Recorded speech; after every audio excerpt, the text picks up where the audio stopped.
Good morning, good afternoon, good evening, everybody.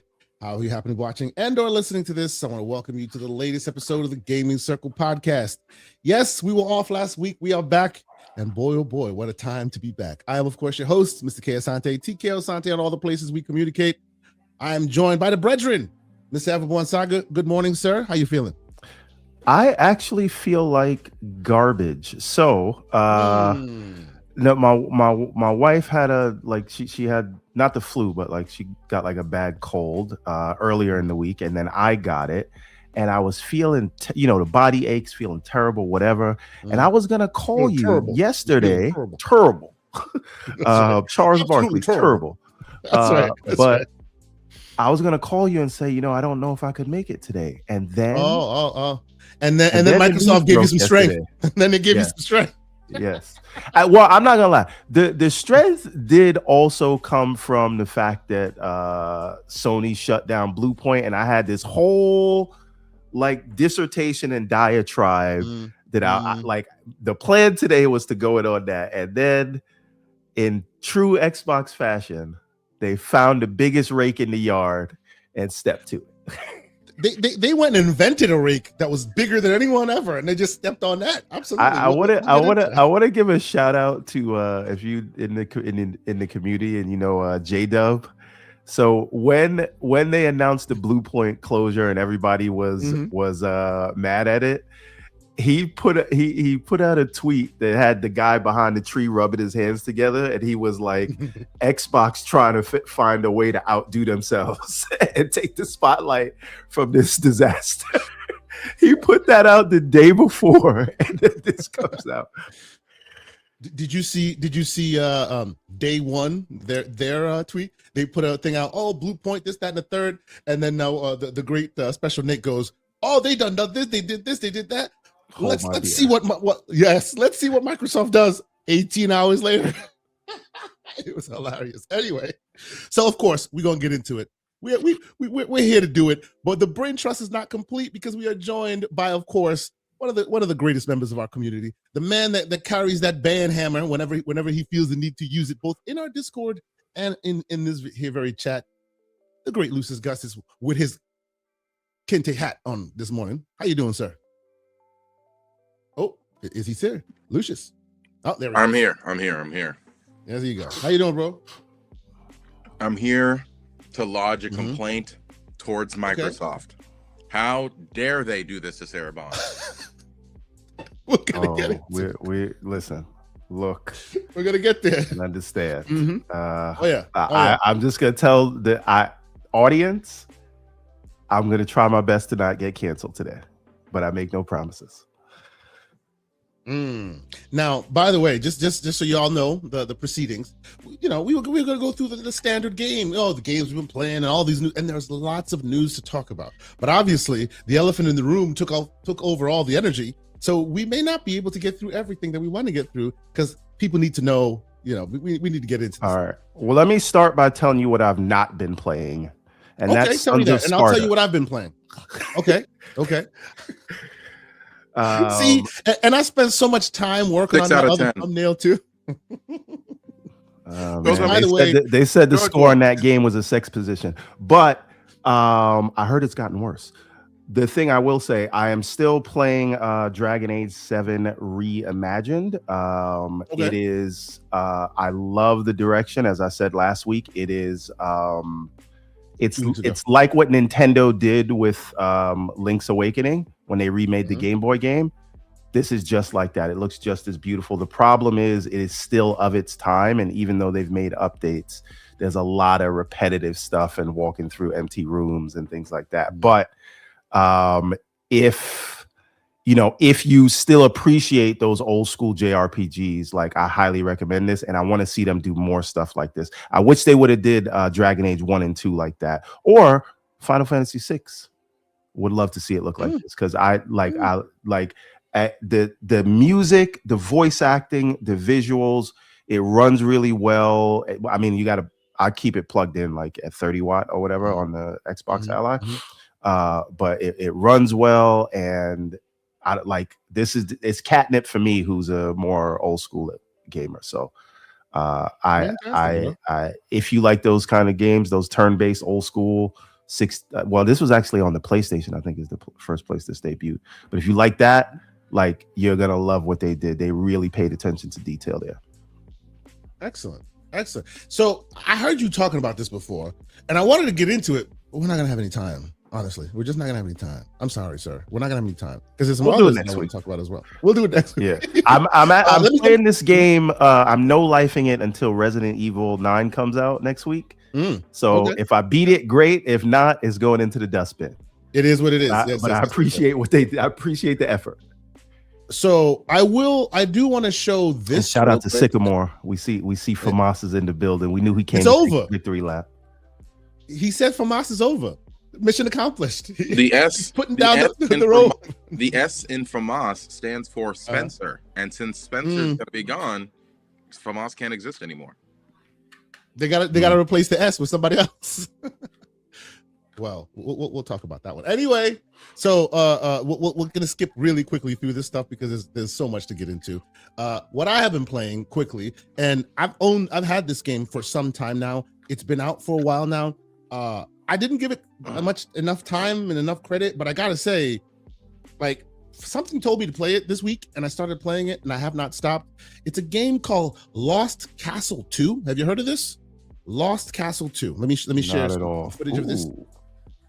It is literally Castle Crashers. Yes. It is literally Castle Crash in the best way possible, and it's got. So you mean like not like Tower War? Sorry, I'm sorry. That was a little bro. No, too soon. I apologize.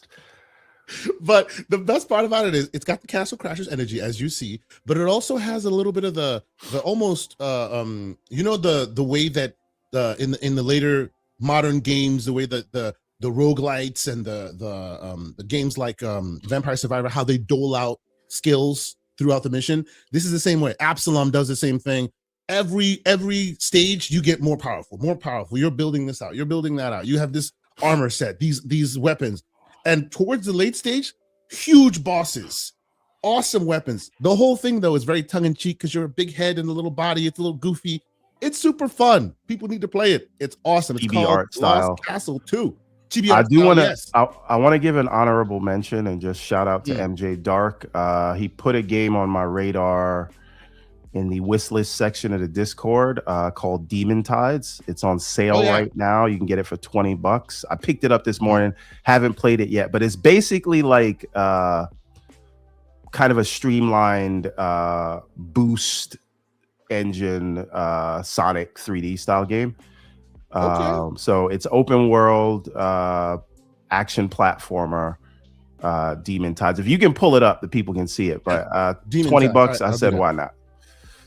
So hold up. Demon Tides. Well, my question to you is why now? Because you have a lot in the backlog. Well, as you all know, I'm a sucker for a good trailer. So he showed it to me. I saw the trailer. I'm telling you right now, I don't have time to play this because I'm asking. No, I'm playing Dragon Quest 7 reimagined. I'm rolling into Resident Evil. By the time I'm done with that, Crimson Desert will be out, then Pragmata. And then we'll, so there's just no time for it, but I did appreciate it and I like to support the indie devs. So this is Demon Tides. The art style is a little colorful. I didn't. Yeah, wait till you see us start to move around. I have no idea if it's a good game. It's just they have a really cool looking trailer. Yeah, look at that. That is very nice art style. Very cool. Okay, and it is an open world too. You just kind of run around the open world. Yeah, the man is here. Shout out to the great MJ Dark. He says Demon Tides is like Mario meets Sonic. Well, okay. Those are some strong combinations. I hope I'll give it a shot. That's pretty cool. And shout out to the great Paris Lily who's in the house. He said MJ Dark should have suggested to take Sonic off your playlist. Damn. Okay. Y'all are just wild this morning. All right. Anyway, before we get even further, I picked one. Mr. Everbone Saga picked one. Lucius, what you playing this week, man? I am primarily playing Yakuza Kiwami 3. I thought you were going to say you were playing the Epstein Files. Oh my God, no. Oh my God. That was the week before. That was the week before. Crazy. And maybe we have a special episode about that because that Oh is my its own God. Oh, separate boy. terrifying issue. Yes. Long story short about the Epstein files, almost every single conspiracy theory you've ever heard of in your entire life is true somehow. Anyway, moving on. Yakuza Kiwami 3. Well, it is true unless someone you rooted for was in it, and then you ignore it. But anyway, that's not what we're here for. You know, blinders, and all not that kind of show.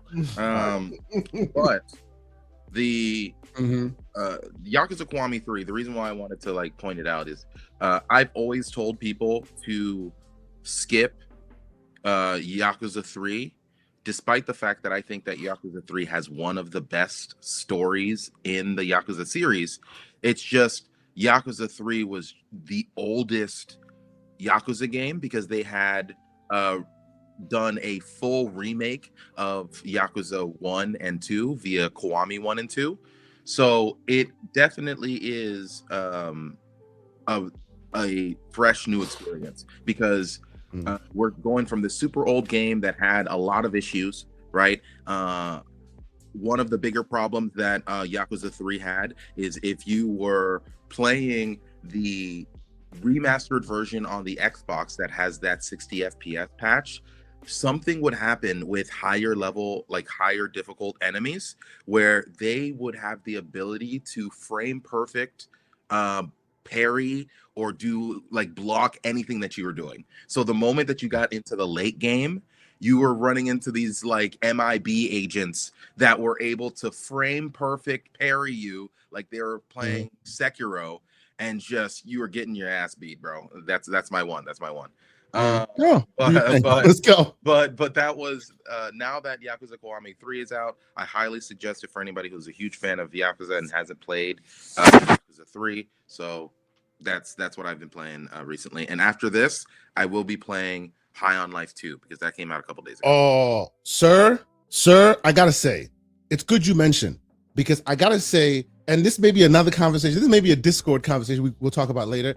I actually think that it being in this subservice may have been a detriment to it, because the game is better than the first one, and I don't hear anybody talking about it. And the first one blew up, and this one it just kind of moved on. I mean, there's a lot going on right now in the industry, and we're just in a very saturated market. Personally, like, it's on Game Pass, but I don't have time to play it, so I figure what I'm gonna do is just buy it when it goes on sale, like on Steam or something, and then get to it maybe over the summer if we have a drought somewhere. But seriously, like you mentioned it, it's worth repeating. Go play that game. The game is great. It's so much better. If you like the first one, the second one is like almost better in every way. Jokes, locomotion, so much to it. So that's awesome. Okay, very nice. I am still playing Lost Judgment from time to time. I've been playing it in spurts. Lucius recommended that I start there in my journey in Yakuza. So eventually I'll get to all of these. But as he told me, Yakuza is a lifetime of a game played. So I've been playing it in spurts here and there. So there's that. One last thing I'll mention, because Lucius mentioned MIBs, and I happen to be playing a game that had MIBs last night. If you haven't played it, I was playing with the brothers in the Discord. Find and play Broforce. It's freaking awesome. It is very funny, and it also has the MIBs in there as well. So yeah, it was very fun. Last night we were talking as we do in the Discord, and we were playing some games, and I happened to bring out Broforce, and I think Eastside Vandal was playing Broforce. But yes, we had a great time. So if you haven't played Broforce, seek it out. I think it's under $10 almost everywhere. Really, really good game. Anyway, shout out to all the great people that are in here. I see like some repeat names and some new folks. Thank y'all so much for checking us out today. Yes, it's going to be one of those shows. I appreciate all the great people that have been here all this time already. Lord Megatron, sir, I appreciate it. He says, notice the pace of the show, kids. I can sip my coffee and not get overstimulated by propaganda. That is because this is a grown man podcast, sir. That's right. And then the great Pixel Bit G's in the house, and he's like, love the show image, bro. So yeah, I spent most of the day while we were talking about the news of the day constructing what ended up being the eventual thumbnail. So yeah, there's that. Don't at me. It was all in good fun. It was all in good jest. But yes, it is what it is. Let's let's just add a little bit of fun here. If you check your Discord, Asante, I sent you a video of an example of how bad you can get your butt whooped in Yakuza 3 with the MIB. Just absolute, like, we're talking about frame perfect reactions. They're setting themselves up for like volleyball spikes, like they're part of a professional volleyball team. Like they're causing you to like bounce off of the wall so that way they can hit you.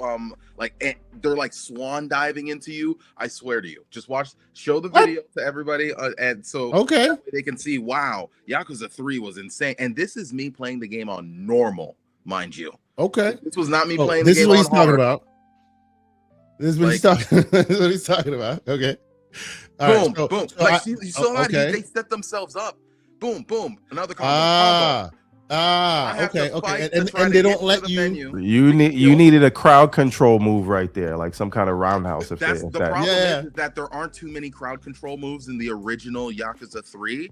In Yakuza Kiwami, they fixed that. There's a lot. There's enough. So that way, look at that. Like they're swan diving into me, bro.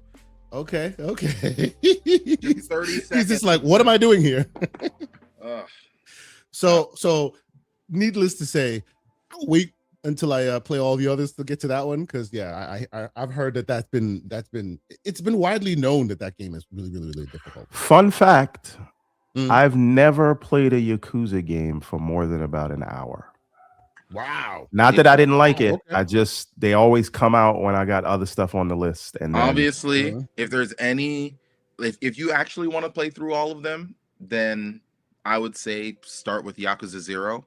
But all the older Yakuza games might have, issues that you as a newer gamer may not like, or maybe it doesn't have like quality of life things that make it like a good experience. So falling in love with the series might be the most important thing. So maybe play one of the newer games. So like some of the newer ones are like a Judgment or Lost Judgment, or if you're like a turn-based fan, then obviously you have Like a Dragon, which I actually started with Like a Dragon, which came out in like 2020.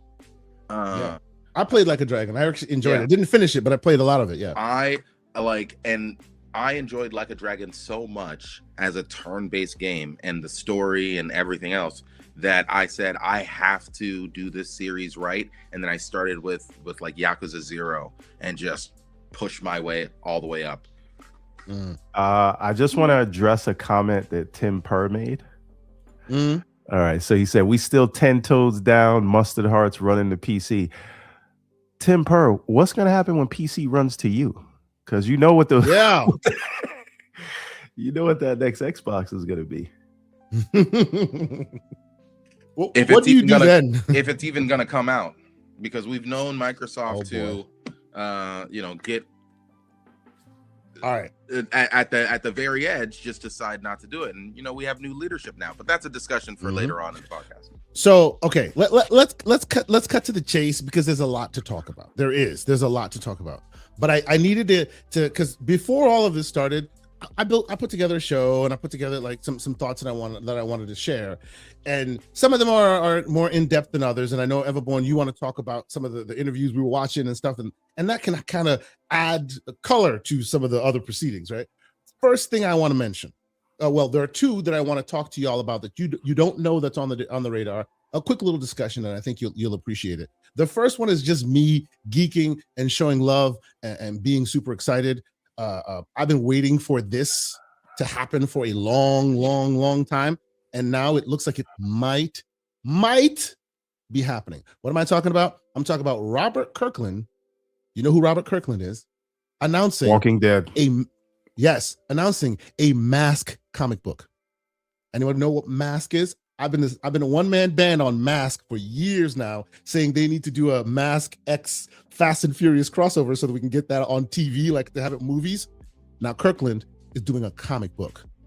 Okay, so I'm not saying it's happening, but I'm saying it's closer to happening now than it ever has. And he's been reading my letters. I'm super excited. I cannot wait.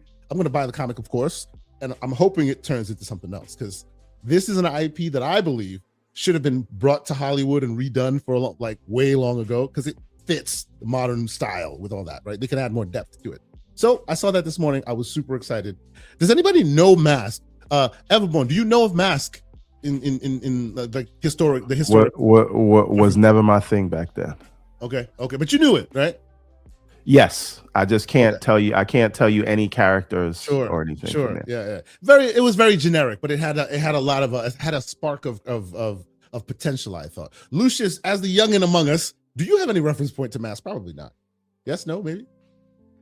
No, not that. There you go. See, there you go. Not this mask. No. The only mask that I know is the green one. It's Jim Carrey's mask. Yes. That tells you which generation. I know Jim Carrey's mask, but I know this mask first. And this is like M.A.S.K, Mobile Armored Strike Command. Needless to say, Mask got a comic book, people. If you know and you care, be excited. Hopefully they turn that into a TV show. Moving on, another one that I am super excited about. Wait. I do have to talk about something. Just you give me 1 second. Just Oh, okay. He's bringing some visual aid. Oh, he's climbing. The man's climbing. Uh-oh. For the first time ever. I was gonna be inappropriate. I'm gonna be quiet now. All right. So yes, sir. This is a book, and there are 6 others in the series. It's a hardcover. It's called The Untamed. This series is made by my friend Sebastian Jones. We go back a very long time. This comic series is an indie comic creator like myself. When I first got into the comics business, he'd already been doing it for a few years. He's given me so much advice over the years, and his story is greenlit, and Viola Davis is developing it. This is a fantasy. This is a dark fantasy story. It is very. Basically, it includes Black people, right? It is an Afro-centric fantasy story.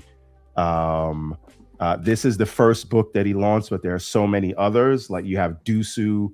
The Untamed is like 7 days, 7 souls. So this guy, his whole family was killed, and he makes a deal with the devil that before he goes to hell, he gets to go back and kill the 7 people that betrayed him.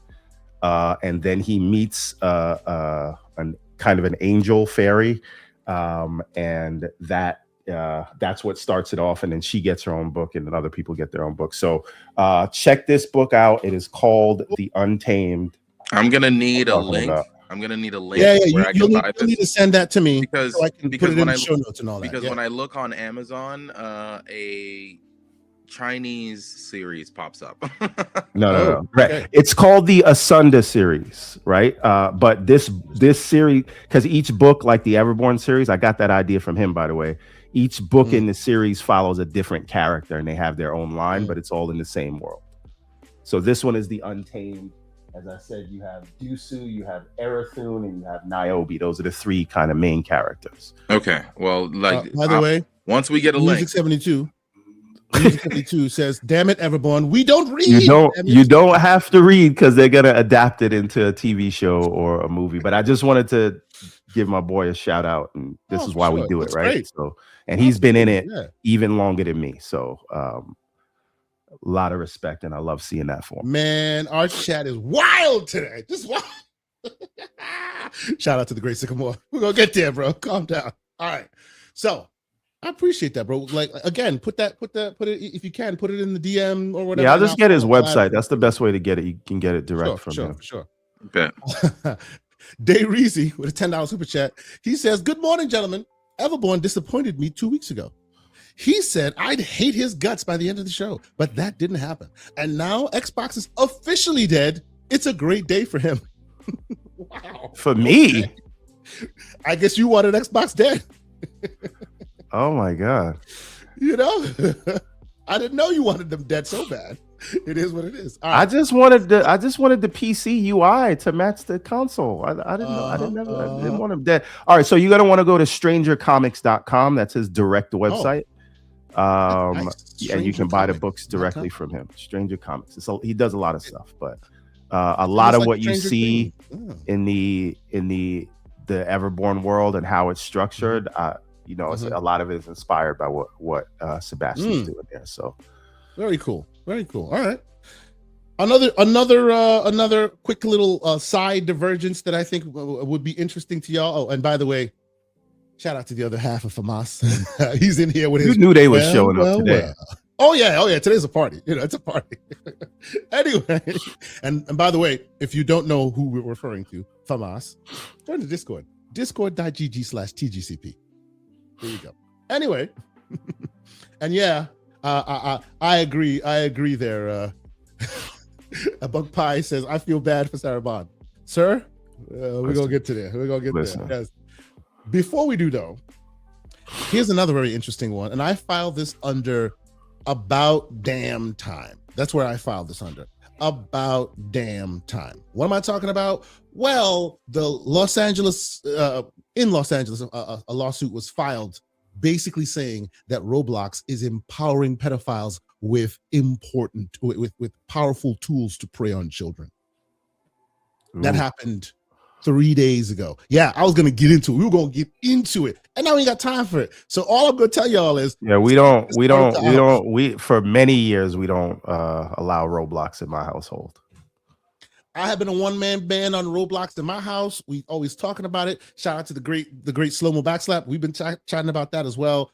Like their security and all of that has been, Lucius, you remember we've had this conversation, and now literally you read the complaint, you read like line for line, they are saying exactly what we have been saying for a long time now.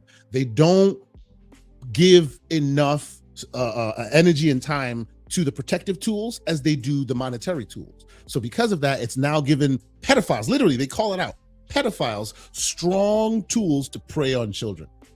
Crazy. Lucius, do you have thoughts? Yeah, I think that this is a very interesting situation because obviously any platform that primarily markets towards children is going to be a target for those type of people. And naturally, you have to create the boundaries and the environment that makes sure that that's a safe place for the children that you're trying to bring into that space. It's very weird for me because I grew up on the internet, I guess. But I never had any restrictive controls over the internet personally. But I understood that there are portions of the internet that I was just not supposed to be a part of as a kid growing up. And it's not to say that you don't sneak your head behind the curtain in your Blockbuster, but to use that analogy, but at the end of the day, you're not supposed to roam around in that particular place. So I don't really understand what the mentality of children is nowadays. That's how it was for me. I wasn't even trying to like hang out with any of these adults anyway. I was just trying to find kids like me to hang out with on the internet. So yeah, I this is obviously a very weird situation because like Roblox has grown far faster than from a administration standpoint they've been able to keep up. 150 million MAU. Yeah, you see this every time in new tech. It's all about move fast, break a lot of things, and make a lot of money, right? And though that is the typical strategy of tech nowadays, you have to take into consideration, if you are tech that is particularly trying to target children, then you can't move that fast. You just can't. Or else you end up in the same situation as Roblox has been. Yeah. But I think that Roblox has made a calculation inside of their mind of the amount that we will have to slow down will impact our growth so much that we would rather take the punch in the face years later when we are huge Yep. And obviously that calculation involves real victims. So, hey, Lucius, this reminds me of that scene in Fight Club where Edward Norton's half of the character was on the plane and he's talking to an automotive this is not spoilers, come on. He's talking to an insurance adjuster. That's a spoiler.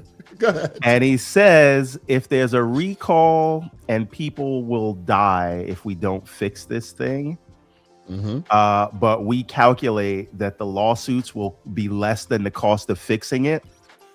We don't fix it. Yeah, that's pretty much it. That is exactly what's going on right now. And that is the reason why we, as concerned citizens and parents and all of that, have to continue to keep boot on neck. I am so happy to see this. You know I am, Lucius. We've been talking about this for a minute. Yeah, we've been talking about this for a long time and going back and forth about it. But here's my, as an adult on the internet now, I find that still ain't safe because information and our information, individual private information, has become the most important currency on the internet. Now these larger companies, as a way to placate this current feeling of we have to protect the kids, are now using this as an opportunity to try to collect all of our personal information, including our government ID. And you got me all the way messed up if you think that I'm giving Discord my government ID, right? And that's not even to say that these companies, like just like we just discussed, these companies will calculate that it is not worth putting in the amount of effort needed for proper security, and so they'll just pay whatever the lawsuit is when all of our information gets stolen, right? Like they don't care. In fact, like Discord had 70,000 private information, like IDs that were stolen via them getting hacked a couple months ago. Like this just happened. So I think there's a line that we have to kind of balance between let's give parents the necessary tools needed so that way they can have their kids navigate the internet in a somewhat safe capacity, and allowing for just normal adults who just want to utilize the internet to be able to utilize it without having to give our very important private information to a company that does not care enough to properly secure it. Yeah, absolutely. You're no notes for me, sir. It is time these guys are held to account.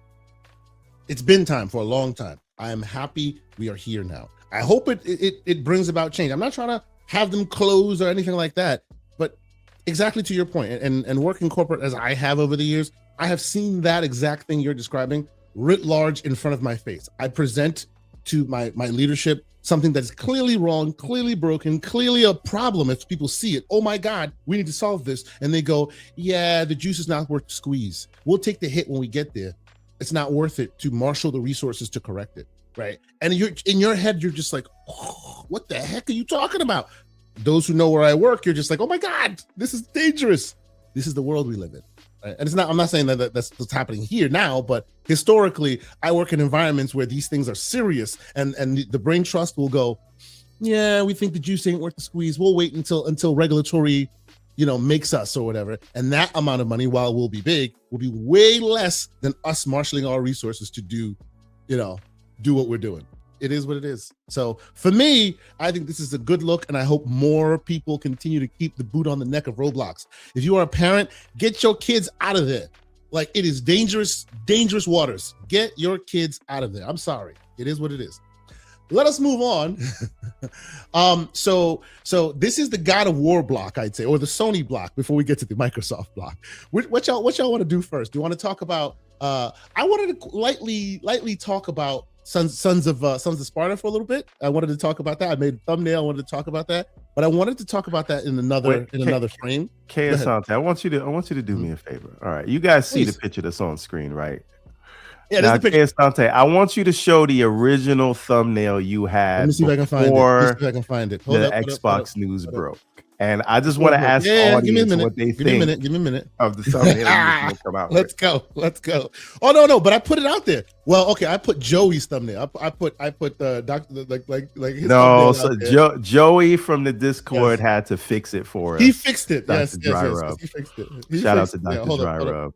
Indeed, I want them to see what you attempted to do to me. Sir, I didn't attempt anything. This is the AI that's doing it to you, not me. You prompted it, sir. That is true. If I didn't happen to be in the Discord that time to see it, that would have went live to the people. Nope, it wouldn't. It wasn't you who fixed it. It was actually Joey who was like, "Nah." I understand, but I saw it and I complained, and he heard me complaining, and then he fixed it. Okay. Well, so first and foremost, I won't. Oh, this is the fix. All right, let me give you the unfixed version here. Hold up, where's the other one? There it is. Oh, give me a second here. There you go. All right. Here we go. I know you want to show the people what it looks like. Ready? This is what it looked like. This is what eventually Joey gave us, which is this. No, don't show the Joey. No, don't show that. Don't show that. Get that out of here. I'm gonna give you side by side. No, you're a witness. No, chill. I'm trying to show you. Chill. So this is Joey's, and this was the original version. So this is the original one that has all it has is both his head and my head and color toning of the skin. That's all we did. And then he started complaining, rightfully so. And then Joey went, I fixed it, and gave us that one, which was better. I won't deny it, but I'm just saying it wasn't me who did it. It was the AI that did that to you. But you prompted the AI. What do you mean? All I said was these two heads. Zoom in more on these two bodies. Yeah, we're zooming in more. Here we go. Zoom. Look at this. Look what he did to me. Zoom in more. Like, look, these two heads put on these two bodies and then skin correct them. That's it. And then it gave us this, right? And then I'm gonna score this. Nope, let's fix it.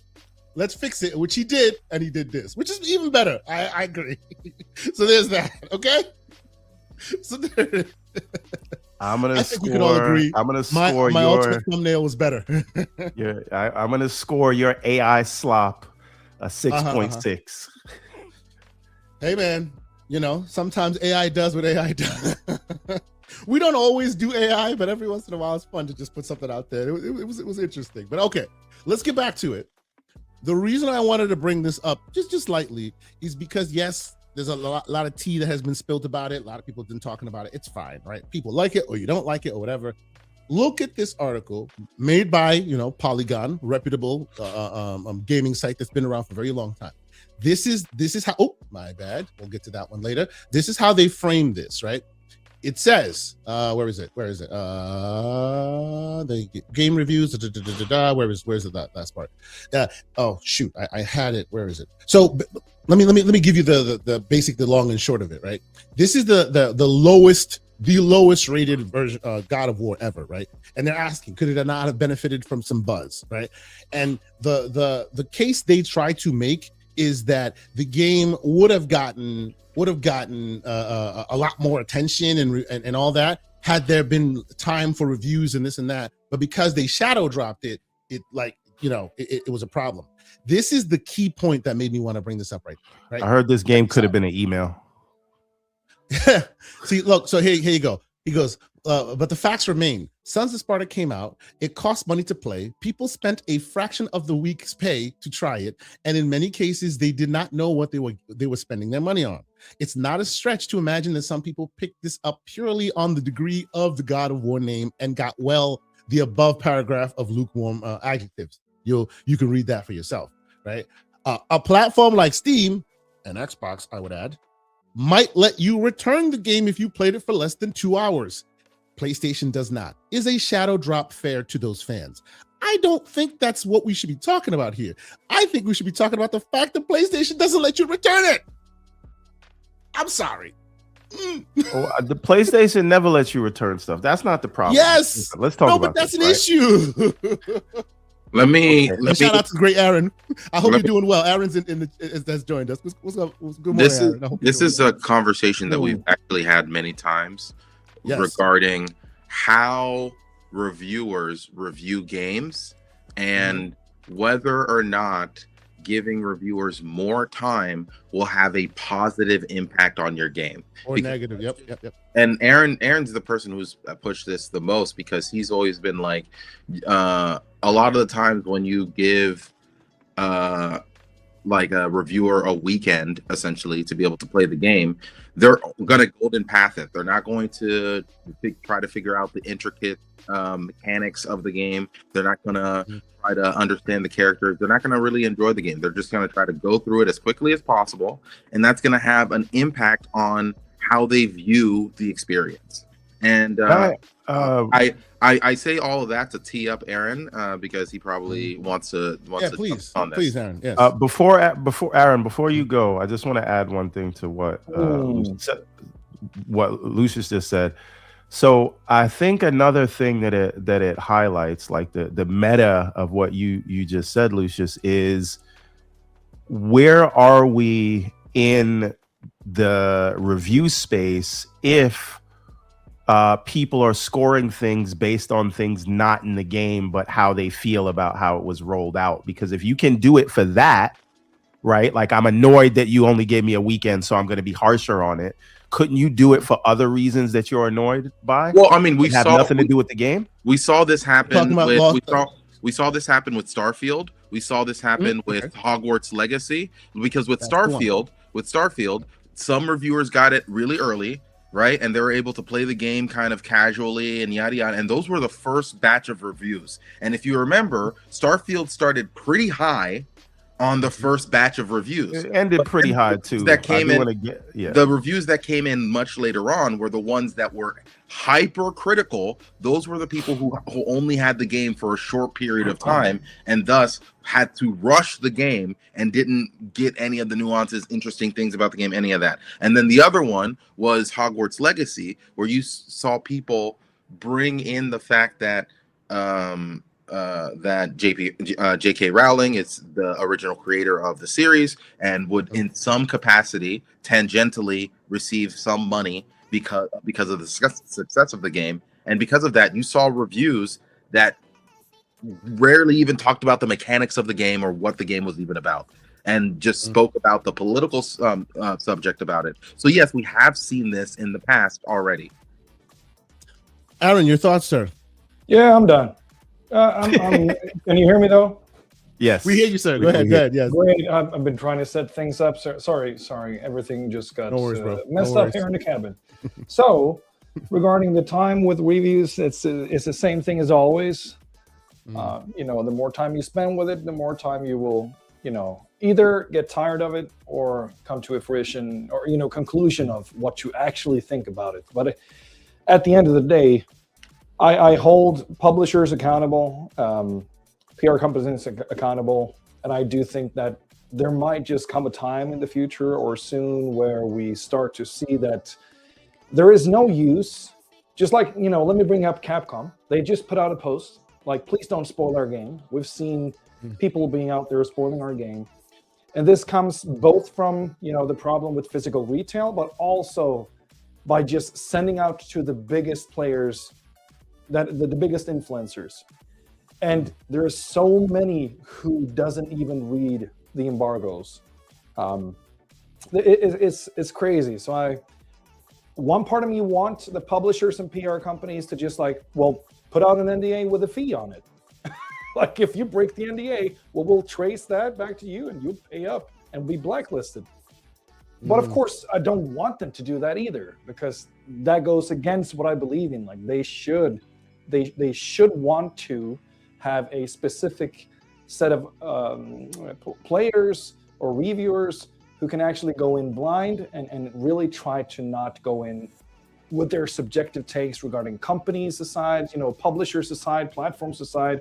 I do believe that there's still time for that there's still a place for that. I do know people who still believe in that themselves, but these are the small ones. So long story short, this is just, what else is new?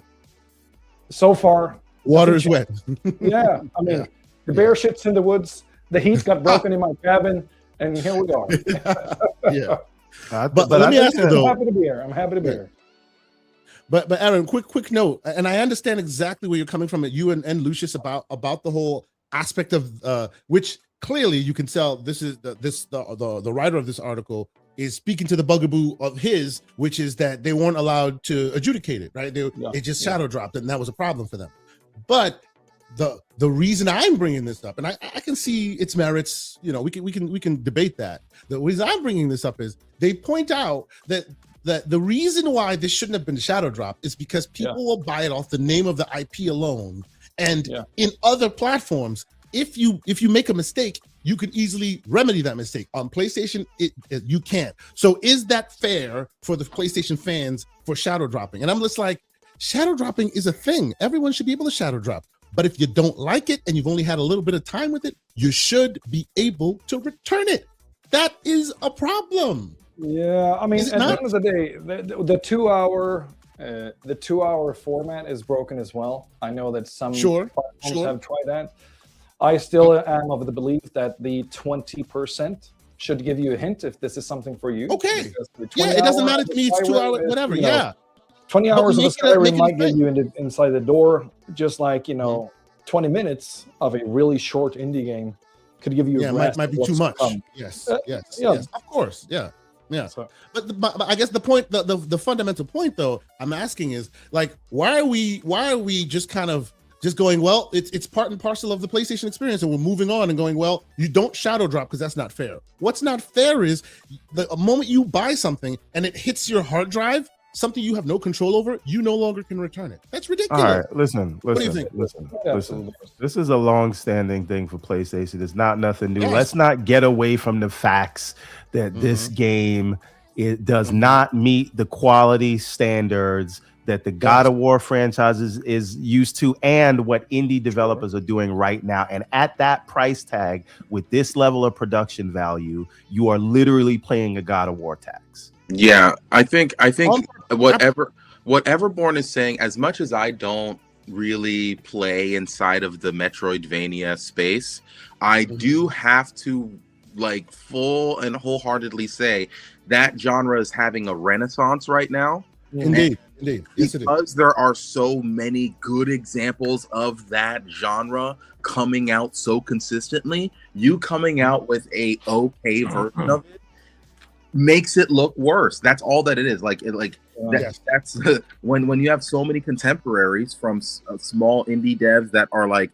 2-person teams that took 10 years to make the game or whatever, or you have smaller teams that are a part of some sort of larger organization. We're seeing incredibly high caliber Metroidvanias coming out, and so you can't use the God of War name to be able to push you beyond that. It needs to be good, and not just needs to be good, it needs to be great, because it's not even like this game is bad.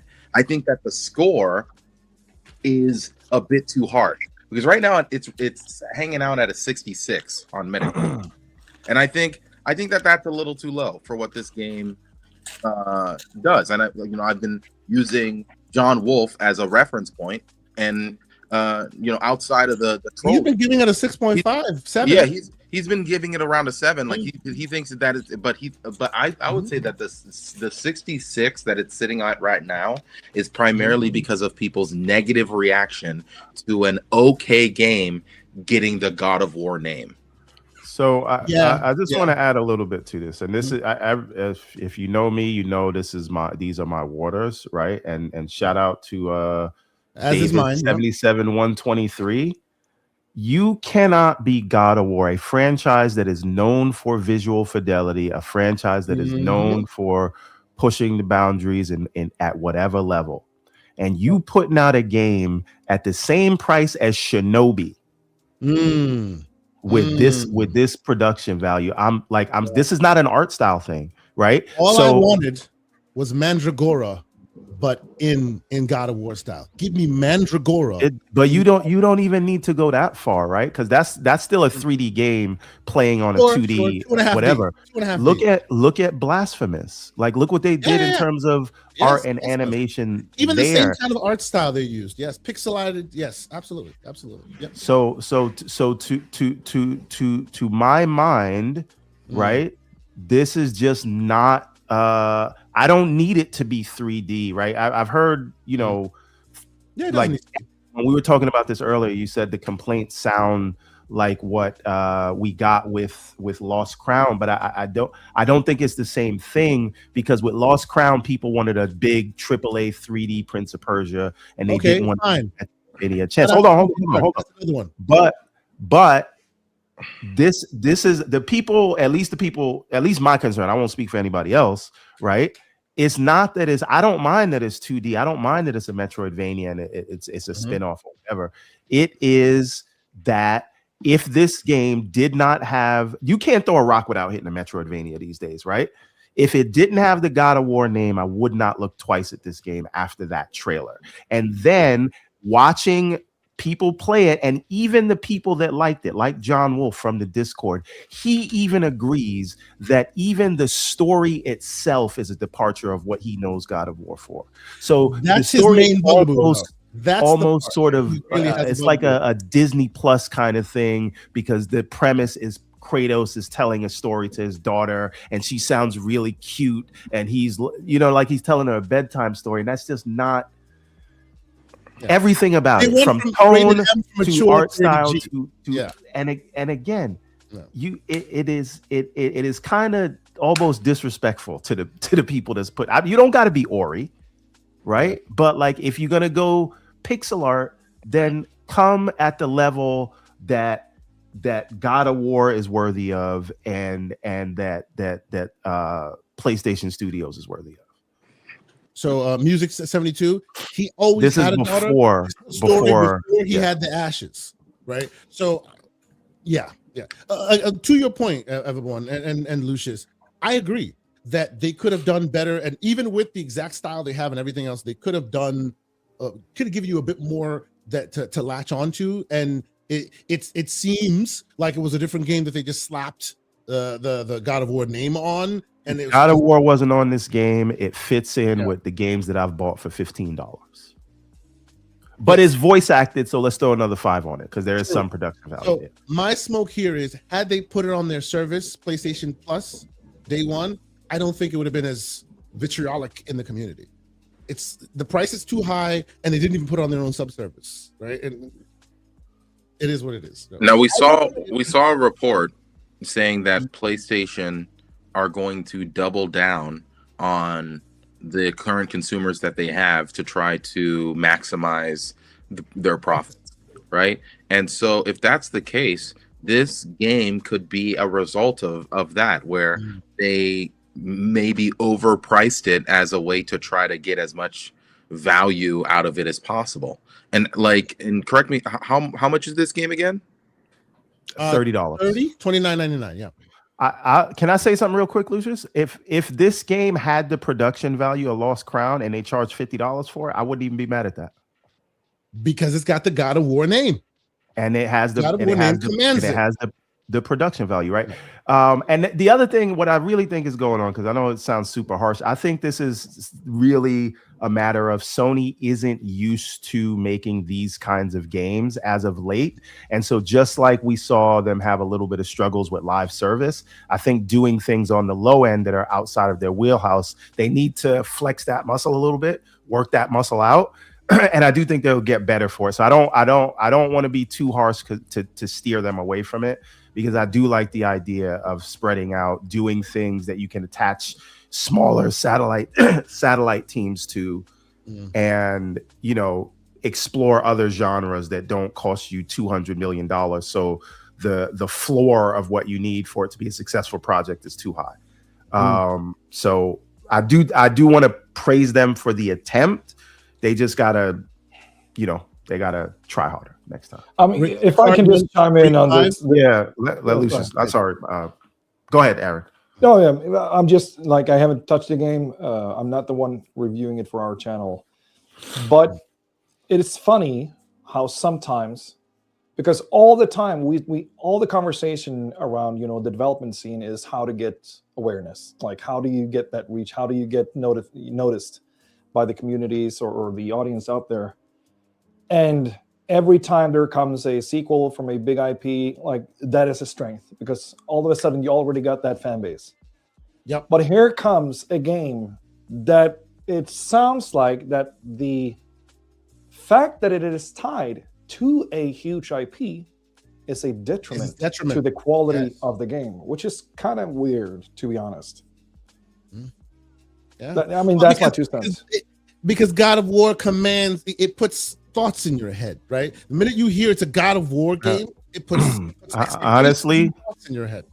If I may, my answer to that, like, we can go through my Steam library right now. I probably got 100 Metroidvanias in there. Yeah, me too.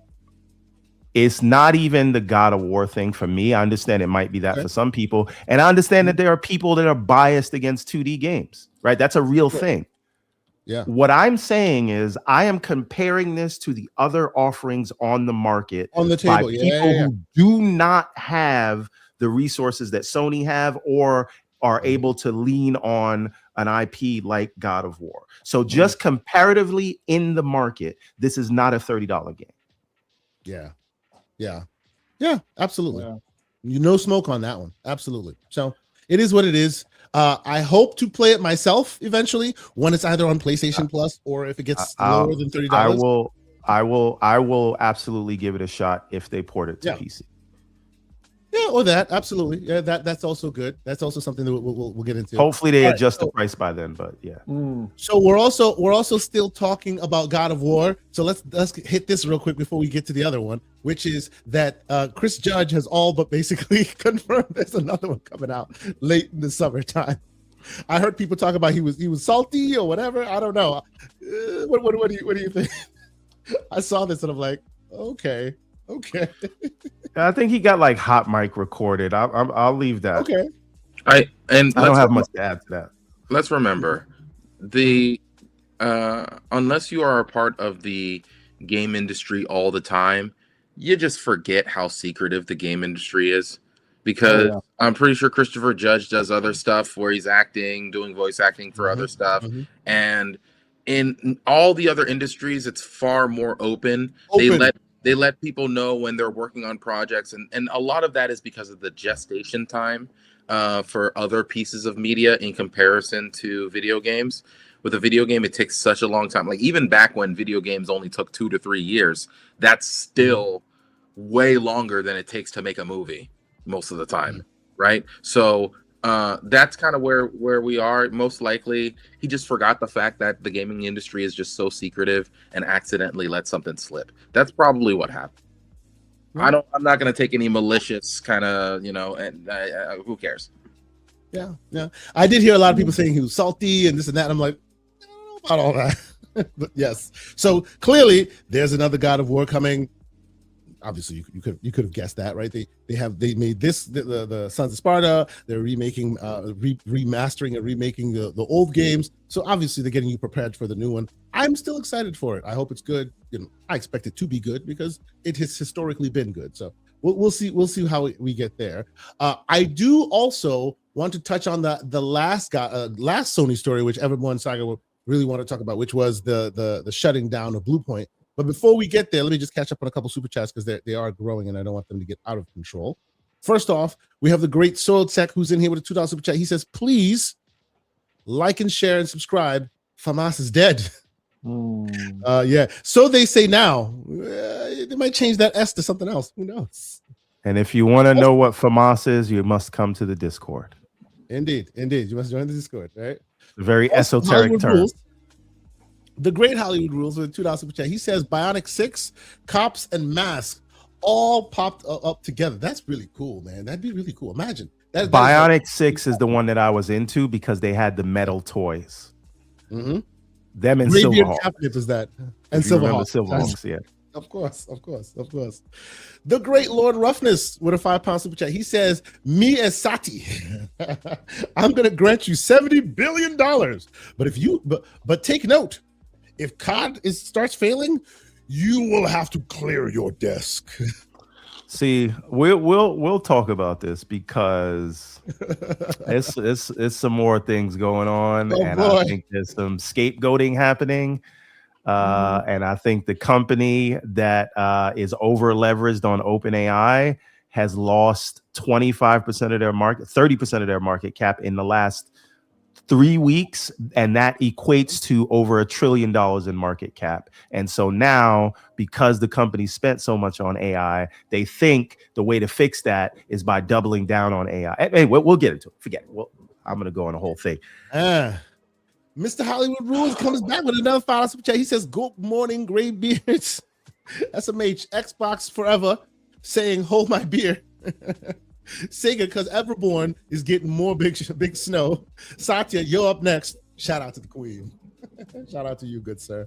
I heard we're gonna have another like 12 to or 8 to 13 inches, something crazy. Damn. And the snow just started to go away. I did get a note a couple days ago that it's going to get a lot colder and when I hear that means y'all are about to get snowed. So I suspected as much. When it gets cold here, that means y'all are under it. So it is what it is. Lord Ruffus, another £5. No, I'm sorry. Go ahead. No, I mean, you're at least not in the cabin. True. That's all I'm saying. With no heat. Hey man, at least I shared a picture so you guys can get it, but at later time, please, Lord Roughness. Lord Roughness, £5 super chat. He says both Xbox and PlayStation were talking about next gen PC like and costing $1,000. So as us consumers can cut out the middleman and just go to PC. All of that is also caused by AI. PCs are going to be $10,000, sir. I don't think. Yeah, that is relative. A lot of people are talking about the projected console prices, like PCs are going to stay frozen in time. If you want to buy a 5090 right now, which launched for $2,000, which was like $500 to $1,000 too much, depending on who you ask, right?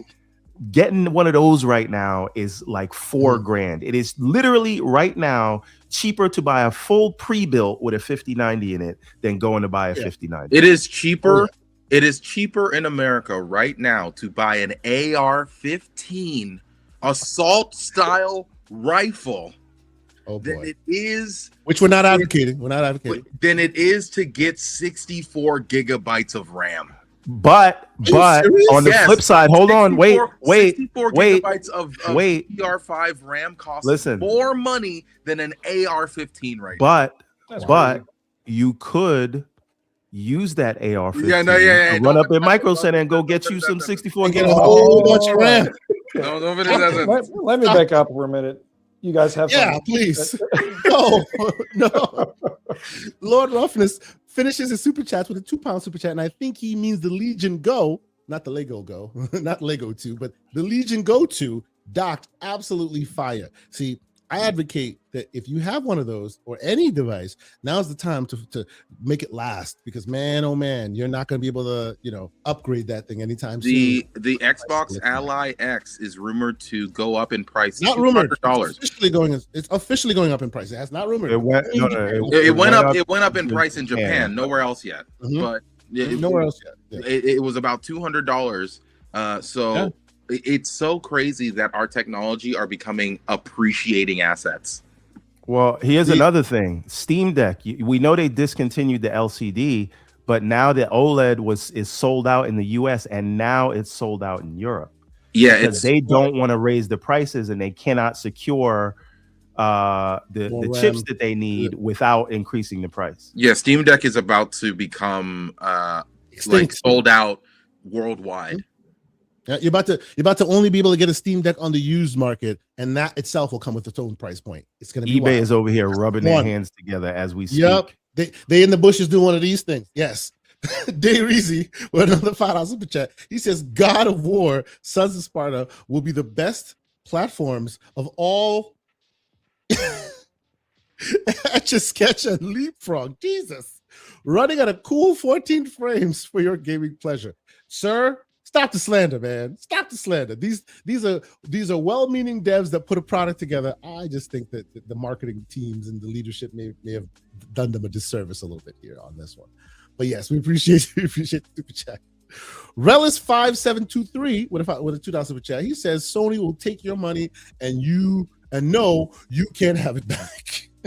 And by the way, I love that his avatar. It's fantastic. Anyway, and then it's all finished off by the great Post Up. Well, no, is that Post Up? It says State of Gaming. I thought that was Post Up's icon. He says that's storm. Post Up, because that's the name of his show.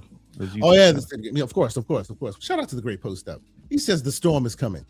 Now, what storm? When is it coming? I'll leave that one alone. I have a feeling it's coming though. wait a minute. So when he says, hold on. Speaking of storms, I have to do this because he showed it to us. Speaking of storms, this is what our brother Aaron is dealing with right at this moment. Yeah, that's what New York is about to deal with in a couple days. God. Yeah, so when I don't know, knowing Post Up, I don't know if he means the literal storm or a storm in the industry. So yes, he is in Chicago, so they're also going to get hit pretty bad. But I've also heard that, well, I guess we haven't started on the next story. I'll wait until the next story. Well, so the next story, which we're talking about, which we're going to get into, and before we do that, thank y'all so much. Continue to rock with us. I'm seeing that our numbers are still pretty good these days because I think YouTube, StreamYard rather, is having an issue connecting with Twitter, which we usually get a lot of views from. That's not actually happening now, so we're getting far less from that. But still, we have a healthy amount on the YouTube. So thank y'all, man. We appreciate y'all continue to rock with us, and maybe tell a friend that we are here. They usually get it in their Twitter feeds, but it looks like maybe today they may have to venture out and come on YouTube. So thank y'all so much for continuing to support. And yes, the man says it's both. Both a storm is coming in the industry and in front of his house. So there you go. Anyway, next story. This is the story we wanted to. This got another super chat if you want to read it before you get into this. Oh yeah. Let's chat before we get into it. And that is, of course, the great MJ Dark with $5 super chat. He says, just a reminder, as the president of Nintendo, Mario and company, that last man standing, never bet against the GOAT. Best place to play, Gojima. Tell that to Doug Bowser, but keep going. And a shout out to all the strikes that Nintendo just put out there. You know, keeping the lawyers active. Yeah. Oh yeah, all the copyright strikes. Yeah. It is what it is. It's kind of. Thank you for reminding us, MJ. Appreciate that. Thank you for reminding that they're continuing to keep the boot on neck. It is what it is. But all right, let's get into this one. Sony, as it says here on Push Square, makes the shocking decision to shut down Bluepoint Games. Who wants to go first? I will go first to say. Okay. Yeah. This is very confusing. Why you have a studio that is renowned for taking older experiences and giving them a polished shine that allows the user to really appreciate the mechanics of the original game. And then you take that studio and then you put them on some sort of live service slop that you then subsequently cancel right before it's supposed to come out. And then you wait a few months just to shut them down. Like, that seems like Microsoft levels of wasting talent. Yeah, it really does. It's kind of weird. Aaron, how about you, sir? I know this must have hit you as a shock. Or did you see this coming? I don't know. What do you think, sir? No, of course not. I mean, who else out there did not expect them to announce something after 4 years, 5 years? We were expecting the next game. Mm-hmm. And again, like we've grown used to Sony leaning to a lot of amazing third-party deals as well as remastering their old things. So Bluepoint felt so extremely, fitting in that strategy, which is again why it feels so weird to see this happen. And I bet whatever you guys are saying now, I'm gonna shut up. I will just agree on because I don't know. I don't know what to think. I don't know what this is or who said what in what boardroom. Yeah, it's crazy. Yeah. So I've been digging, and I can't tell you to trust any of the people that I know. But apparently this is not going to be the only one. Uh-oh. Yeah. Can't you elaborate, sir? So, I mean, all you have to do is look at the comments from Herman Holtz when he talks about headwinds in the industry and trying to realign the business. Nothing about his statement on the closure says that this was a one-off. Right. And if you can, I think in this article, if you can scroll down, you can see the letter that Herman Holtz wrote. If we can read it, I think you'll see that. No, it's not in this article. It's not in this article. All right. Well, I'll try to find it. Please find it. Yeah. Find but it. Lucis, you continue while I find that. Yeah, it's just really quick. Really quick. The Great Tide Talks, who's been here many times. Shout out to Great Tide Talks. We appreciate you, brother. He says, "How do we know Bluepoint didn't want to make a live service game? In the same way we don't know if Arcane didn't want to make Redfall. So there might be some information that we're just kind of missing that led to their as far as I'm aware, they didn't really want to make Redfall. We know this for a fact because half of their studio left. They've spoken right, and then the time that Redfall was even pushed as a game was when Bethesda was in a bad state and they had to try to figure out some sort of live service model for a lot of their IP, and this was one of the kind of methods of kind of doing that. Was okay, well, let's try to take Arcane and like their understanding of like level design and all this other stuff and have them create a live service title that is dynamic and interesting and blah blah blah. You saw this happen with Fallout 76. You saw this happen with what is the Wolfenstein games that Twin Bloods, I think it was called. Twin Bloods, yes. Yeah. No, Youngblood. Youngbloods, yes. Yeah. So you saw this general strategy happening throughout Bethesda during that period of time, and Redfall is simply a result of that. And more than any, I'm not saying, hey, leadership didn't want to do this. I have no idea about that, but it's very clear to us that the people who actually had to work on the game did not want to do this game. Okay. I mean, there's the thing about the Bethesda studios. Yeah, sorry, go ahead. Real quick, DJ Marshman says that Detective Seeds, YouTube content creator, and Twitter person, debunked it today, saying that Bluepoint pitched the live service game themselves. Interesting. All right. Let me hold on. I think I know what you're going to say, Aaron. All a grain of salt. All a grain of salt. Just real quick, and you tell me if this is where you are going. When top down tells you we have an initiative and you need to get on board, your job then is to pitch the top brass what they want. That doesn't mean that's what you want to do. That means you need to keep your lights on and you got to pitch something that they are going to green light. And if you know they're not green lighting another remake that's going to take $100 million in 5 years, you are going to pitch them the thing that they said, so that we can't go by that they pitched it. Anyway, I don't know if that's what you were gonna say, Aaron, but no, please. Of course continue. It was.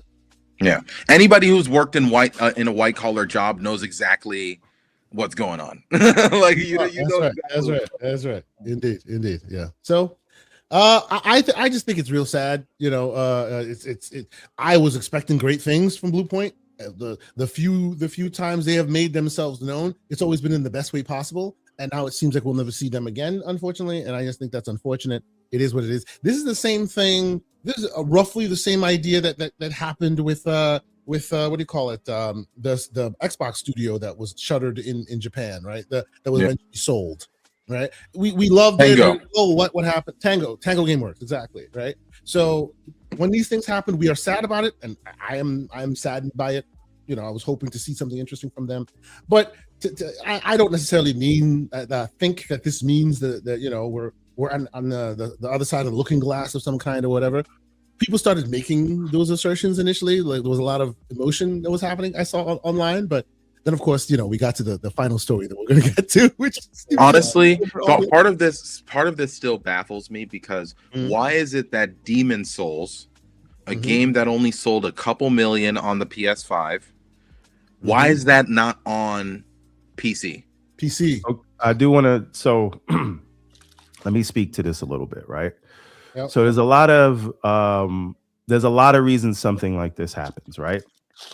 Mainly because as they were doing the review of the live service initiative, things that didn't meet certain quality bars or KPIs or whatever it is, they canceled those projects. And now if this was where all your eggs were in the basket, and that basket is no longer viable, and you cannot produce something that you're used to producing for another 2, 3, 5 years, they're going to have to pay the salaries for that whole time. And they say, well, it's not really worth it for us. Right. So that like brass tacks of it, this is what happens. Right. And the problem with Bluepoint is that they do fantastic remakes, but they don't really own the IP. So when they do a remake like Uncharted, does that go all on their books, or does it go to Naughty Dog's books? Right. Yeah. And they that makes them more of a work for hire company. And we could say, well, why don't you put Demon Souls on PC? Is that money attributed to From Software, or is it attributed to what you call it? And hold on, real quick. And they're not even the ones doing the port. That's just more work for Nixus. So right? Yeah. And so how do you break that down as to who gets credit for what sale?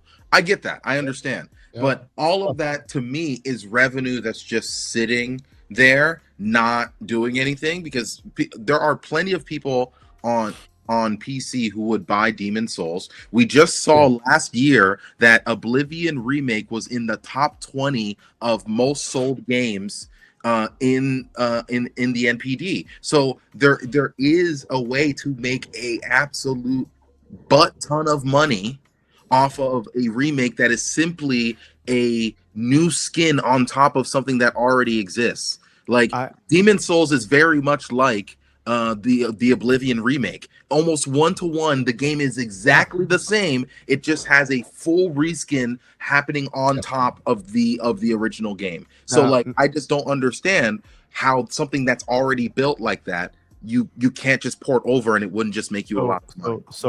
The thing is, I do think that would make Sony money, but when we come back to it, Bluepoint was work for hire to do a remake that they don't own. So for example, if they were to port the Oblivion remake to mobile phones, and it's not the studio that did the remake, are they going to get the money, or is Bethesda going to get the money?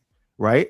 It's really, if you port it, that's just, okay, let's send some devs from Nixus, they'll port it. And again, none of that would go back to them. So I think the studio probably didn't have a single player thing that they could pitch that was coming out relatively soon. What about the thing that literally every single person has been asking for, which is a Bloodborne remake? So literally PlayStation fans have been screaming for that. They haven't even, literally at this point, they're just willing to take a 60 FPS patch. They are so desperate that they are willing to take a 60 FPS patch, and that's it. Which people have been hacking their PS4s to do, but that's neither here nor there. What do you think of this thought? Just real quick. And I want you to respond, see how you feel about this. What do you think of the idea of Sony doing to Bluepoint and Nixus what Microsoft did to the Turn 10 and Tango? Let's go back to Tango. No, Turn 10 and Playground Studios, meaning consolidate so that Nixus has both remaster, remake, and porting capabilities, rather than one here, one there, one makes money, the other one's still turning it out. They should have made one. You want them to go into the PC port salt mines. I understand. They already are in the PC salt mines. Now they just have no job. Now, I will say I do find it interesting, aside from everything that I just said, is that the one game that PlayStation decided not to port to PC is the studio that's getting shut down. Now, I want to read something to you, right? So listen to this. Now, the names have been changed in what I'm about to read to protect the innocence. What are we reading here? Okay. All right. So this morning, it was revealed that Blank will be closing down Blank, the studio that brought a 90+ Metacritic game. In a year where the future of the Blank brand has been a huge question among fans, this might be the worst decision the company has made in a very long time. The development studio was a small one and relatively new, having only existed for the last 15 years, but presented great opportunity for Blank to expand its audience. However, Blank has now been closed alongside other studios in the recent past. As a result, the opportunity has been squandered as Blank continues to chase short-term profitability while sacrificing long-term prospects for its brand's future. Since the Blank brand first made its debut, one of the company's biggest struggles has been with audience of this type. You see where this is going, right? So this is either Tango, the closing of Tango, or the closing of Bluepoint. Which one is it? This is a 2024 article about Xbox closing Tango GameWorks. There you go. But about half of what was being said in there could also apply to Sony in this exact situation. Exactly. Yes. Exactly. Yep. But so far, though, Sony has not put Sarabon on the spot, so I guess they gotta win there. Hey, don't worry, we're coming there, Aaron. Just for context, I shared the link to that article in the chat if anybody wants to read it. See the similarity. The great John Wolf asked the question. He says, "How is it the Bluepoint not remaking God of War trilogy in Santa Monica?" That's wild, though. Hold on, this is a remake studio. They're remaking 3 God of War games, and they couldn't put them on none of them. Well, here's the thing. Everborn. You mentioned a great point. Would Santa Monica want someone else remaking the game if that means that they have to take away some of the profits and put it on their books, right? That makes the idea of them. They're not a team. They're not the. But it seems very clear. It seems very clear that they are not a team. It seems very clear that all of these people are siloed and they're all trying to survive on their own. And the level of camaraderie that we typically see inside of Microsoft studios, where you have Ninja Theory and the Coalition kind of helping people with different things, X, Y, and Z. It does not seem that level of collaboration is happening inside of Sony, because there's some level of cutthroat, like there's something there. No doubt. Yeah. Go ahead, Yvonne. You want to finish this up? No. I just know we had a lot of diatribes about management and all these other things when the shoe was on the other foot.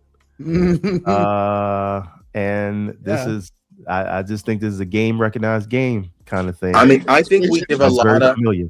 I think we put a lot of hate on Herman Holtz right now, and I think that a lot of it is deserved, don't get me wrong.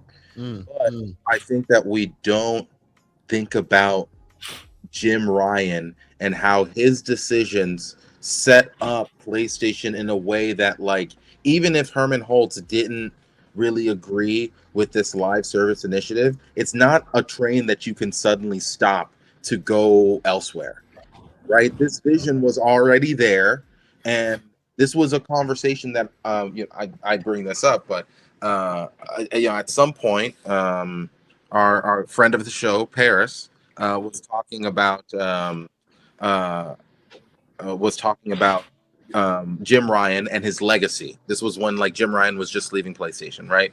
And people were giving Jim Ryan a lot of credit for a lot of single player games, and I was like, hey, I don't think that that's fair to give those games to Jim Ryan, because Jim Ryan was just following the playbook that was already there for him. A lot of what his legacy is going to be all the games that he check marked, and those games aren't going to come out for a couple years, if they come out at all.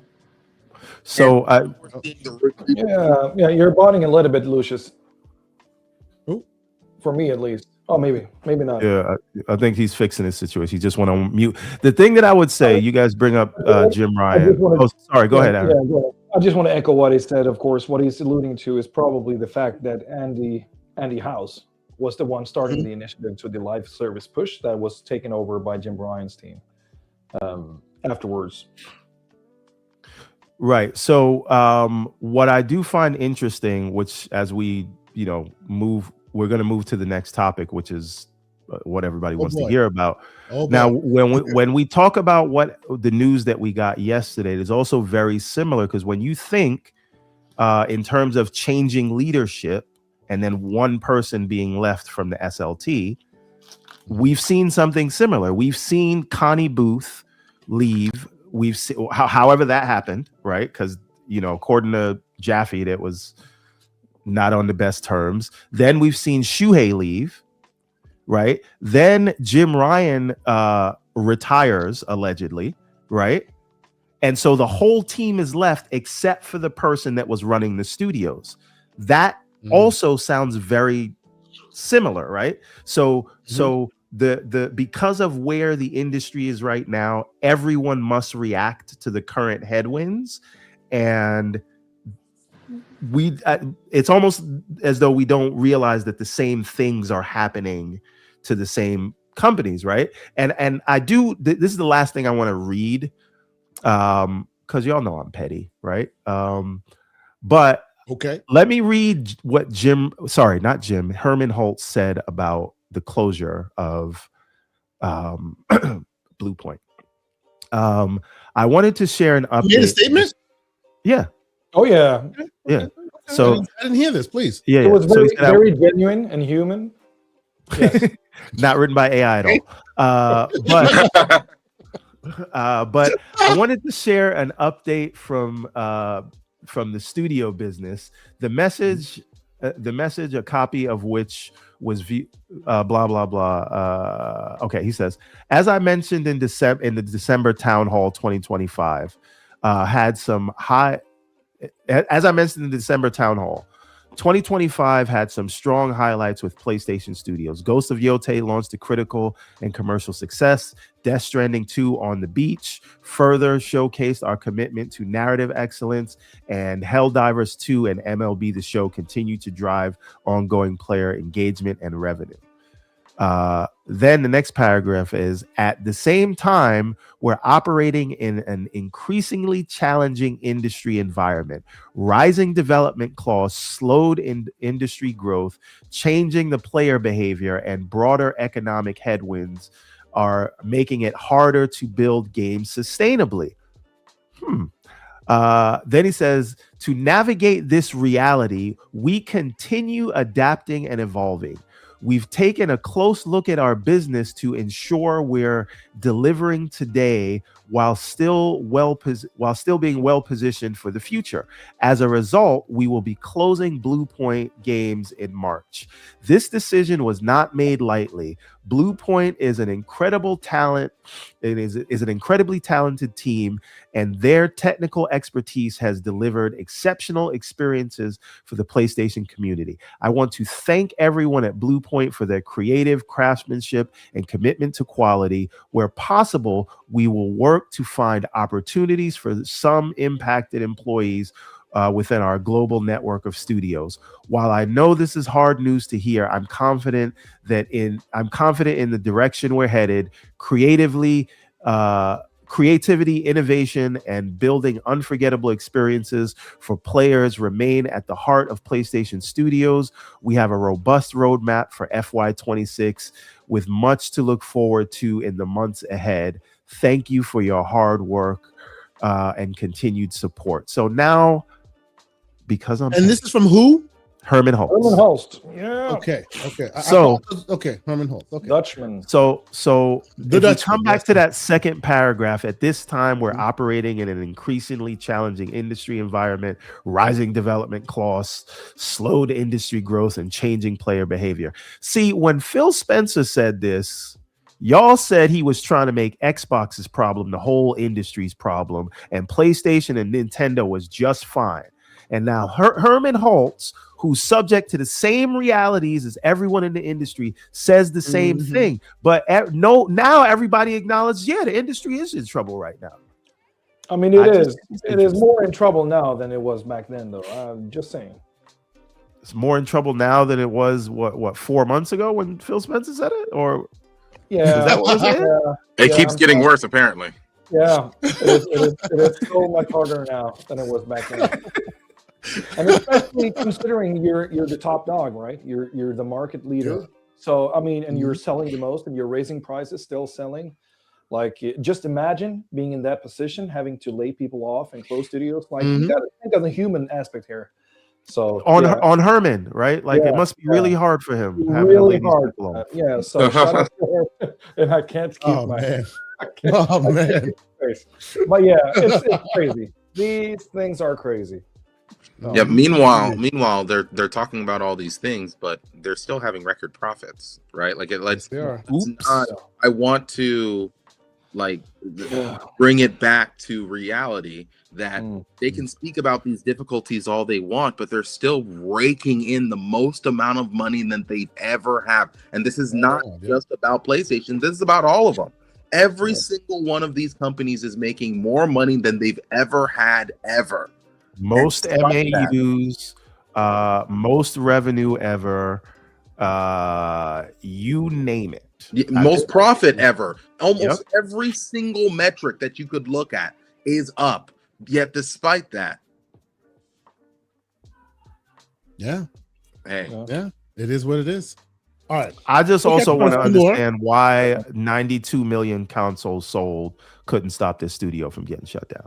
Now, see, people who would tell you that Xbox needs to sell more consoles to be able to avoid these problems. Well, let's look at PlayStation. They sell 92 million consoles, and they still can't avoid these problems. So, I don't think selling consoles is the solution. Is the problem? Yeah, exactly. Well, let me catch up on a couple super chats, and then we'll get to the final story, the one that we all wanted to talk about because we've been talking about it basically the whole time. Anyway, let's see. Oh, so. The other K Asante with a $2 super chat. Thank you, my dear. She literally super chatted.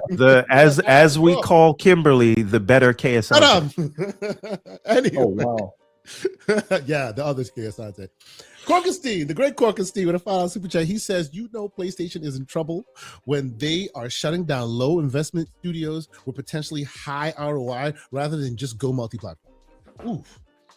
That's true. Right there. I can't begin to believe that that remastering a game, especially in the way that they did it with Demon Souls, where it was just a layer on top of the game that already existed. Of the existing infrastructure, yeah. Under no circumstance can you convince me that costs you a lot of money to make.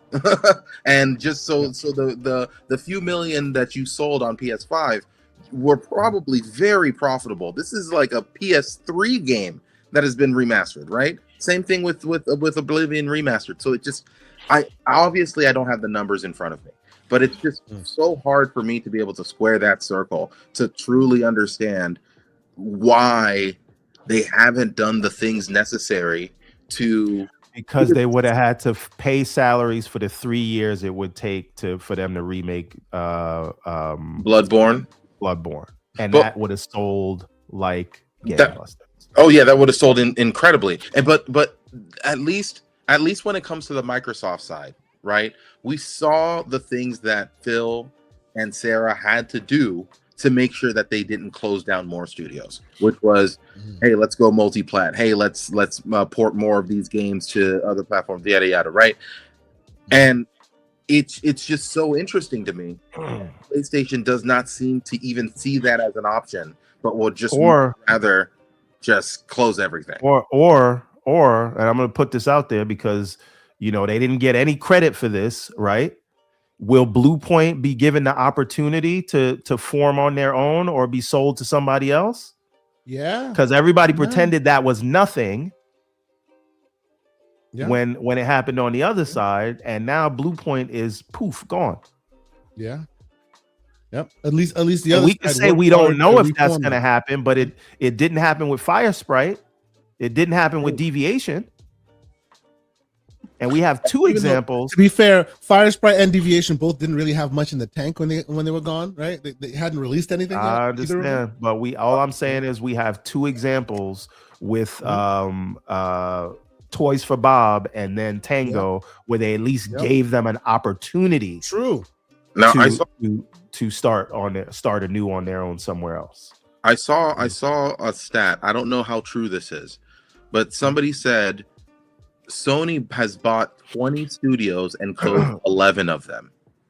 Yeah, but that's overall, so I don't want to go back that far, right? Yeah. But if you just talk about this generation, I think they bought I can't remember. Maybe they bought 10 and closed 7 or some crazy. Relis 5723 with a $2 super chat. Sony, let's make 7 new studios and close them all. Jesus, how many? 7? Can we note that? I don't think I have all closed. So they closed. I believe since 2020 they closed 7 studios, right? So Sony Japan is one that they closed. Yep. Yeah, a few. Matter of fact, let me go to the AI slop and ask this question. Oh my god! And while you do that, I'll catch up on the last super chat of his. With super chat, he says Demon Souls has the Bloodborne license problem issue. So we had an argument about this, and I do not agree. Demon Souls was, if you go back in history and see From Software, like what situation that they're in.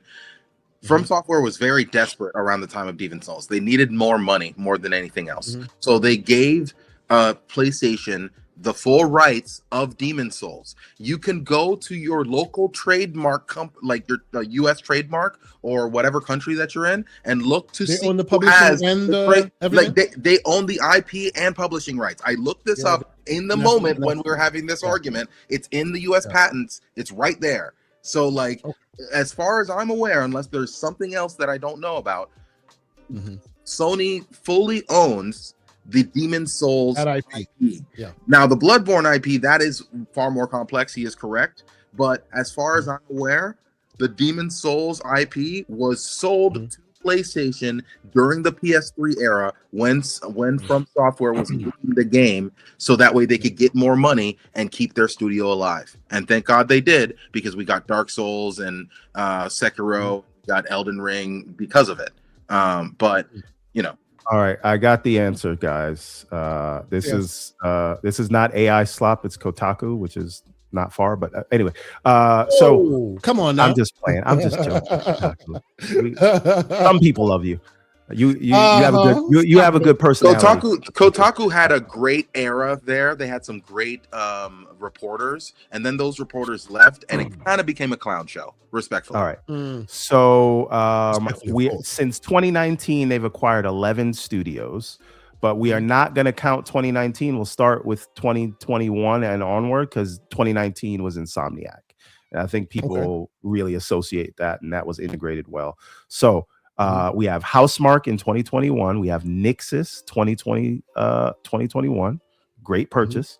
Fire Sprite, also 2021. Fabric Games, 2021. Bluepoint Games in 2021. Just closed. Valkyrie Entertainment. Who knows what they're doing? They helped on Concord.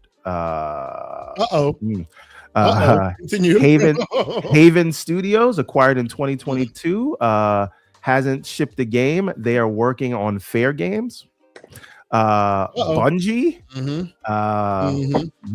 Neon Koi, which was a mobile studio, they are shut down, and Firewalk Studios, who worked on Concord, also shut down. So we have 4 closures and 10 acquisitions. And mind you, like a third of Bungie has been fired since they've been acquired by Sony through various layoffs.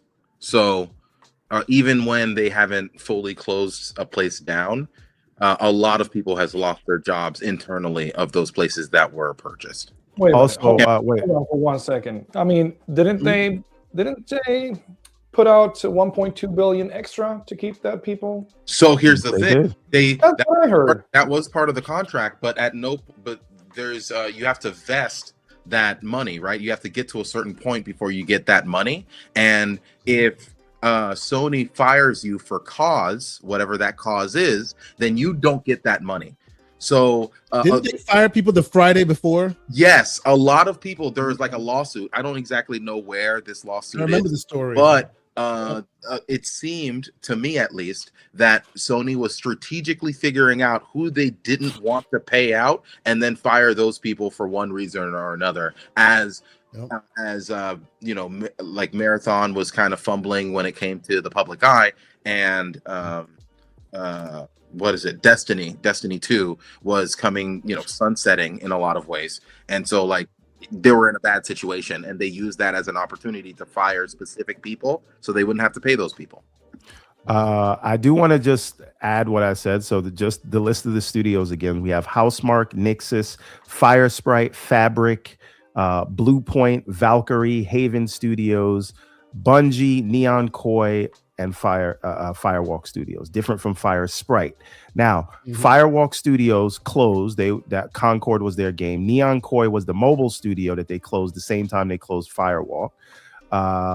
And Bluepoint Games just got closed. But Fire Sprite, all they've released is Horizon Call of the Mountain, and we know the PSVR 2 is dead.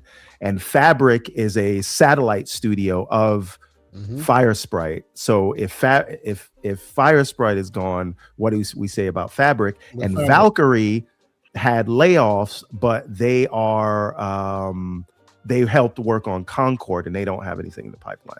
This is why you're hearing 7, but they haven't put out any press release. What about London? What about London and the other studio? Wasn't London Studios also closed? London's, yeah, but this is just of the ones they've acquired. So they've also closed London Studios and I think Japan Studios. Was another one. Japan Studios. There you go. Yep. Okay. Understood. Yeah, that Japan studio though came into fruition with Asobo. When did the Asobo got created? Was it in 2017, 2016? How old is Asobo? I think it's 16, isn't it? Wasn't it 2016?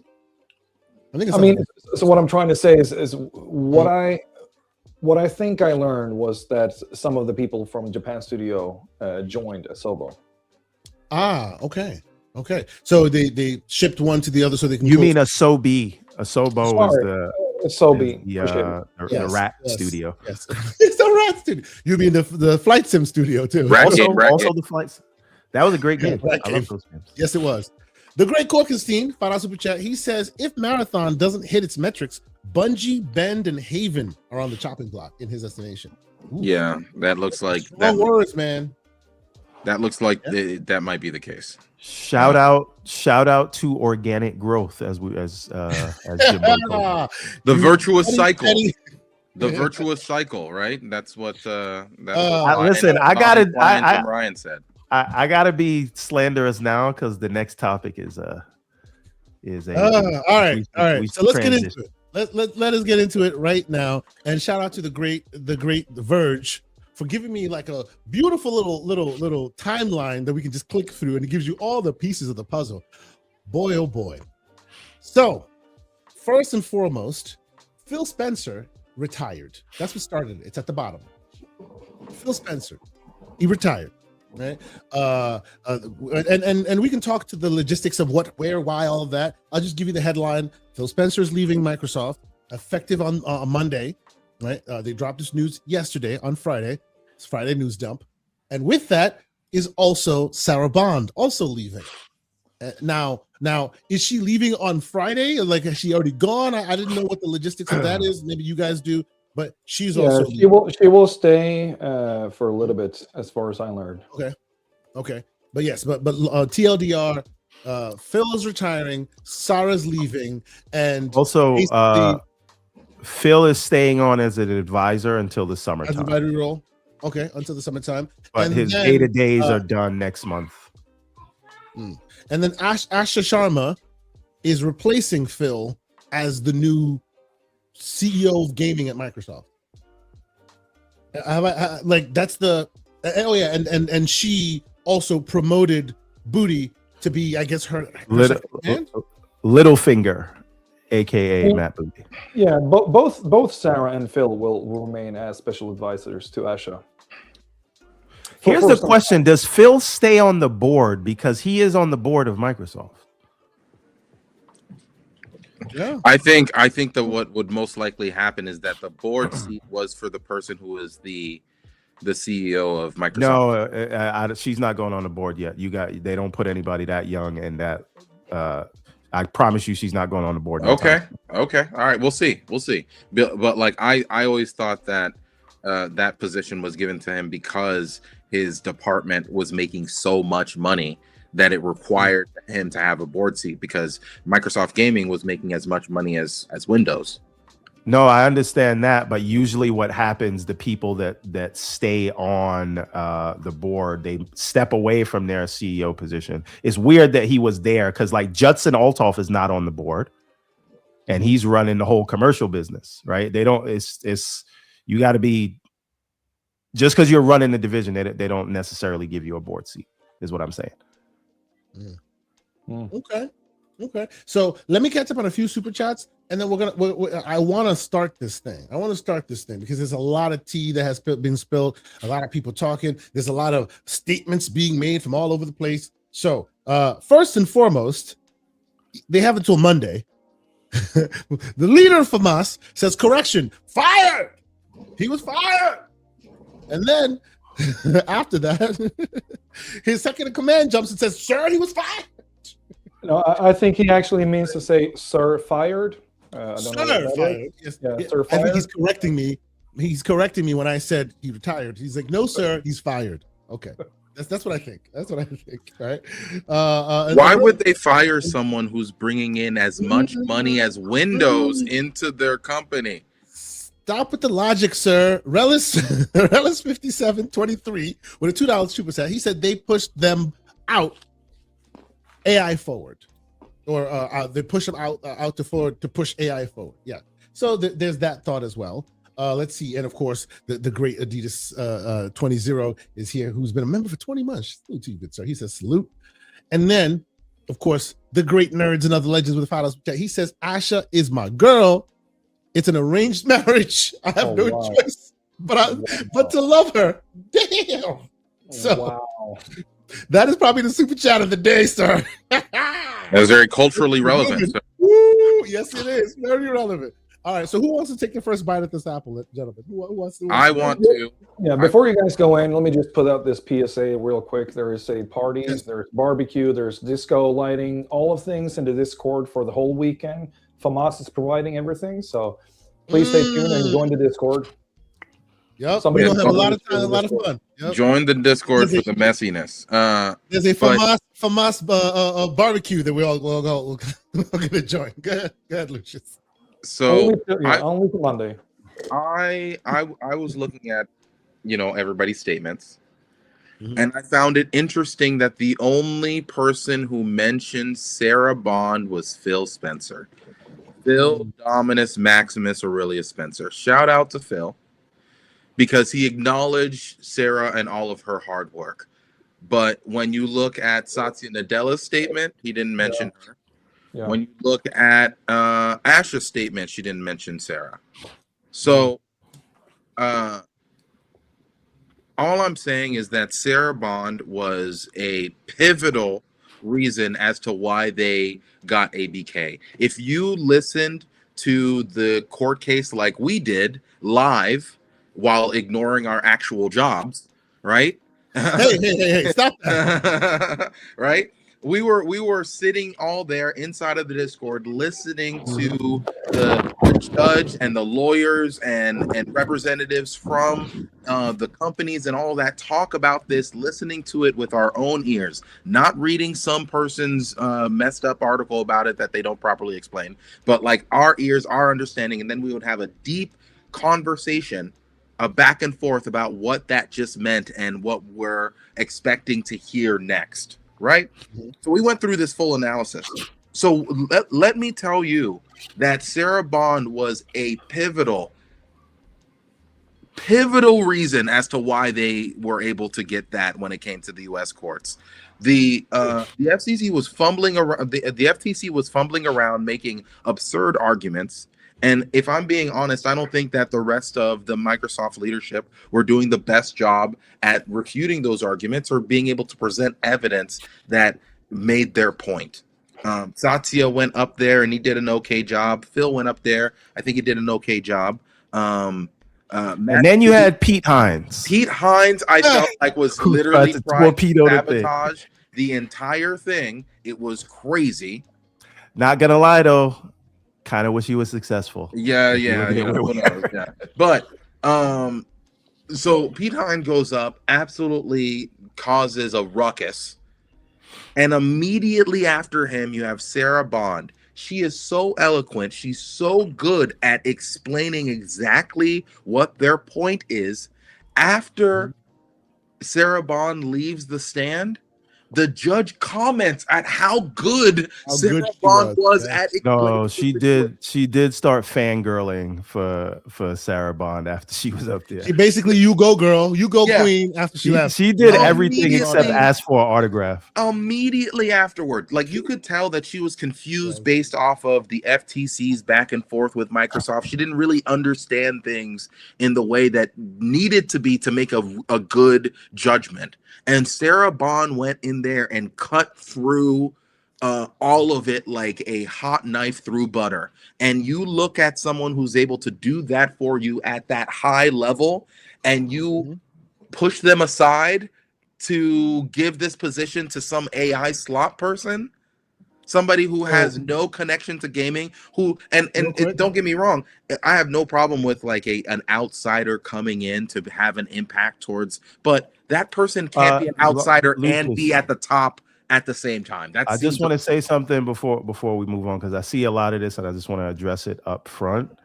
The fact that she doesn't have experience in gaming means literally nothing. And the reason for that is, hold on, before Peter Moore went to Sega, he had zero gaming experience, right? Robbie Bach, who created Xbox, had no gaming experience before he came in there. Sarah Bond came in from T-Mobile, no gaming experience. You don't need to be a gamer. And there are two people. There are two people who are huge gamers who were in the building, and people might not necessarily know this. What do you call it? What's his name? Donnie D was a gamer. People don't know that Donnie D was a gamer, and also the Xbox. I forget the gentleman's name who handles the finances at Microsoft for a while. Who handled Xbox's finances? Remember who's making statements when Tim Stewart. Tim Stewart, also a big gamer. So I don't believe that Tim Stewart change anything. Yeah. Well, also, yes, to that point as well. You know, the best game of 2025. The majority of the developers of the development team at Sandfall had never made a game before. Yeah, but their leadership came from Ubisoft. Their leadership had years of experience. So like this is what I'm saying. I'm not saying that you can't have good talent come from elsewhere that has a significant impact on the space. That's not my argument. My thing is, you are bringing someone who has no experience and they are leading the ship of a pretty big ship. Microsoft gaming is no longer the small thing that it used to be. It's no longer just the Xbox studios. She speaks controls. She's going from leading a team of 400 people to leading a team of 20,000. Hold on, real quick.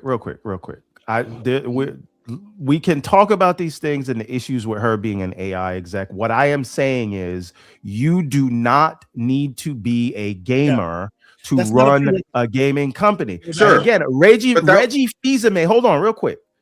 And I'm not negating anything you're saying on the where she came from, but let's not say she don't got experience. She was running things for Meta like Messenger and took it to 1 billion, whatever. She ran Instacart, took that to IPO. I don't want to sit here and say she don't got no experience. She was at Instacart for 1.5 years. She was at Meta for 2 years. I very much doubt that the small amount of time that she was in there, she was able to have as much impact that you're saying. She was a part of a product that was already going to go up and increase. Messenger was going to be one of the largest messaging platforms, no matter who ran it. I'm not saying to you right now she's the right person. I am trying to dispel the idea. And somebody slow-mo. All I'm saying is that I've done my research on her resumes, and so I know what she's done.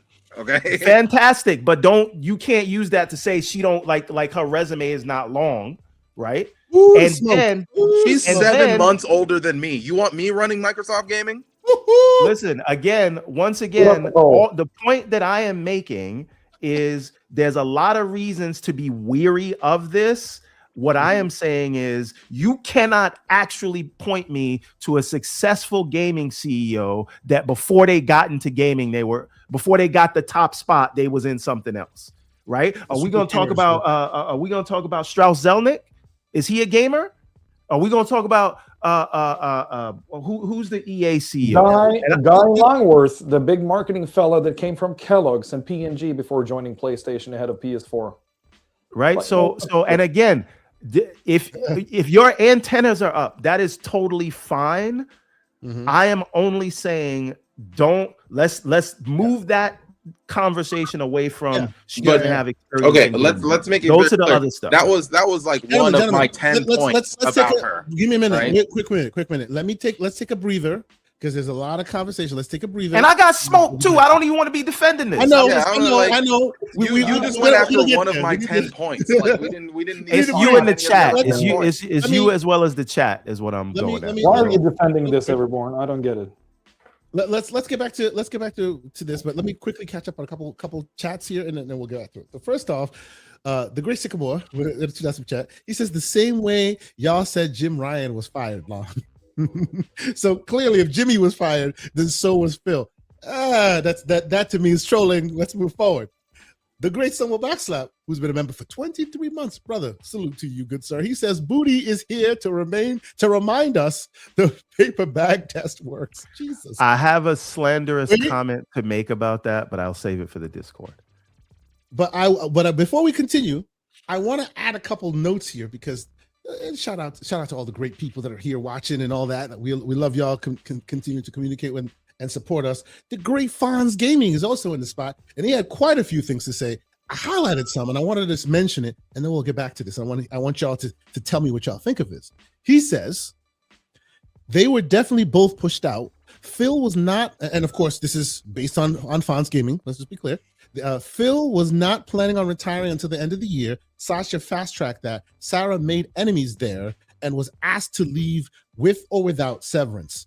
He says, I know this.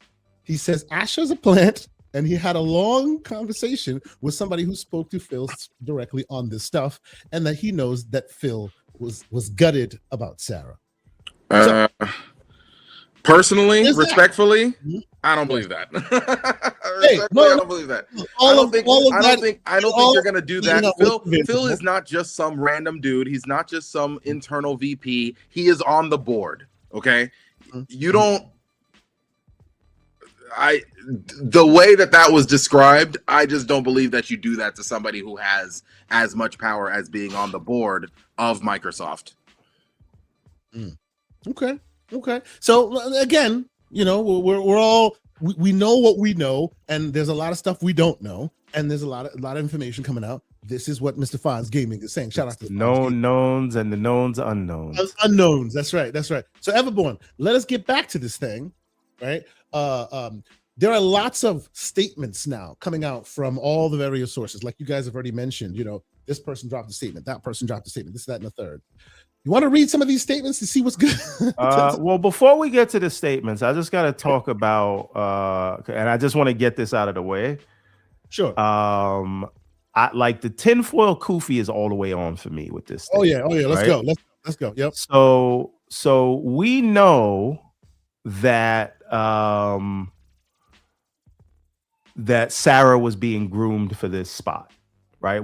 Nobody that's following any of this would tell you otherwise, right? So it's clear that she was passed over for the spot, right?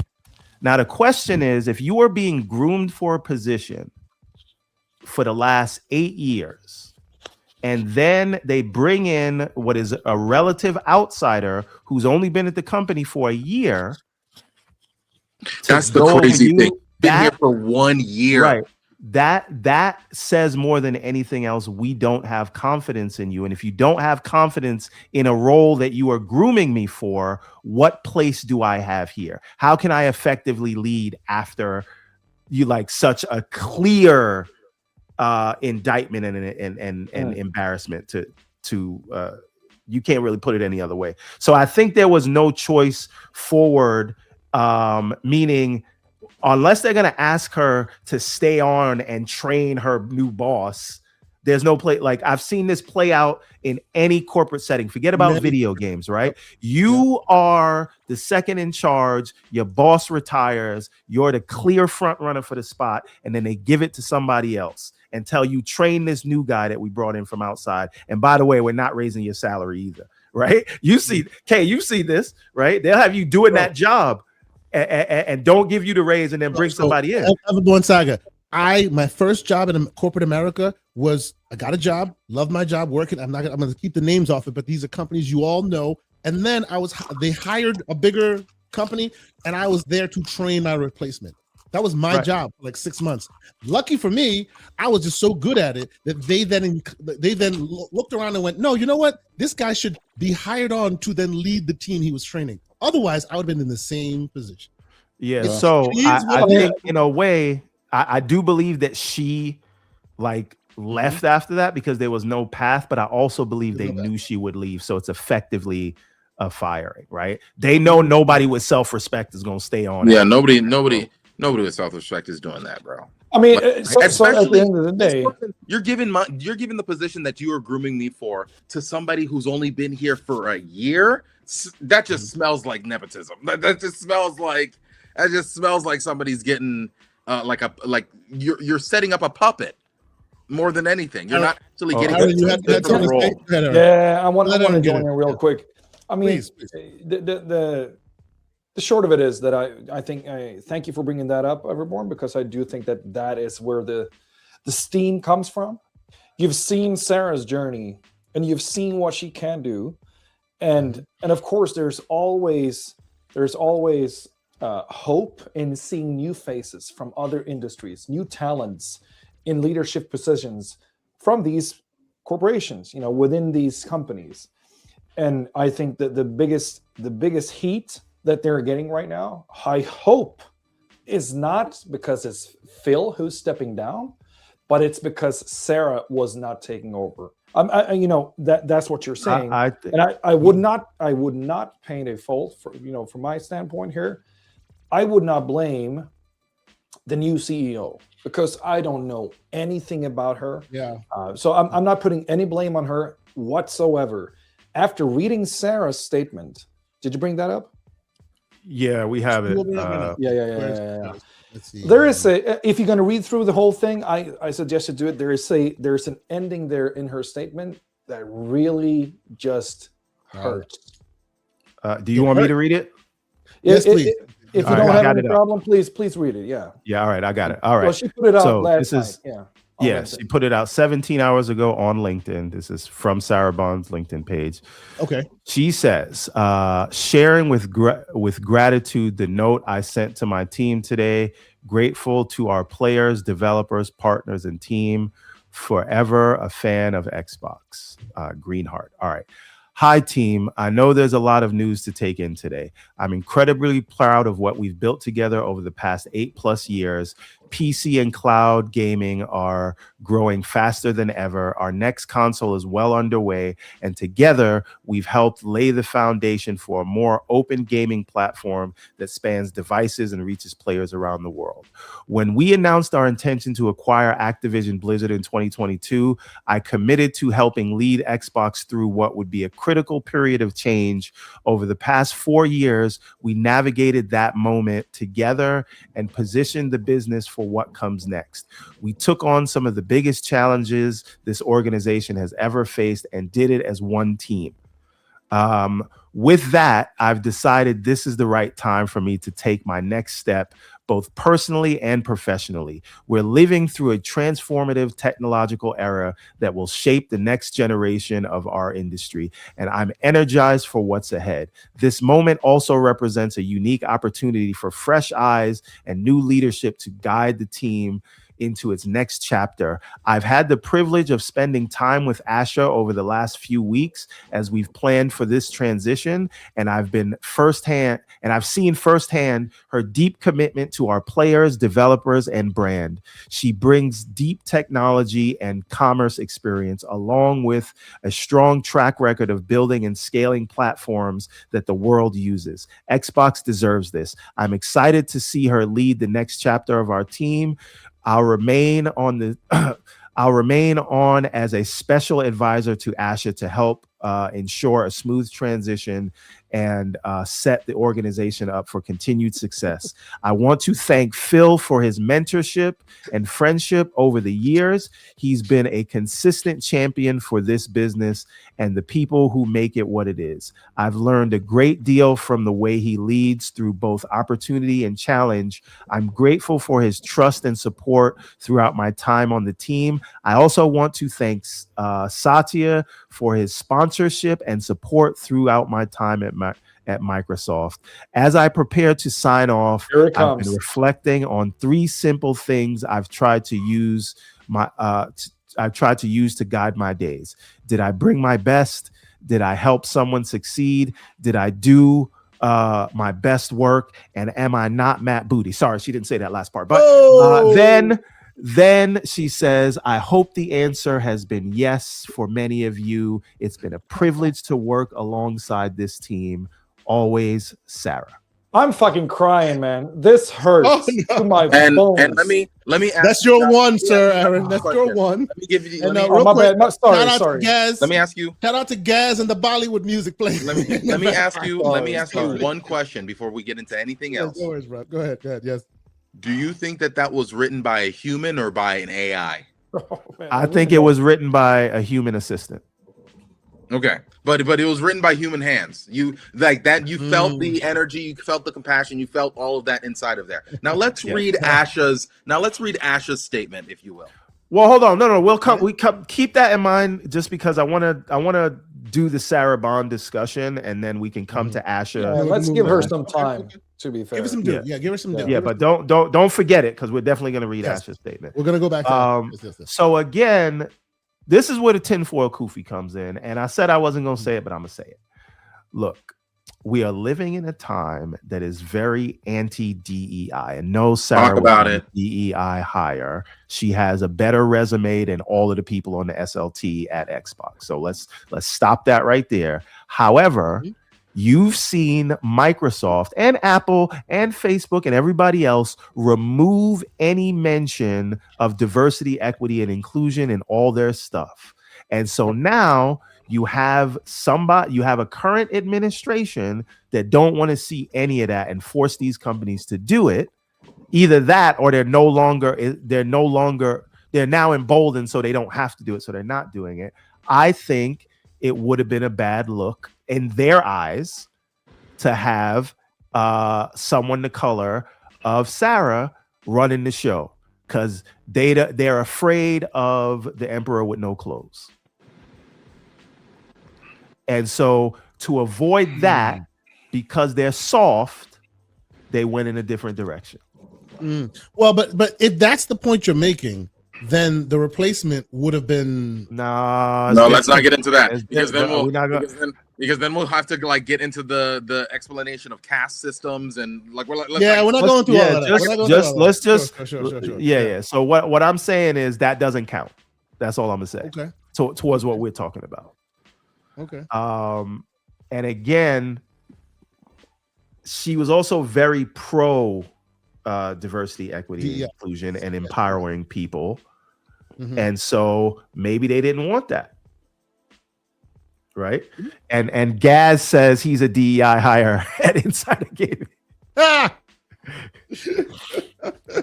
But again, like we talk about glass ceilings, we talk about all of these things, but this person is clearly like groomed for this, and then they bring someone else, and we'll talk about the AI angle in a second. Now because I'm going to be fair here on that's my tinfoil kufi stuff.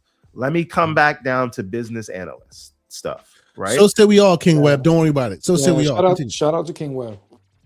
Yeah. Right. But does the current administration know that? And I'm going to bet that we don't know. And I'm going to bet that they don't want to know that. Right. Yeah. So now here is let me take out the tinfoil kufi, and let's talk about the other elephants in the room. Now, you and I, Kay, and we were one of the first people to bring this up.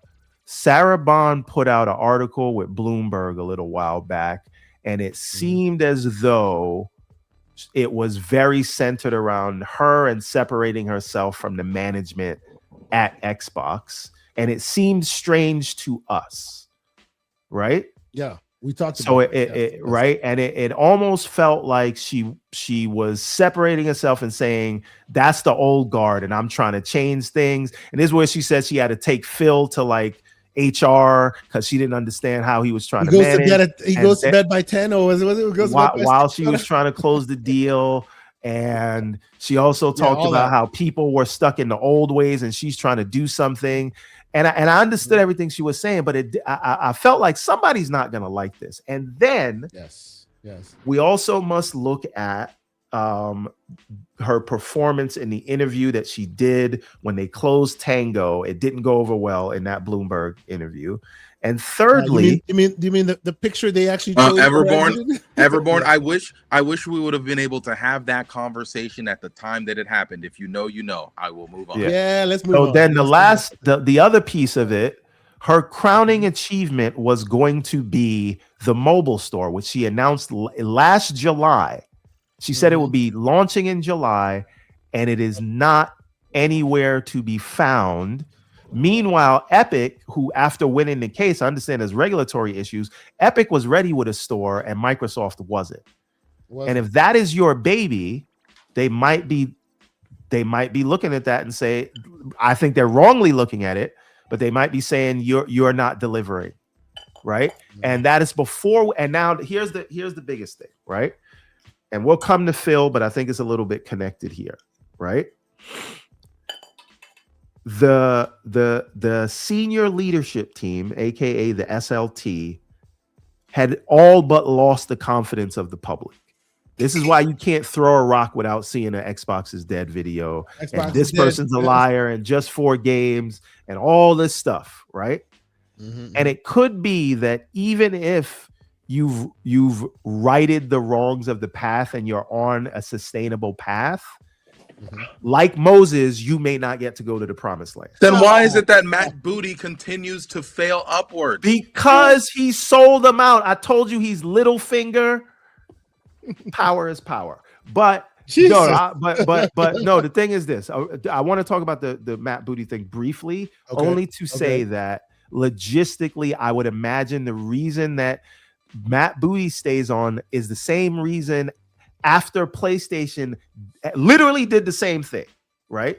So if Xbox is dead because of this, PlayStation is whatever. But they got rid of the whole management team and they kept Herman Holtz. Okay. Right?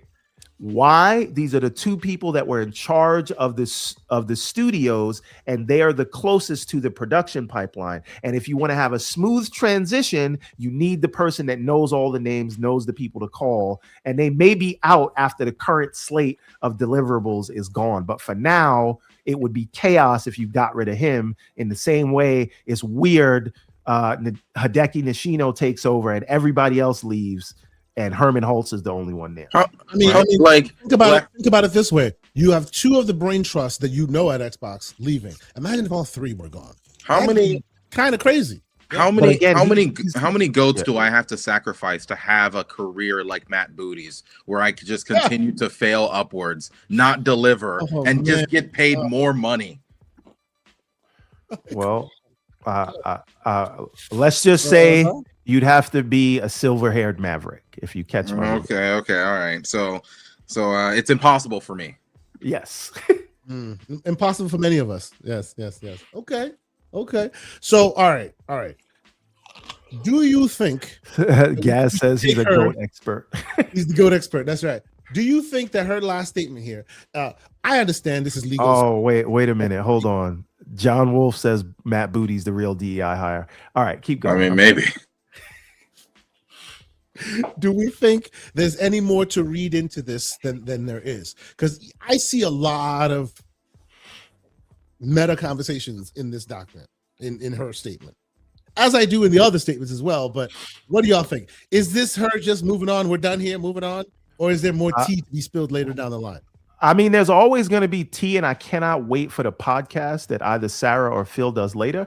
But like, I want them to do like a Mace and Cameron, It Is What It Is style podcast and just spill all the tea. But that being said, I think it's just very clear that there was no path forward for her in the company, and like she came from money, right? She it's not like she doesn't need this job.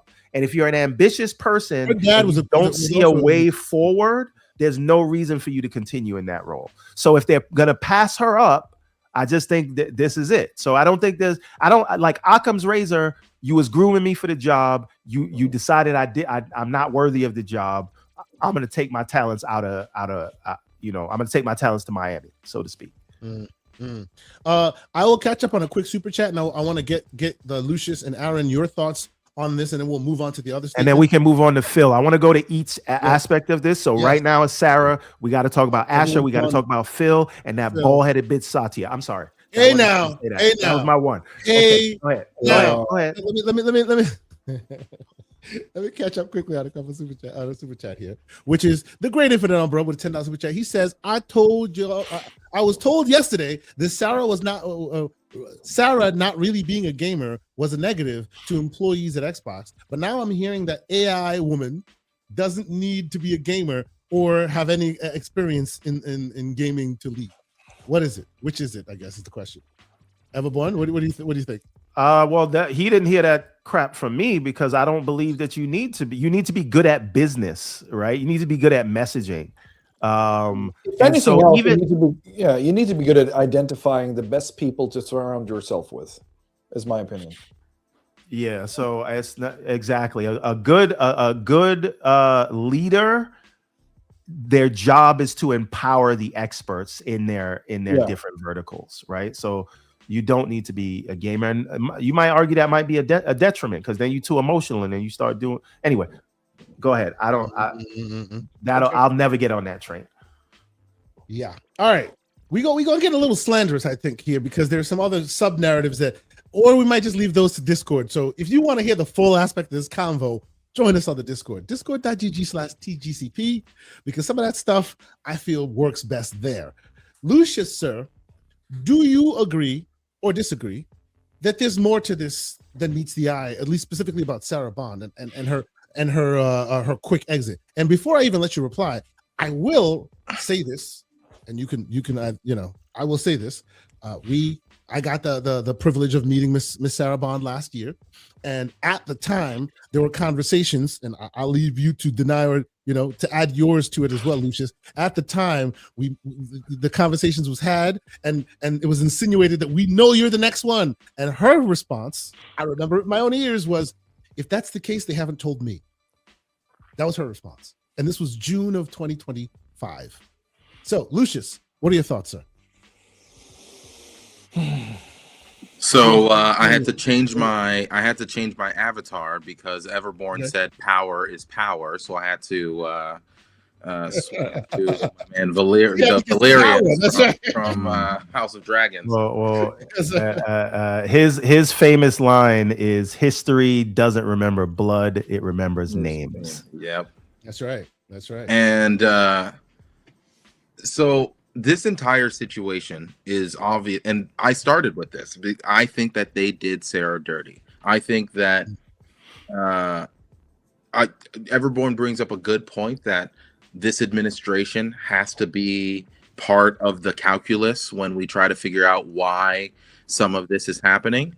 But like at the end of the day, it was obvious to everyone who was looking at the way that Phil was treating Sarah that he obviously wanted her to lead the ship next. And obviously, his decision didn't matter. And I think this was the conversation in the Discord. But what if this is simply Microsoft trying to find a scapegoat because they've invested so much into OpenAI, and OpenAI is looking real spooky right now, and they've lost so much in market share because $1 trillion in market cap over the last month. Yeah, stock has gone down around 25%. And because they were a $4 trillion company, and now they're a $2.9 trillion company. And all of that is because investors are freaking out. because they're all coming to the realization, well, what is this AI thing really doing? We need it to actually be useful and like actually provide money. And we've talked about this before. Microsoft and many other companies have snuck in this quote unquote AI growth by shoving AI into everything. And then you can say that AI is growing because people are using AI. But if me just like looking at my screen is using AI, then yeah, you can say that your AI growth is happening. If every single time that I press the start button and that uses some sort of AI function in the background, sure, yeah, you could say that like you're using AI more, but that isn't actually resulting in anything being done. No productivity is actually increasing. People actually have a very negative perception of not just AI as a whole, but specifically Copilot, because Microsoft has shoved it into every aspect of their OS and in every piece of their software, and all of it is half done. So it's creating a terrible experience end to end for every single person who uses every single one of their products. So microslop started becoming one of like a thing going around on the internet. Microsoft responded to the microslop and was very negative towards it. And now the person that is supposed to lead us towards the future when it comes to gaming is the queen of microslop herself. So I think another aspect to look at is the weird thing about Microsoft right now and the push into AI is that we don't know if there's any real demand there other than what they're forcing on it, right? And I know there's investor demand because it's a buzzword like crypto before it, right? A blockchain, whatever, right? But they're forcing AI and Copilot into Windows, right? That really no one asked for, and then they're forcing it into their productivity suites, and then they're forcing their developers to use it, hence creating a justification for the investments that they're making into it. And you think they spent a lot of money on Activision? They're talking about spending $80 billion a year for AI data center build outs, where they're buying components that they don't even have the demand or power to run. So they're sitting there, which is causing the price for the chip manufacturers to go up and ruin the market for everybody else. So all of this, and again, a lot of the projected revenue that they have comes from a company that is supposed to pay them, but this is a company that they own 50% of, OpenAI, right? Mm-hmm. So we have all this business on the books for projected revenue, and when you look who that projected revenue is coming from, it is OpenAI, the company that Microsoft used $1 billion to start, and they're using all their data centers and all that. So it's like, and you see a lot of this, right? Like people are buying chips from NVIDIA that they can't afford. So NVIDIA then invests in the company so that they can have money to pay NVIDIA. All of that. And it just feels like it's a giant snake eating its own tail. Or in what we call it in my neck of the woods, a circle jerk, right? But by the way, news, quick news, quick news, emergency news, right? Quick news. 28 minutes ago, Asha tweets, "I hear you."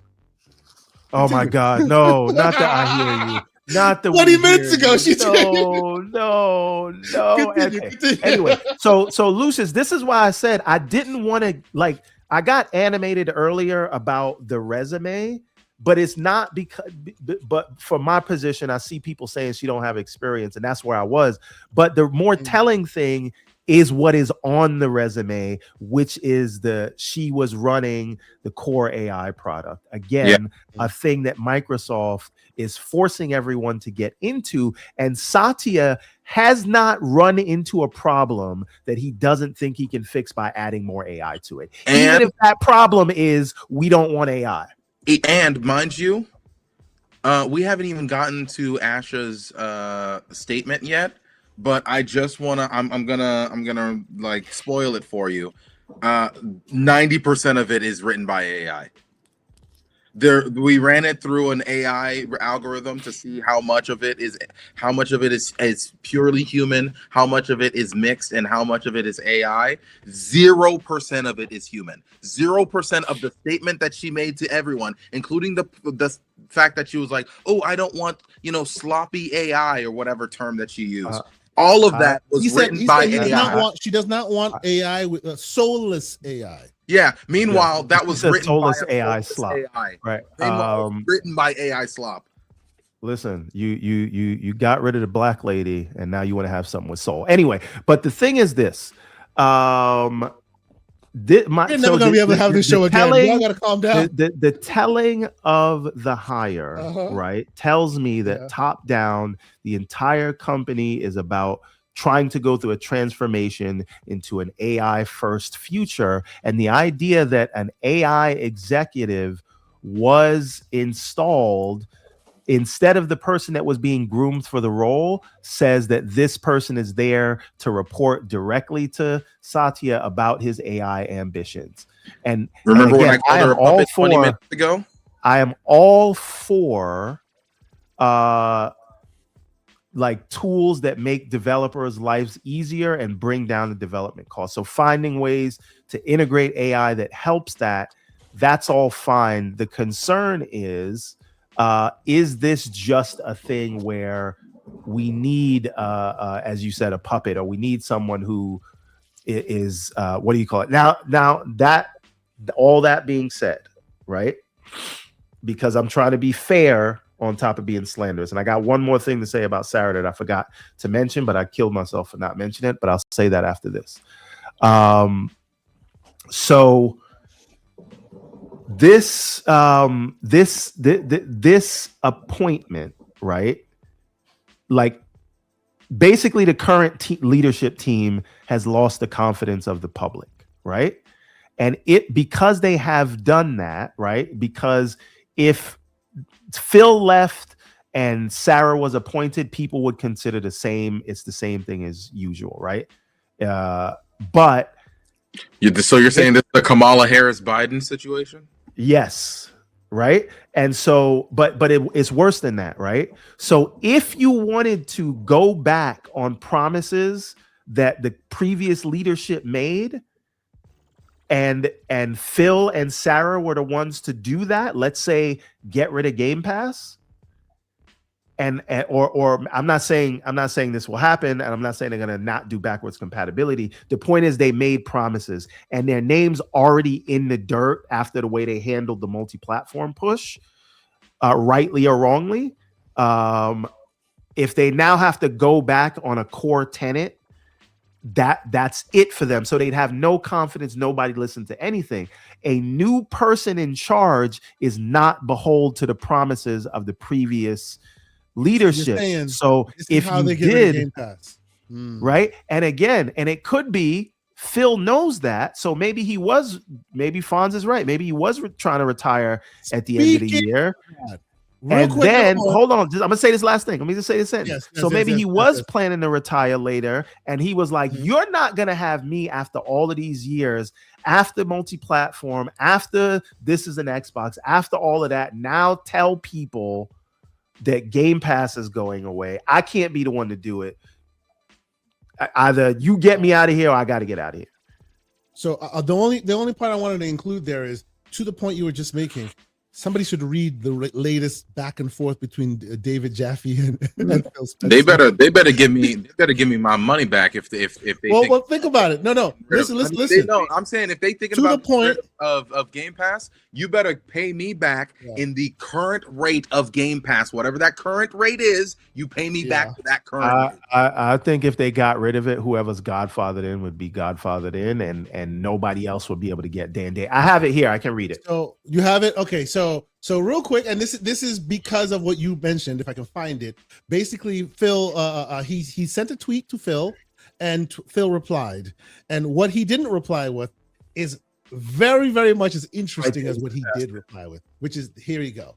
So he puts it out there, right? He says he never met Phil, right? And he's not sure. So I'm not saying Game Pass is dead, by the way. I just because I see people in the chat saying that. No, I get that. Yeah. Yes. This is a fear. This is a fear, and this is some of the contents for that, right? So he says all this, and then he says, "I imagine Game Pass as we know it is dead, but I just wanted to try."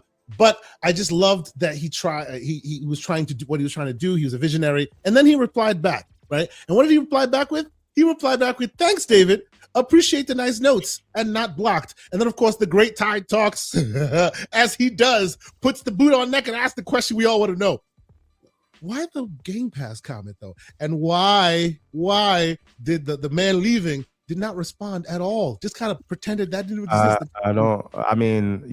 I don't think Phil has been a master at not responding at things that he shouldn't respond to because people ask him things. So when we saw this, we were going back and forth on DMs, and I saw this, and I was just like, "This reminds me of the Captain America who's old meme." He goes, "Damage control? No, I don't think I will. It's not my job anymore." But I don't even think it's about damage control. I think it's just I'm not answering that because nothing can come of it, and I'm nothing not good can come of it. That's right. I'm missing on my exit package. But. So yeah, I'm not. I wouldn't read. I know there was a lot read into it. Like, why didn't he correct? Oh yeah. I just think it's hilarious. Correct it. Like that would have been an even bigger discussion, right? So there's just nothing to be gained from it. You say thanks. You move on from there. So what do we think his golden parachute is going to be? What do we think Phil Spencer's golden parachute? I believe is it going to be in the bees? Is he going to become a billionaire because of this?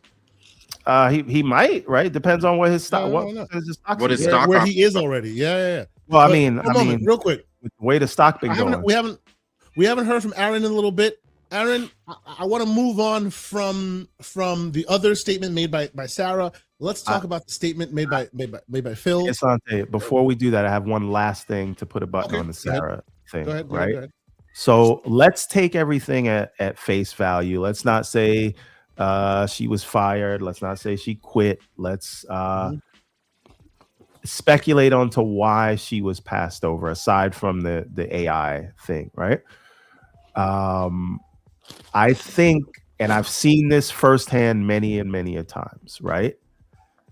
When you are in a corporate setting and you are in a leadership position and you are assertive, meaning getting things done, when you're a woman, and even worse, when you're a black woman or a black man, you are looked at more harshly than other counterparts. And it could be that because she was trying to be a go-getter, trying to execute on the deliverables, that her blackness made it rub people the wrong way.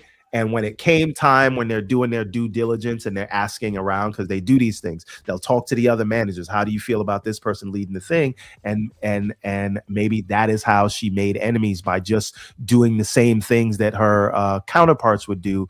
But the perception of it seemed more pushy than it would if it was somebody else. And I've seen it happen many, many times. Yeah, I've seen it happen. I have to wonder if that also played a role in why she was passed up for someone who may be more agreeable. I mean, to that point, though, that like, before we forget the history in video game industries, I'm not sure how many times I've heard that exact sentiment from so many women inside the industry. Like the second they start to challenge mindsets, they become one of the annoying ones. And it's I true heart, even if none of us know if that was what happened, I can absolutely see that being a thing still. Yeah. So, which is terrible in the world we live today. I just wanted to make sure. It's very consistent for the world that we live in today, because the world that we live in today also voted for Orange Man and the policies that they advocate for. I'm not going to get too deep into it, but like their anti-DEI thing is leading to this sort of mentality, and it allows for that sort of mentality to thrive. Okay. Okay, so let's adjudicate a bit more of what he had to say as far as Phil Spencer's exit interview. Right, he says it's rare in my life to know when a chapter is closing, but after 38 years, 38 years, some people haven't been alive for 38 years, let alone be at a job. This dude literally got out of college, started working for like one other company, then started working for Microsoft, and then never left. Never left. Yeah, 38 years. Right. He says, after 38 years at Microsoft, the moment has arrived for me. I've made the decision to retire and begin the next chapter of my life. It's a milestone that's given me a chance to reflect on the incredible journey that I have been fortunate enough to share with so many of you. He continues and says, I'm excited for Asha as she steps into the CEO role. She is joining an incredible group of people, teams full of talent, heart, and the deepest commitment to the players that they serve. Watching her lean in with curiosity and a real desire and to strengthen the foundations we built. Foundation we built gives me confidence that our Xbox communities will be well served in the years to come, in the years ahead. Thinking back to my start as an intern in 1988. Wow, I never thought I could have never imagined the path ahead. I've been lucky to work with so many passionate creators, partners, colleagues, and players across the industry. People who challenged me, taught me, and made this work full of joy and wonder. Thank you to everyone who's been a part of this chapter. This community has meant more to me than I can say. From here, I'll keep doing what's always mattered to so much to me, cheering on the teams, pushing this industry forward, and playing alongside this incredible community. See y'all online. Can I say something real quick? The fact is, the story isn't really the story isn't really that Phil is retiring, right? He's the longest serving gaming CEO that you can think of. And he's been at the company for 40 years and he's rich. He don't need this, right? So it's not that like we should have expected that he would be retiring. Where the drama and the concern and the uncertainty comes from is in the replacement and in the snub. Oh yeah, absolutely. Like mentioned earlier. Yep. Because this should be a reflection period of his 38 years and how much we appreciated what he did, and we can talk about his success or his failure. That's where this should begin and end, as all the other success in the continuity is established, because he's already got a good team in place. To your point, him leaving and it upending the apple cart the way it has. This is the problem, right? Oh, shout out to the great John Wolf, the MJ Dark rather, who says Phil can now go to sleep at 9 p.m. Hey, who said he already wasn't? According to that Sarah Bond article. So my biggest question about all of this is,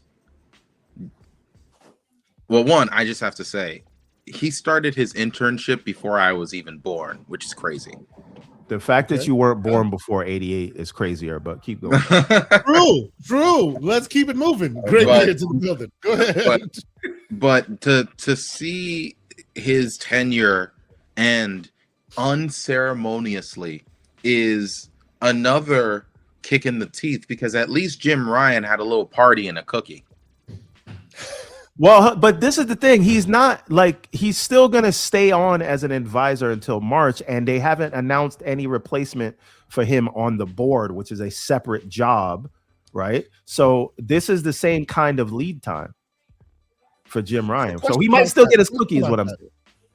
Question about that role thing, because I've been thinking about that as well. For a while now, right? We've had, with the ABK situation, and I'll get to Slow-Mo's chat in a quick minute. We've had CEO of Microsoft Gaming in Phil Spencer, right? And then we've had head of Xbox in Sarah Bond, right? And then we've also had head of content, which in Matt Booty, right? The trifecta.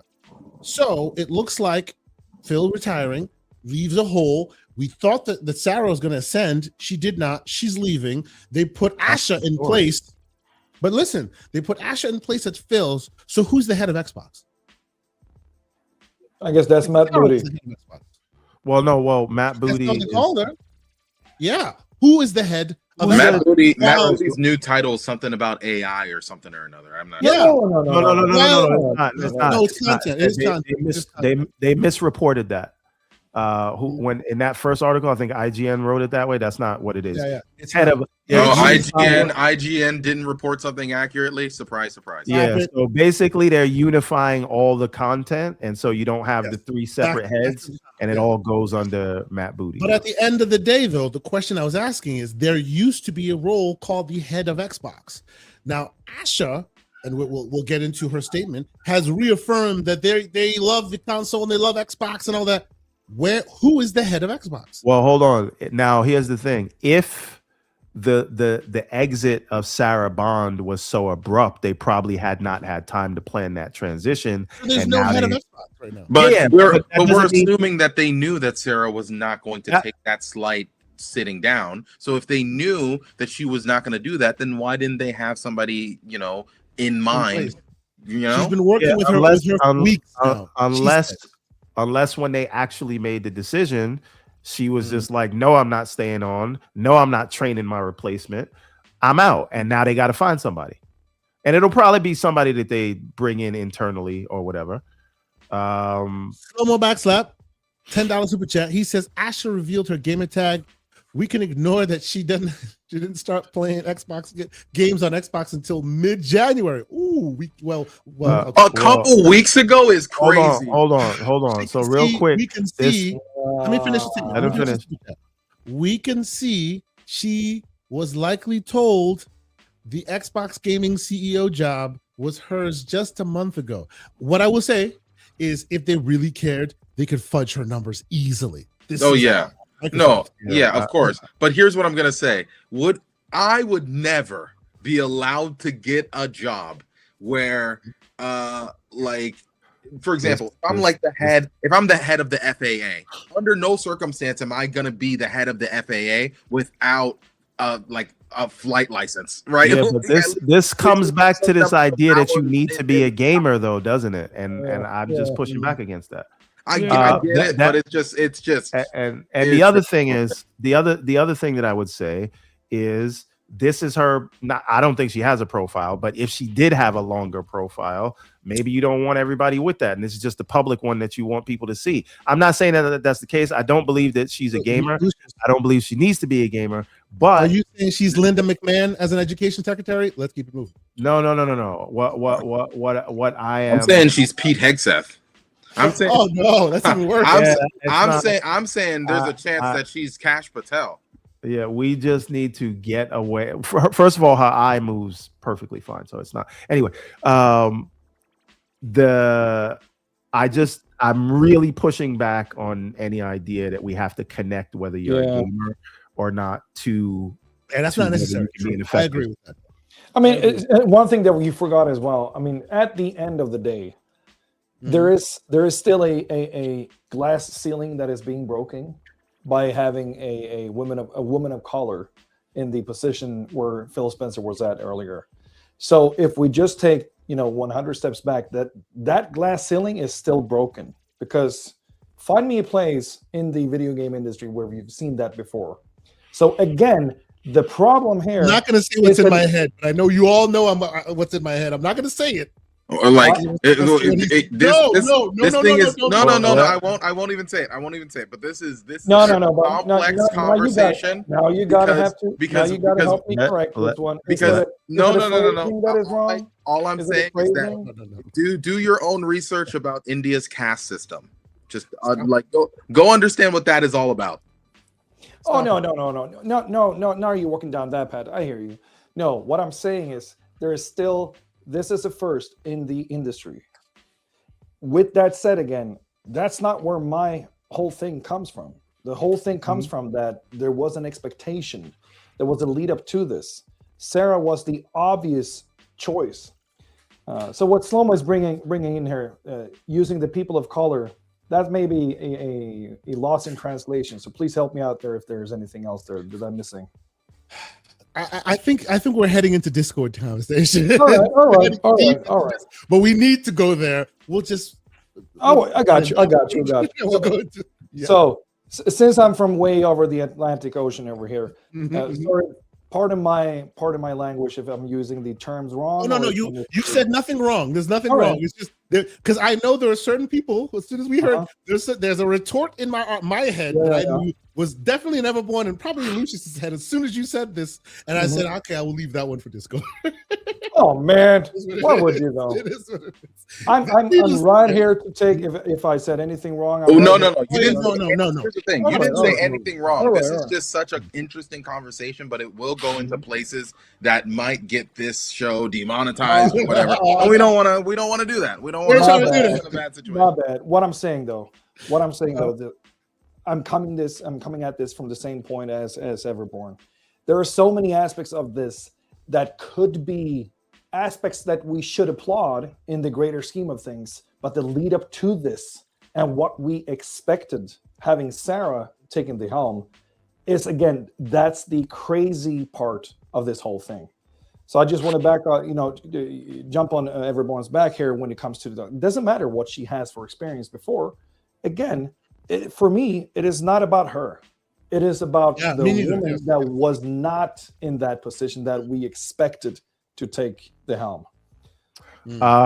See, this is where I'm gonna I'm gonna just add a little bit of context to you and differ. This glass ceiling has been broken. It got broken by Nintendo.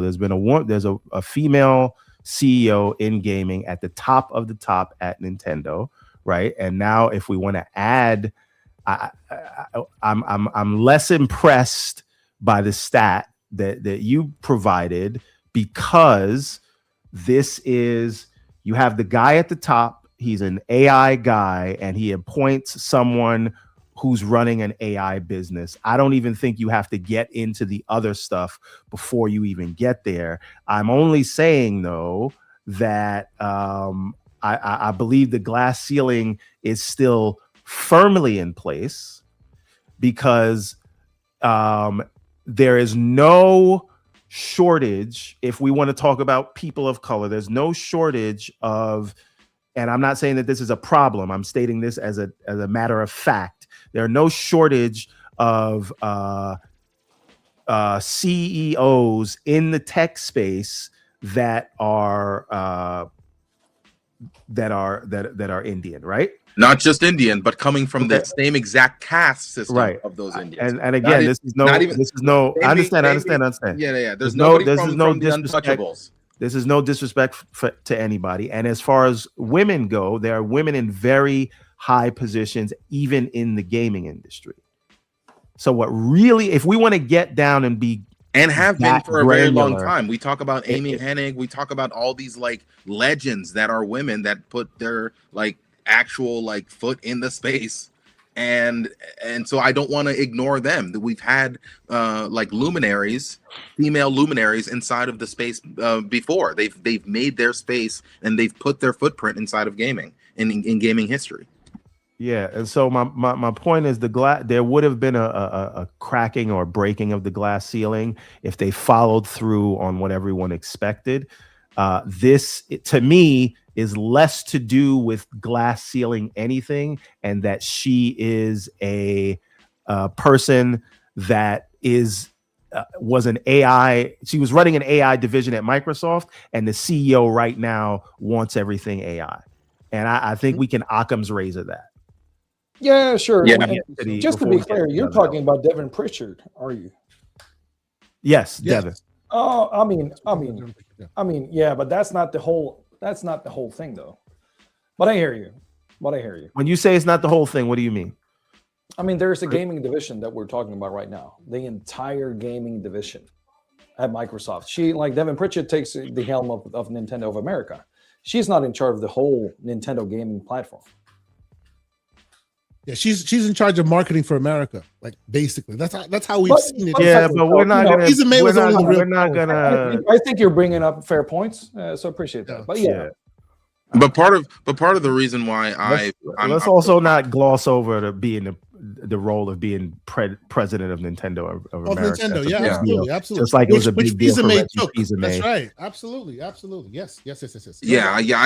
I would say that when Reggie Fils-Aimé got his position, that was really big. And when I found out that like Reggie Fils-Aimé is Haitian, you would think that I would know from the Fils-Aimé in his name. But the guy's Haitian, so that was also big for me as a kid when I found that out.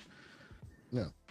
Let's read Asha's hold on, wait. I just gotta read this from Negatron. KSate sweating reading the chats. Take it to Discord boards. Okay. Yo, y'all are getting a little slanderous. I gotta this is why we avoid these topics. I said I was gonna try to not get us canceled, but I made no promises up front. Breathe. Some of that stuff is like, woo, all right. But Negatron is not done yet because he has a $20 super chat. Shout out to Lord Negatron. He says, pour out a little liquor for this bit. Oh my God. This is for bigger, better tinfoil goofies today. Sheds a green tear. Oh, so sad. So sad. I know you want to talk about Asha, but do you want to do Asha's first or do you want to do Satya's? I want to do Asha's because I barely care about Satya. Satya's is just. Oh, we got to read them all. All right, so where's Asha's is 83% AI. Satya's is 100% AI. Send me the link to Asha's because I don't see. If you look in the private chat, I sent you the. Okay. There's the blogs.microsoft.com. It's right above where. Right above it's right below Aaron's comment. So that's the horse's mouth. Don't read nothing from nobody else telling you how to feel. There you go.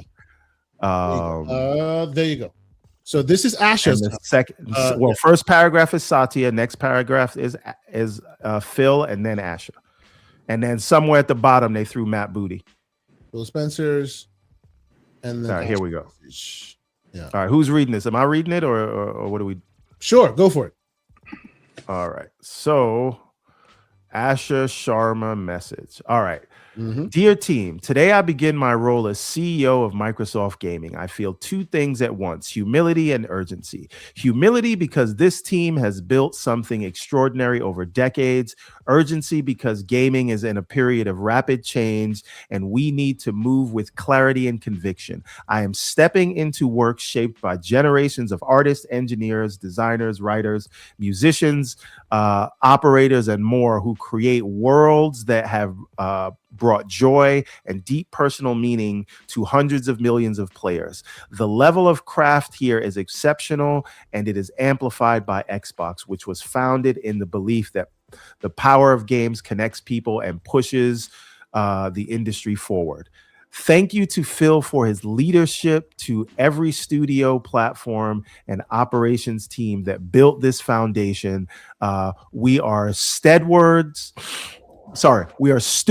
of some of the most loved stories and character entertainment and bringing players and creators together around the fun and community of gaming in entirely new ways. My first job is simple. Understand what makes it work and protect it. The idea that you don't already understand that and they chose you for the role is wild, but crazy.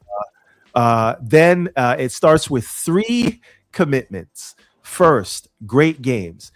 Everything begins here. We must have great games beloved by players before we do anything. Unforgettable characters, stories that make us feel, innovative gameplay, and creative excellence. We will empower our studios, invest in iconic franchises, and back bold new ideas. We will take risks. We will enter new categories and markets where we can add real value, grounded in what players most care about.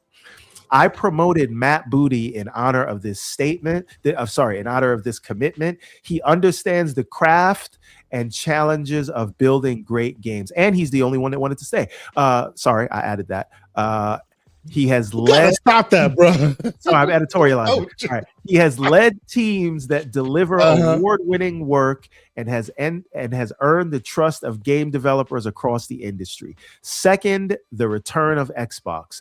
We will recommit to our core fans unless they want you to go back to exclusive. Sorry, I did it again. But we will recommit to our our core fans and players who have invested with us over the past 25 years, and the developers who build expansive universes and experiences that are embraced by players across the world. We will celebrate our roots with a renewed commitment to Xbox, starting with console, which has shaped who we are, which has shaped who we are.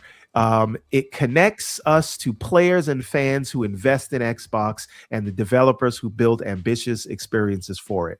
Gaming now lives across devices, not within the limits of a single piece of hardware, which is at odds with the previous sentence, but whatever. As we expand across PC, mobile, cloud, Xbox feels seamless, and cloud, Xbox should feel seamless, instant, and worthy of the communities we serve. We will break down barriers so developers can build once and reach players everywhere without compromise. Third, the future of play. We are witnessing the reinvention of play. To meet the moment, we will invest in new business models and new ways to play by leaning into what we already have: iconic teams, characters, and worlds that people love. But we will not treat those worlds as static IP to milk and monetize. We will build a shared platform and tools that empower developers and players to create and share their own stories. As monetization and AI evolve and influence this future, we will not chase short-term efficiency or flood our ecosystem with soulless AI slop. Games are and always will be art crafted by humans and created with the most innovative technology provided to us. The next 25 years belong to the teams who dare to build something surprising, something no one else is willing to try, and have the patience to see it through. We have done this before, and I'm here to help us do it again. I want to. This part's the part that worries me. Go ahead. This part. All right. I want to return to the renegade spirit that built Xbox from the first place. In the first place, it will require us to relentlessly question everything, revisit processes, protect what works, and be brave enough to change what does not. Thank you for welcoming me into this journey, Asha. Now let me say something. I want to say two things. One, congratulations to this sister for being able to get this great opportunity. I'm somebody who always advocates that, young people should be given an opportunity, and she's just like 7 months older than me or something like that. So she's pretty young. She's like 36, right? So she's in the prime part of her life, getting a great opportunity. So shout out to her, right? That being said, Phil Spencer got the smoke every day, so you gonna get the smoke. Nothing's gonna stop me from giving you the smoke in the same way that I gave Phil Spencer the smoke every single day. So let's revisit that 83% commentary that she just gave us. 83% of that is written by AI. Well, to be fair, and 17% of it is mixed. 0% of it is real human being. Like actually, and explain what those calculations mean, because people may not understand that. So you can put a lot of things inside of an AI detector, and based off of like word cues, sentence structure, that sort of thing, it will dictate how much of the material that you've given it has a large likelihood of being AI generated. So 83% of that has a high likelihood of being AI generated. 17% of that has a high likelihood of mixed, which means that the AI popped something out, she wrote something, changed a couple words, sent it back to the AI sent it back to her, back and forth and back and forth. So 7% of it was that, 83% of it was just the AI spewing something. And she's telling me that 0% of it was not touched by AI. Hold on, wait. And once again, this is all probability. So who knows, right? And it depends on the model that you're looking at. And it does depend on the model. Says the AI checker says it's only 8% AI usage. And even if it was with the cues, what happens in a lot of these things is that people will write what they want for a press release. They still wrote it, and then they put it in AI to make it more assertive, more forward, fix grammatical errors. So it doesn't mean that she was just like, give me something to say to them. It's a tool to be used. People can say what they want, and then AI can make it sound cleaner. No, of course she didn't say it. Of course, and we actually ran it through multiple models yesterday. One of the models said 83%. Another model said 90%. This model is saying 8%. So it's really going to depend on which model that you trust. But for me, if part of your statement is saying, hey, we're not going to put bad AI inside of your thing, and I run my thing through your statement through a checker, and it says that a good amount of that stuff is AI, how am I going to trust you? You are on mute there, Everborn Saga. Sorry about that. You don't know. Like, she could have wrote 4 paragraphs and said, clean this up for me, and now the whole thing says AI because it cleaned up the thing. So we don't know. My thing is, my smoke is not really for Asha yet, because the thing is this, right? They were already down the road of releasing hardware in whatever form it comes in. They were already working on back compat, and they were already working on unifying the UIs, right? They were already doing those things. And so when she comes in, and they were already delivering great games. Like, you've seen the last 2 years for them, right? So if that continues, that is one of those things where, like, you inherit a good economy from the previous president. True. Right? Yeah. And again, so what she has the opportunity to do here with a fresh face is not be beholden to the promises of the past, and she can make changes. That's the part that worries me. That I am looking for from Asha. Can you get the messaging can you get them to cohesive messaging, right? If you read Reggie Fils-Aimé's book, which you should read, it is a great book. He talked about when he came into Nintendo, his first move was saying, all comms come through my desk. If you want to do any commercial, if you want to do a blog post, if you want to do an interview, I got to sign off on it, because we want it all sound like we have a cohesive vision instead of being all over the place. So to me, unfortunately, Phil and to an extent Sarah had some baggage because of the difficult things that they had to navigate through over the course of this generation. So I don't have any smoke for her yet. She's starting at 0 for me. I'm not excited. I'm not unexcited, but she's gonna have to come out here with some things that make the place distinctly her own, and then I will judge accordingly. The issue here, the smoke is for Satya and what they did to Sarah. I don't have smoke for her yet because she hasn't done anything. Wholeheartedly with your Everborn Saga. I don't be like we're ganging up on this person who we don't know, right? But we can't gang up on Satya and Matt Booty though. I will not step in the way. So please, if y'all want to do that, no. Let's establish that ground, because I feel like maybe let's step on that bald head real quick. Stop it. Before we do that, let's establish the ground. I have no smoke for Asha either. Right? I don't know whether she will be great for the role or not. Time will tell, right? If I have any smoke or worry, rather, it's the systems in place that put her in position instead of elevating the one that was groomed. That's worrying. That's it. But that's water under the bridge now. So as far as her contributions, or whether she'll be good or bad or whatever, that's all still to be seen, right? Where I worry about her specifically is this. I want to bring back the renegade spirit. It sounds great in the first place. Let's bring back the renegade spirit. That is Seamus Blackley. I appreciate that, right? Relentlessly questioning everything. That means back compat. That means consoles. That means Game Pass. That means anything and everything that differentiates them today. She will question everything, revisit processes, protect what works, and be brave enough to change what doesn't. By whose barometer? The gamer or the business? I suspect the business. So this worries me for Game Pass. It does.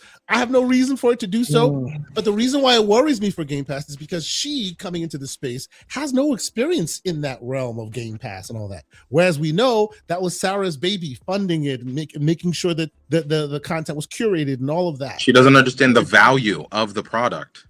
This is my point. She doesn't understand the value of Ball X Pit. She doesn't understand the value of Vampire Survivors. Those things you don't know that when they first are ideas, people are like, what is this? And then later on, they become the huge zeitgeist mover, right? To be fair. No. Yes, go ahead, please. To be fair, in my opinion, it feels like the Spencer era did not really understand the value of Game Pass either in the way that they marketed it without talking about the day one releases and pushing and helping those developers that they got those deal with. Like you had so many years with one day one release per week. Okay. And they let that and they didn't speak on it. Continue on how it was only the day. Like they let the conversation continue on the interpretation of Game Pass is equals day one releases for the first party, which is like that just makes the service not true because it was more third party than first. It really just makes it invaluable. No, not invaluable, but the word is the opposite of valuable to the people that is only bashing for where are the first party. Do it, Sycamore. Don't make me defend Phil. Oh, I would love to see this. But see, again, what I was saying, I'm not saying definitively it's over. I'm not saying anything definitive. If there's any part of the statements that make me go, I'm not sure, is the idea that we, as gamers who spend a lot of time in this space, specifically Game Pass gamers, we've seen multiple times when that game that seemingly like shouldn't be in that subscription or how did they get this? I've said this multiple times on this program, how I'm now very impressed with those who they put in position to find those new gems. Right, and if the new head of Xbox or the new head of Microsoft Gaming doesn't see the value in those gems, we won't get those gems anymore. And that like for example, real quick, I just want to say one thing. I want to say one thing, Lucius, because this is something that I think got glossed over by almost everybody. So let us be the ones here to say it. We talk about Sarah and we talk about she was the next in line, but what we don't talk about when it comes to Sarah, at least we don't talk about it enough. And will Asher be able to continue the relationships that Sarah Bond cultivated herself, like the relationship with Sega and the deal that they signed with Sega? The reason why she was able to get that connection with Sega is because her father worked for Sega and had a bunch of old connections. So she used her father's connections to get her into the room with Sega to have the reason why we're going to get Persona 6 on Xbox is because of Sarah Bond. 100%. And it's not just Sega. The whole Japanese move, a lot of it was like flown trips out there, making these things work. Game Pass deals, things like that. There are currently many, which is a very rare thing to say, more than one games on Game Pass made by African developers. Who do we think did that? Like literally from Africa have developed on Game Pass right now. Gems that no one's ever heard of will come and go, but those of us that love it go like, oh my God, this is amazing. We've heard them cultivating developers in many, many different regions to bring new voices into the game. That was all her initiative. This is why I worry. Continue. Yeah, but so that's gonna be like one of those lagging indicators or canary coal mine, whatever term you want to use, is can Asher preserve the relationships that Sarah Bond forged? Built. And keep Does she see the value in it? Because one thing that I know Xbox has had a lot of ups and downs this generation. One thing they did do, and this was since Sarah Bond came on, a lot of the games that they missed in the previous generation, they ended up bringing them to the platform, whether in the form of sequels or late releases. They got them there, and that was all handwork to make those things happen and kind of knock down the barriers they're causing those things not to happen, right? And so is there going to be a focus on that, or is this going to be more of a focus on the larger IPs that they own? Are they still going to take third parties seriously? Is that Sycamore like giving Phil some credit? Like is that what I'm reading right now?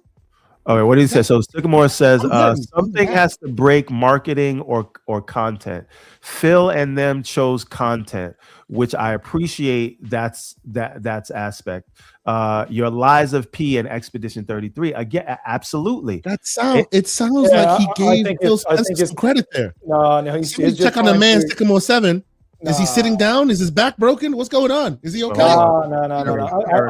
I put him on the spot. It sounds like, he's trying to explain to me what I wanted him to elaborate on. I appreciate that, Sick. Well, what I'm saying, though, is it doesn't really matter if you have these heavy hitters like Lies of P and Expedition 33, which, of course, helped the service.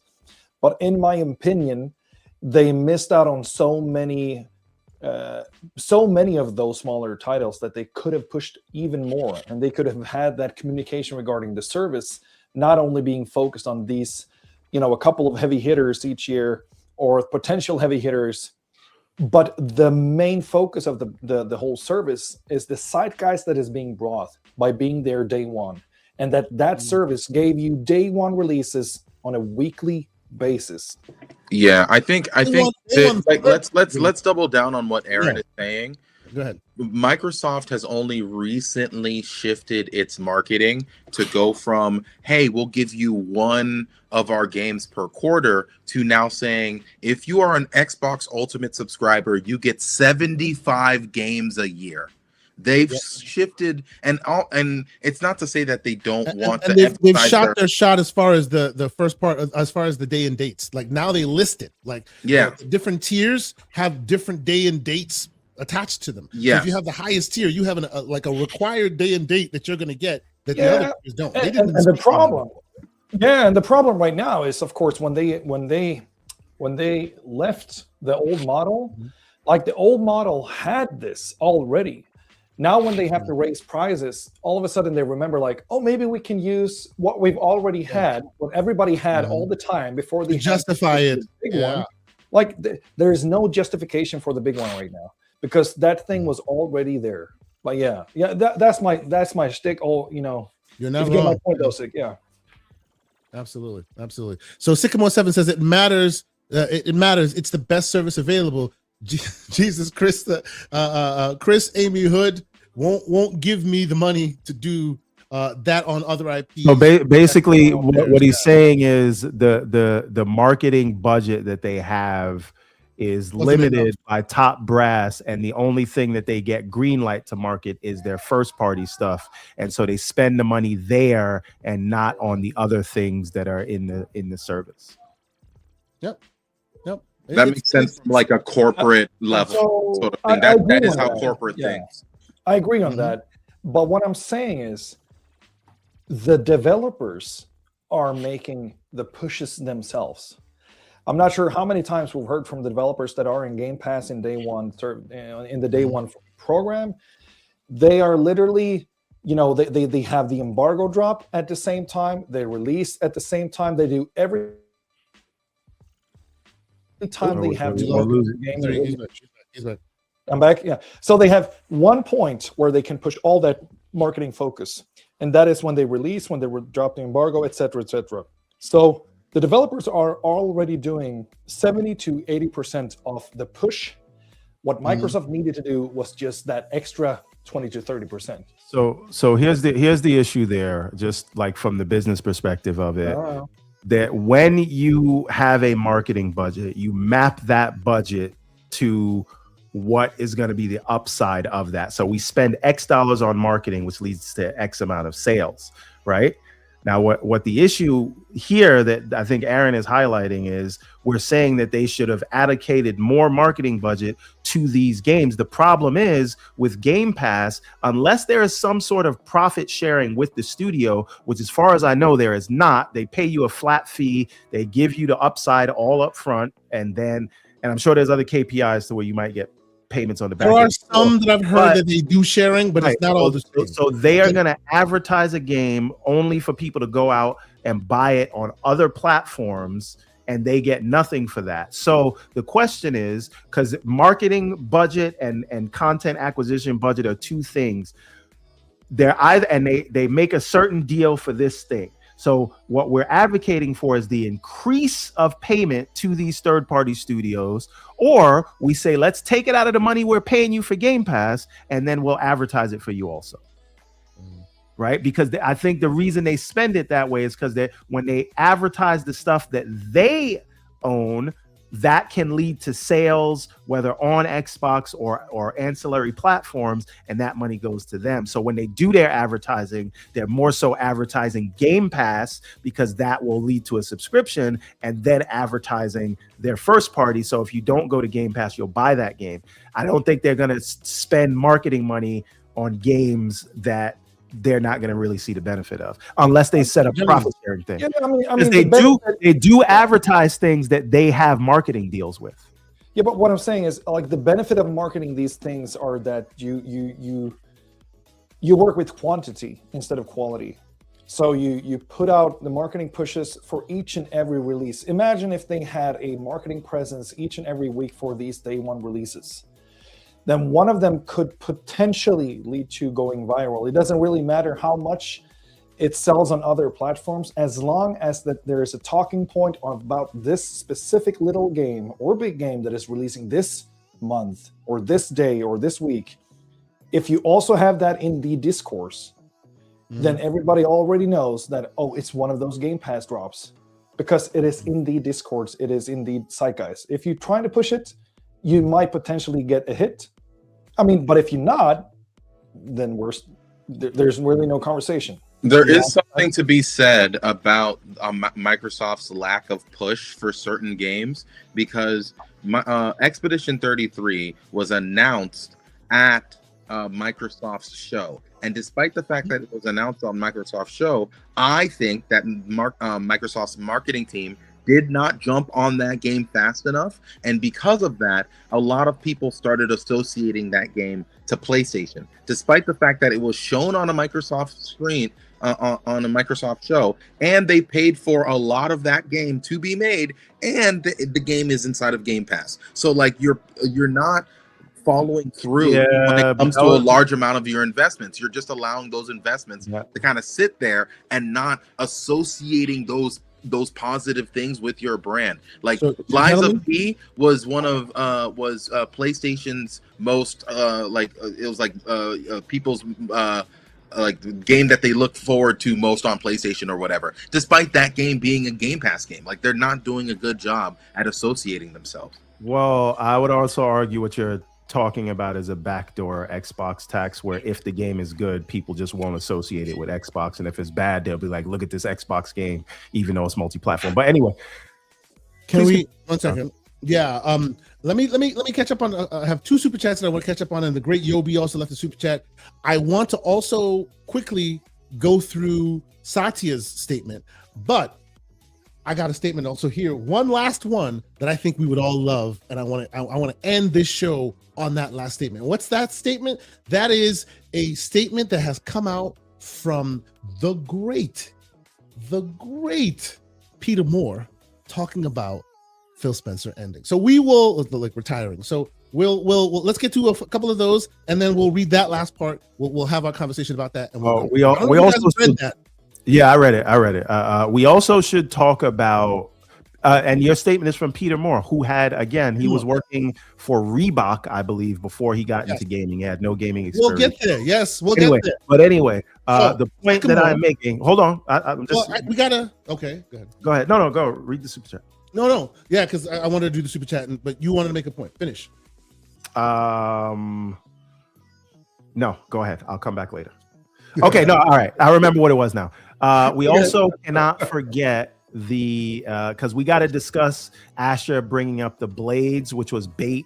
Oh yeah, right? And that was obvious bait. Obviously, there's somebody who's teaching her to say the right things. Don't fall for it, brother. Be given to her. It's that's the smoke to be given to her. But judging by the cloud UI, like, I would be very surprised, because the cloud UI is what's going to come to the other things. Yeah. I'd be very surprised if they did about face for me. And that's where I have a problem. Yeah. And the other piece of it is, what do we think in terms of gestures, right? Symbolic gestures. Oh. We have Major Nelson saying, "Hey, reach out to me, looking for a job." Should she bring back? He didn't say that. He said, "Call me." What do you think "call me" means? Don't make me bring up the tweet. He was sliding in her comment section like, "Hey, big head, give me a call." But what do you think as a symbolic gesture, right? If you want to recommit to fans, how would we look at it if she brought back Major Nelson and the Blades? The Blades is a dumb idea. Major Nelson's cool. The best thing she can do with the Blades is because many people have reinvented the Blades. If you play in the waters that I play in, the handhelds where you have front-end UIs, the Blade system as it was had to go. It was on old technology. Silverlight was slow, blah, blah, blah, blah, blah. They've already explained this, right? So that's why they stepped away. And the bigger their ecosystem became and the more games they had, the more sliding had to be done. You're sliding 50 years to get to a game, right? So this is why they changed it. My point, though, is this has been fixed already. So if they really wanted to do it, there's a world where they can offer you like different UIs while still keeping the fundamentals of the ecosystem the same. They just need to readdress it, like pay attention. Well, that could happen. If you think about it, right? If you look at the Xbox PC app, it's off to the side, but there are hubs, right? There's the library hub, there's the Game Pass hub, there's the cloud hub, right? All of those could be Blades, right? Well, listen. There's a remember Idle Sloth featured a UI that I was playing with some years ago. I forget the name of the UI now. Like I was featuring a UI and he put it out there. Oh, look what you can do. You know, and I was putting it out there. That UI, that custom UI that people can download themselves has Blades. And people have actually fixed exactly what you're describing. They've made one of the Blades a PC game, one of the Blades stores, one of the Blades your library. They've done that, right? Microsoft would have to sit down and reimagine Blade system in the world of today with new technology. Is it possible? Absolutely it is. But how long now that I'm thinking this through, maybe this is how she garners all that. Maybe how long did it take them to get their UI to a place where you and I went, okay, this is getting there now as far as the cloud UI, and even it's not done yet because it hasn't come to the desktop yet. Yeah, possibly she marshals the resources to get. And let's not even talk about the original Xbox One UI, which was atrocious. Moving those tiles, trying to get around those tiles. When I first interacted with the Xbox One UI, I didn't know how to start a game. Yeah. I what am I supposed to do? Well, I still think they should bring in the picture and bring back the picture-in-picture sidebar. I mean, yeah, those features were good, but like the overall UI definitely needed some work. And where the Xbox Series console is right now, that UI is actually really, really good. It's good. And it's a shame. It's evolved. And it's a shame that they're just gonna throw it all away. Well, I would say though, I am an unabashed and unashamed fan of the cloud UI, and I want that to be their UI going forward. Isn't that kind of sort of like the console UI as well? It takes the best parts about it, but it's even more streamlined. So I hope that that's what we get, and I don't know how Blades confuses that. But I did want to bring up one thing, and I know you got. Let me read the super chats, man. I got you. Go ahead, read the super chat, and I'll that other. Sycamore Sebo, the $5 super chat. He is here to keep boots on neck. He says, "Stop the cap, Lon. Y'all give Phil Spencer years of excuses and chances. Fail now. You have energy for Asher. Stop the cap." You wish to respond there, sir, Lon? I guess he chooses not to respond. I don't need to get into all the times that I've criticized Phil Spencer. Yes. Just because I don't go at him with the insane energy of FAMAS doesn't mean that I'm criticizing him. That's right. The great legendary Yobi with a $20 super chat. He says, "I still feel Microsoft orchestrated Phil and Sarah leaving before and after a BK deal. Marketing has been weak. A lot of gamers still don't know what Game Pass is, raising console prices while saying sales are weak." Yes, it seems to all of us who are paying attention that they're kind of giving themselves an out or something so that they can do the eventual thing. I see a lot of Windows Phone energy in some of these movies. Right? But in the price increase thing, like prices are up across the board, and that's the reason you can't even buy a Steam Deck right now. Right, you can't. I think we talked about this. They got rid of the LCD, and you can't buy it. They're sold out on the OLED in the U.S. and now Europe because they can't secure the prices at the right rate. Right, that's what's happening across the board, and everybody has raised prices, and the people who haven't are warning that they might have to. So that's just what the market is now, unfortunately. $5. Another $5 from the great Sycamore 7. He says, wait a goddamn minute. Where is Mikey Barra in this in the mix? Surprising his devil side hasn't said anything. Oh, Thomas Mahler has him locked up, I think. Jesus, what are we doing? He has said something. He has actually said something. Oh no. Yeah. I think he replied to Spencer's post on LinkedIn. Oh, okay. That's nice. It'd be interesting to hear what he has to say. You had a statement to make. So I have a question, and I think this is important, right? And we didn't cover this. What does recommitting to Xbox mean? What does Xbox mean? You weren't in our Discord at midnight last night, because that's what we were discussing at midnight last night, where OBM and a few other people recommitting, bringing it back. That seems to suggest it's gone. That means to suggest that it's not where it was, and you're admitting that it's on the low, and you need to bring it back somehow. Even though we can have a debate whether or not like that is accurate in some ways or form, and many people think it might be, right? But what company does that? No company goes, yeah, we're low, but we'll promise you we're going to get high. No, you say don't call it a comeback. We've been here for years. Why are we? Well, that is if you've been there for years. I think. Listen. Let's not pretend the Xbox tax doesn't exist, and let's not pretend a lot of it is not tied to the old leadership. If you're in this situation where you got a lot of people with, I'm going to say it, Xbox derangement syndrome, then you change the face and you stay the course of what they had set up. And it'll just look new because there's a new face behind it. And shout out to VG Fight School. He says nothing has changed. Xbox folks are still excited about gaming. PlayStation fanboys are still mad about Xbox. and also the mustard hearts are also still mad about Xbox. So those are the Xbox fans that are doom and gloomers. I see you put this in the chat real quick. Do you want to address this? Oh yes, that's the thing I wanted to say. So if Game Pass is baked into every segment of cloud, PC, where the UI, storefront, and ecosystems are, then it's included everywhere else in Windows, Xbox OS as its foundation. Why worry? Never put anything past Satya. He will snatch that from you like a thief in the night. That being said, I do think it's an interesting point, because how can cloud exist without funded by the Game Pass subscription? So they have to keep it there in a way, because they're not going to keep them servers running for free. And people, they are allowing you to buy the games. They're allowing you to play cloud games that you bought. Like only if you have Game Pass. No, you need Game Pass for that.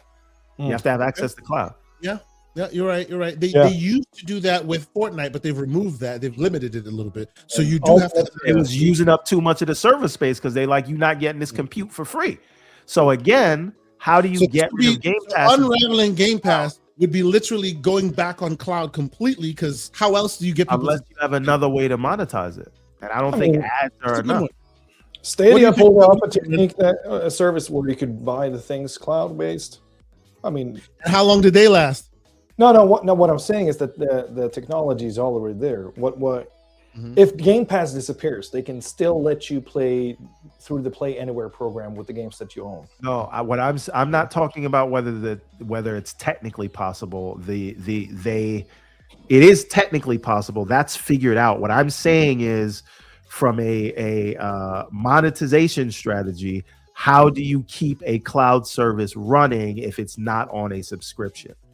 And right now, Game Pass's description that they're using to subsidize the compute that is being used, and that's why Game Pass has gone up pricing. Right?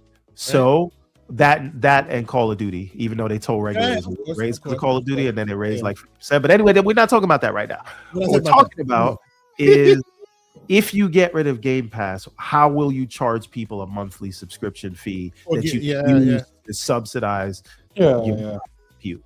That's a good point. It is a good point. And they have somewhere around 30-40 million Game Pass subscribers. Are we saying that they're just willing to get rid of 30-40 million people giving them money every single month? Right. Is that what we're saying that they're doing?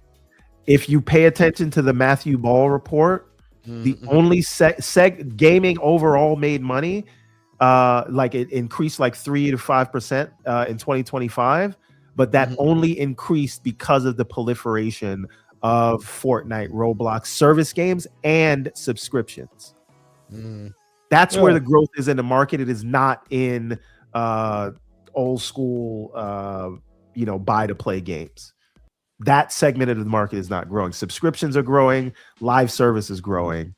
Microtransactions. So real quick, Harris says it won't go away, but expect it to change again. And then he says Game Pass becomes essential if and when the multiplayer paywall goes away for next gen hardware. Yeah, that's a fair point. Aaron, you were saying, sir? No, I was just trying to highlight his comment, but you already did. Yeah. Oh, apologies. Yes. So there's that. And the great OBM, who we wish we had on the show, he'll be back on at some point. Yeah, he's keeping us on topic because I asked that question and we went all over the world. What does recommitting that? I'd like everybody on the panel. We spoke about this with OBM last night. That's what I'm saying. We was in the Discord last night talking to like midnight about what this recommitting and returning and all this means. In his estimation, recommitting and returning of Xbox is saying to fans and devs that they need to do better with their console business, which is admitting that they went too fast and lost focus on their core. Believe it or not, I actually really like what OBM. Like I was on the edge of like sadness yesterday, as far as the things that used to be are not going to be anymore, and it is what it is. But I was like, that's unfortunate. His reading of the tea leaves, his situation on the ground that he's seeing gives a more hopeful tone. That this suggests to him that they moved too fast and too quick and broke too many things, and it looks to him that Microsoft is finally seeing that the brand damage they possibly have done, they were doing, is taking effect, and they don't like that. So this, in OBM's estimation, and I hope I'm saying what you said to me, I'm doing it justice. He sees this as them trying to right the ship and kind of maybe make console lovers feel a little better for a little while. But here's the thing, right? There's an old saying called "the piss is already in the pool." So they've gone far, they've gone fast, and now they are in the middle of the ocean. How do you come back? There's no one that will convince me they will go back to keeping console exclusives. Yeah, I don't think that's the right. So what does it mean tangibly? Like like we're saying words, right? That sound great. Recommit. What I'm asking is how, Sway? How Sway? Because you ain't been doing the education. No. But in all seriousness, what does it tangibly mean to recommit if we are saying that recommit does not mean going back to the exclusive old school model, because even Sony's moving away from that model. I'm sorry. At the end of the day, I think, for all I hate to divert us real quick because Rodimus is in our chat and he's being very wild right now. I'm not even going to reply to what I'm not even going to give voice to what he said. I'm just going to put it in the chat and then just shake my hand at him and move on. What are you doing, sir? Wow. I'm sorry. Continue. Hold on. Pixelbit G responds. Rodimus, are you incapable of I love our Discord. I love our chat. Anyway. So my thing here was simply, man, I lost the train of thought. No. What does recommit mean? Yeah, thank you. In absence of going back on exclusivity. In many aspects, that could absolutely hold weight, in my opinion, but it's also a very classic kind of like, I'm not sure what the term it is in English, but it's a PR thing. You get people on the hook to be interested and curious, like what does that mean, to get the conversation going, and also for of course them to educate themselves on where are the communities right now. So it could be one or the other. I wouldn't say that they have a clear plan of taking things back in some shape or another, but also it could be that, but it could also just be like, here's a hook. Let's see what they're saying. Yeah, I think, and for me, again, a recommitment to the brand is talk about your brand in a like you care about it, right? And I think one of Phil's big mistakes, and shout out to Paris if he's still in the chat, it was going on kind of funny and falling on the sword. Now, I know he had an interview. He should have went there, but you don't talk about the brand that you're trying to sell people. I don't care if it was a moment of honesty, but it's that kind of thing. You should talk about the thing that you are making like it's the best thing in the world. You got to shine that turd, right? And that's how you should come back. We've been here about for years. your product. It's not about like the market is what the market is. And again, I think the realities of where things are and the sort of flat to negative growth that we've had in the number of console players over the last 2 decades tells you the only way you're really going to expand sustainably is by offering your things to more people. There's ways you can do it, right? I just think it's the way the brand is talked about and delivering on the promise of a unified UI, truly bringing what is on your PC and what is in cloud and what's on the console under the TV, where it's the same UI and the same games, and it really is an Xbox. And again, as long as you honor people's legacy and libraries with backwards compatibility, that's it. That is what they need to do, and stop coming out here with the kumbaya, mealy mouth. We don't really want to compete. Go out there and says, yes, I'm putting games on Sony and Nintendo, but I'm not going to say this, but I should feel like you're still trying to kill them because it's competition, even though you do a multi-platform. The Great Web Dave, $2 super chat. He says, great show and panel. The future of gaming is Xbox. You think so? Some of us aren't so sure these days, but I appreciate you being here, good sir. Thank you for the support. But okay, let's get back on. Asante, you and Lon did not answer the question. Only me and Aaron did our homework. So, what does recommitting to Xbox mean to you guys? Honestly, I have no idea what she is talking about, because recommitting to Xbox, right, in the way that recommitting means they committed initially, right? They did that, and now they're recommitting. But that would mean those barometers that initiated when you committed in the first place, which included exclusives, right? I'm not saying they should or they shouldn't. I actually don't think exclusives are not necessarily like a thing these days in this ecosystem. That's fine. But a lot of people do, and a lot of people want the old school feel back. So if you say recommitting, you are selling people a bad bill of goods if you're not clear, because people may think it goes back to exclusives. I don't think that's gonna happen. I think it's messaging. I think it's the coddling, it's buying the wine, taking them out to dinner, and getting the Vaseline. Let's just really like quickly talk around that with that, setting expectations. What she said as far as bringing the blades back, right? That was just pandering. Like I understand that you want to garner attention from the public and all of that, but if you really care about something like that, it would be quiet until you show something and go, look, this is what we did, to show you we're turning a page. I disagree with that. Okay, please. My thing is, what else is she gonna say?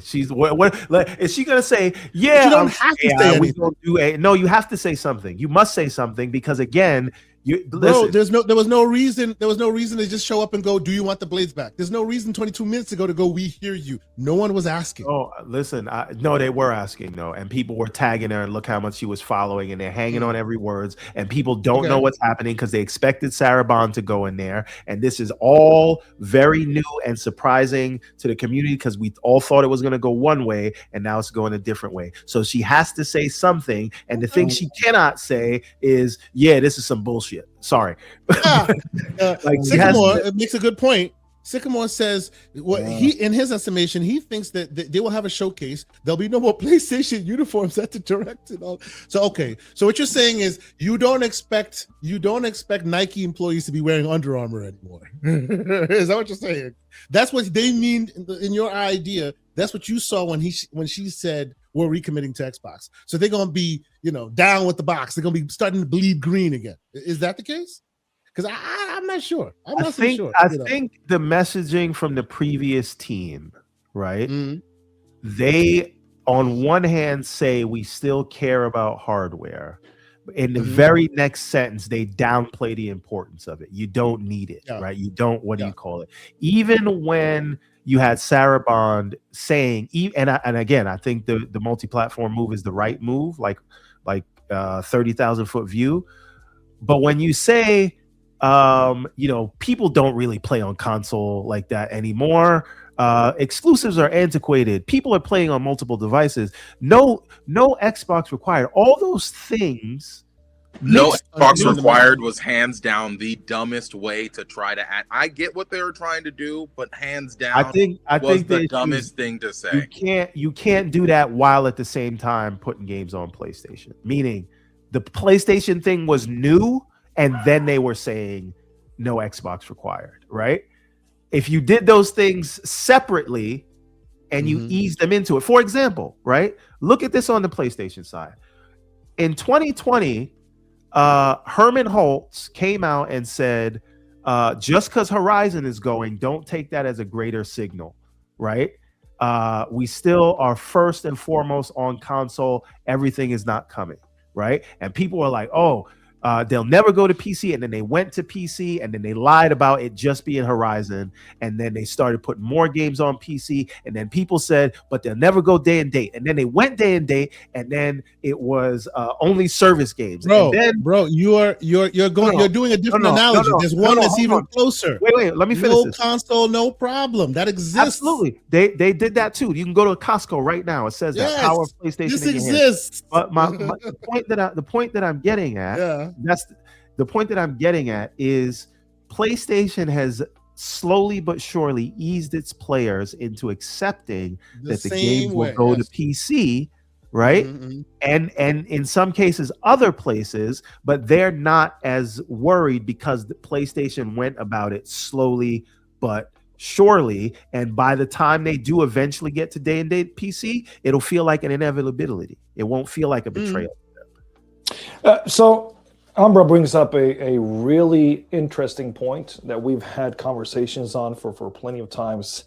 For one, I'm happy to live in an age during a generation where we've had one of the CEOs so extremely, quote unquote, transparent and present in the media. And I'm not sure, is that a thing that we expect Asha to continue on? Is that a thing in their PR strategy going forward? I hope not. I hope not. Who knows? Yeah, we don't know, but I hope not, because it always ends up badly in the outcome. Even though it goes great many times, I don't think the media deserves that. Yeah, not the games media anyway. No, the games media does not deserve an open CEO. Because every single time that Phil said anything, they twisted his words into oblivion and turned every single word into the biggest issue on the planet and caused issues for him. So, like, if I'm her, I'm not giving these people anything. Yeah, I think it's very active out there, though. I think it's very active. Even that, they've already been on this path, right? Post ABK, they used to do interviews with Ryan McCaffrey and Destin Legary and all of that. And now, whenever they talk right, they're talking to Variety, they're talking to CNBC, they're talking to themselves, like Tina Amini, like doing an interview with Phil Spencer. At this point, they're just speaking to another Microsoft head. Yeah. Right. So again, I want to highlight something because I think I don't know. And while you do this, I will say one thing that is good, lightly about what she's doing. Like you were saying, Lucius, she is a young person. They have a better handle. I'm being old and saying this. They have a better handle on social because I see her like interfacing with the community, and she's doing a pretty decent job of it as far as that goes. He's a plant. So, Right, we don't know about that. Here's the thing. I recall half the panel defending no console required marketing. Yeah. So Pepper, as far as remember. See, here's the thing. No console required, as far as Xbox is concerned, that is something everyone understood until they started putting games on PlayStation. I've said this over and over again. You can go back to the show that you're referring to or people defending it. No console required is not a problem. People looked at cloud as how Xbox was going to take over in other markets, right? People had already accepted day and date PC on everything. What broke people's brains is the coupling of that with games going to PlayStation. So now no console required, great. But why should I even spend money on your platform at all if my PlayStation has it as well? That's what broke people were fine with no exclusives if you consider PC and cloud, but it's when you went to the other consoles that broke all of it for everybody. Nobody had issues playing games on the G Cloud over there when that was the way to play it. It's when they started going to here where people went, that's when it started getting a little too far for some. It is what it is. Okay. So, real quick, can we deal with Satya's message and then talk real quick about Peter Moore before we get out of here? What do you guys think? Yeah, we can run through stuff. Yep, we can run through it quickly. Yeah, because I would hope we keep it for 15 more. We got a 4-hour show. God. And I've been standing. I ain't going nowhere. I got no one around me. 3 hours on this stuff. So let's do Satya's. Wait, this is an interesting comment. Xbox allowed the media to dictate Xbox and how it should be. That's a fact. It is a fact, no doubt. That's a Snapple fact. That is a Snapple fact. If you know what if you know the reference. Let's catch up with a couple super chats first. Parasite 8082 Green 19, who's been a member for 7 months. He says, "What up? Big up K, Everborn, and panel and chat. Salute to you, good sir, for being here and for being a supporter for so long. Appreciate you, man." Then we have Mr. Too Opinionated with a $5 super chat. He says, "Y'all believe Mr. I Don't Like Exclusives and Queen of AI are gonna bring back Peter Moore energy? I want y'all are smoking." But who's gonna bring back Peter Moore energy? Listen, listen. That is an interpretation of bringing things back. Of course, I see his point. Or their points. and to that that's end, the point as far as what is she going to do? I don't think that bringing things back thing is a righteous statement. I think it's full of holes. But this is the thing. Like, if you think any exclusives are coming back, as he said, you're on drugs, right? However, to the second point, I do believe that what people want to see is them at least talking spicy like they're in a market to compete for something. And I think because what happened post ABK is that they basically, it was deemed a crime for them to compete at all in anything. Right? They can't do nothing. Because their parent company is Microsoft, they can't do nothing. They can't market. They can't have their own skins. All of that is anti-competition. And when the lawyers at Microsoft and the higher ups who never had to deal with anything like this for an acquisition see all of that, then all the messaging gets messed up, right? And so I think what I'd like to see them get back to is standing up and say, yes, we are in a market and we are competing. And they can say it and it's okay. And I believe you can do that without the exclusives. Yeah. It's talk highly about your stuff. Yes. Not saying it's nice if you don't need it. Thank you, Lord Negatron. I appreciate you, bro. There you go. So let's go to the next. Hey man, I was sick and I'm here for 4 hours. I don't get no credit. Y'all here? Appreciate you, bro. Yeah. I heard that is, you're working hard to read through all these statements. So yeah, that's right. Yeah. Infinite Umbra, who's been a member for 22 months, he already said this. We'll say it again. Hasn't the previous argument against Xbox leadership been against them speaking on Twitter, fans on Twitter? Asha doesn't have to write a word to anyone. Yes, she does not, because it seems like when she does, when others did, it was a little bit wishy-washy, but to her credit, so far, and again, early days, she seems to be threading that needle pretty well as far as being able to navigate social media. But again, it's less than 24 hours. We shall see, or a little 24 hours. We'll see. Shut up, slow-mo. But I will say though, one thing I did want to. I'm sorry. Go bring it back. It was super chats. Bring it back. No. We don't need that. I was just slow-mo making a joke. He said Big Back Charlie deserves no credit. But Parasite 82 Green 19 says they need to rebrand now to yeah, but then that would be Dreamcast guy that says it that way. But anyway, the other thing I was going to say is there's a lot of people out there for years that have been saying the SLT needs to be replaced, and now a lot of those same peoples, now that they've gotten their wish, now they're like, oh, it's dead because damn it, they did her dirty that I wanted them to do. Like, wait a minute. You can't have that. So, the great Soil Tech, who's also been a member for 20 months, he says, please share, sub, RIP FAMAS, rebrand. So what is FAMAS going to call themselves these days? That's a conversation. No, they're going into cryo sleep like Master Chief until the next intergalactic until the next time, until they hear the name Spencer, and then they have to come out. They're just giving Asha time so they can find something to hate her about, and then they'll be back. Indeed.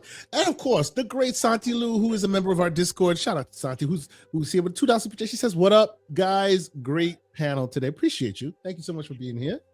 And then, of course, the lieutenant of FAMAS himself, $5 super chat, John Wolf. He says, FAMAS up.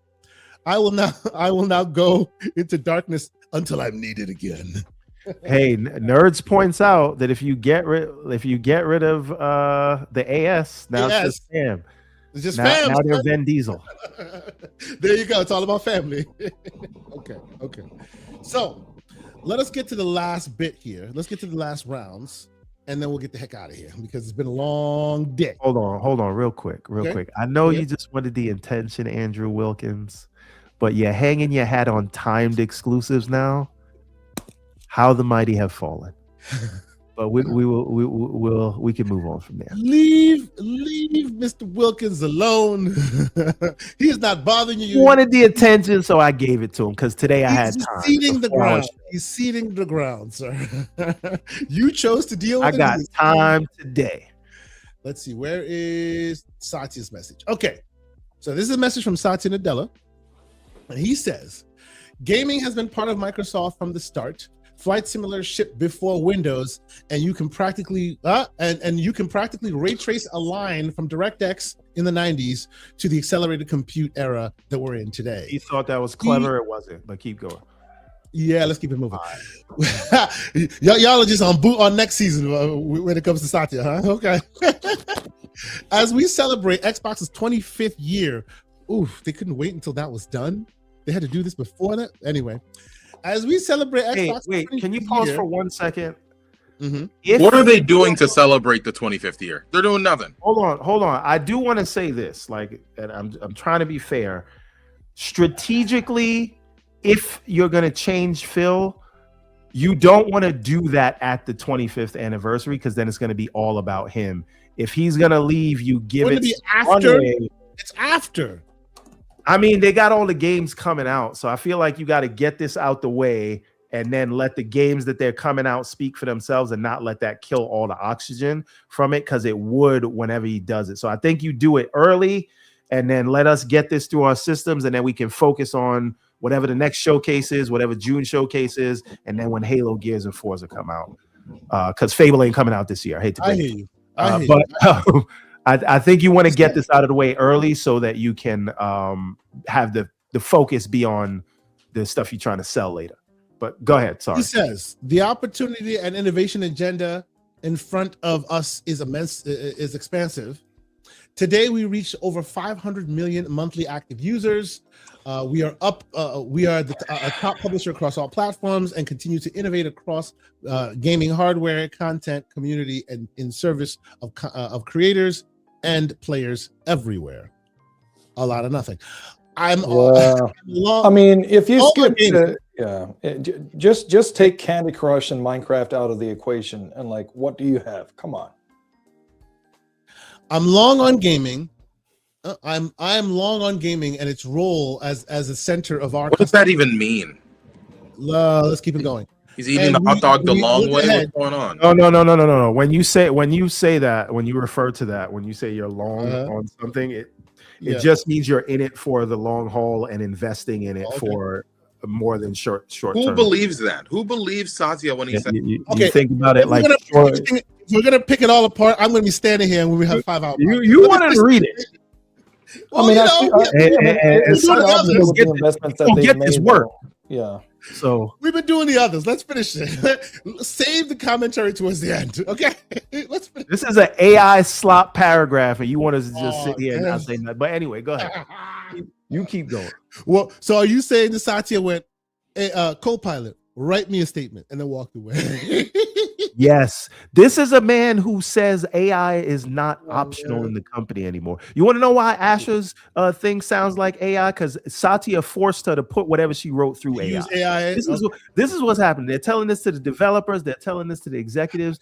It's AI or you out of here.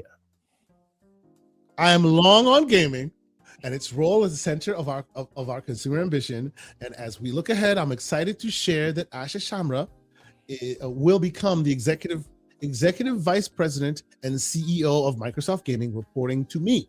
Over the last 2 years at Microsoft and previously as chief operating officer at Instacart and president at Meta, vice president at Meta, Asha has helped build and scale services that reach billions of people and support thriving customers and developers ecosystems.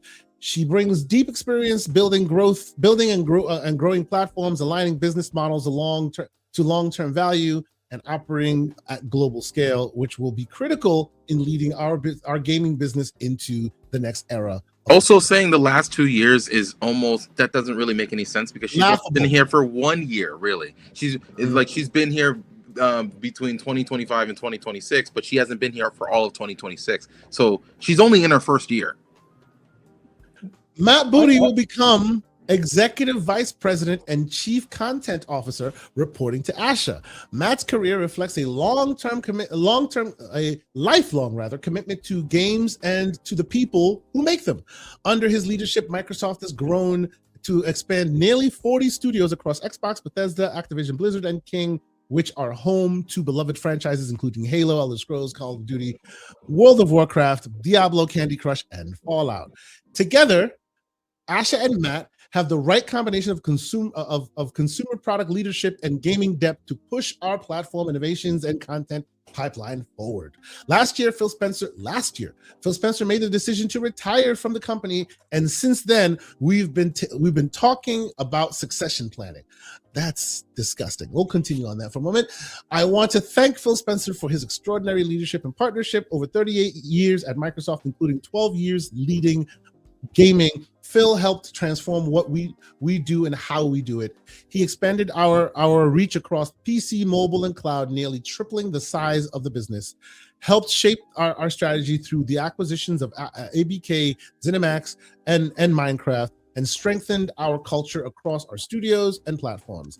I've long admired Phil's unwavering commitment to the players, creators, and his teams, and I am personally grateful for his leadership and counsel. He will continue working closely with Asha to ensure a smooth transition.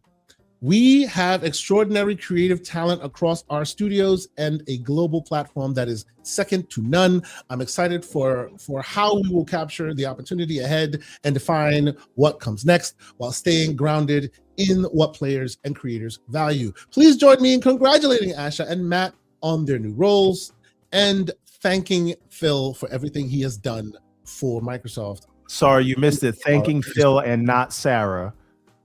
Yeah. Her name, you bald-headed bitch. But anyway. Oh man, what are we doing right now, sir? No. We're gonna call it what it is, right?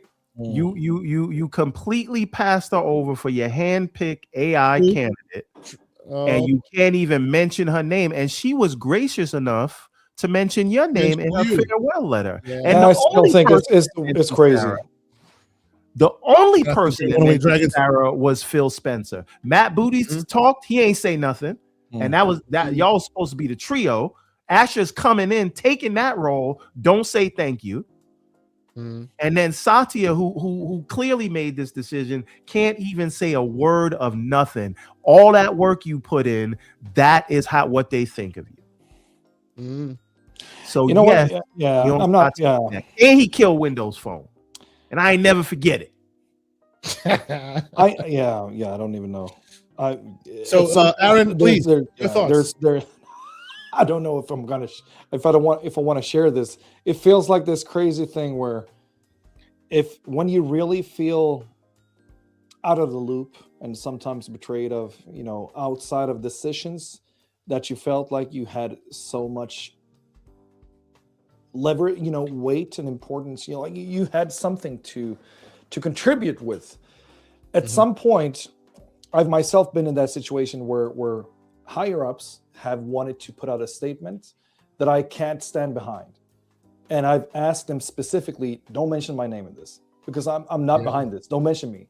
I'm not saying that is what it is, but one point in me is like, at least, what if that's the case? Then I can respect her for that. Like, you guys don't mention me because I'm not here with your decisions on this. Don't mention me. You don't have to mention me, but I of course, who would know? Like, this is a completely different level than the even the corporations that I've been part of.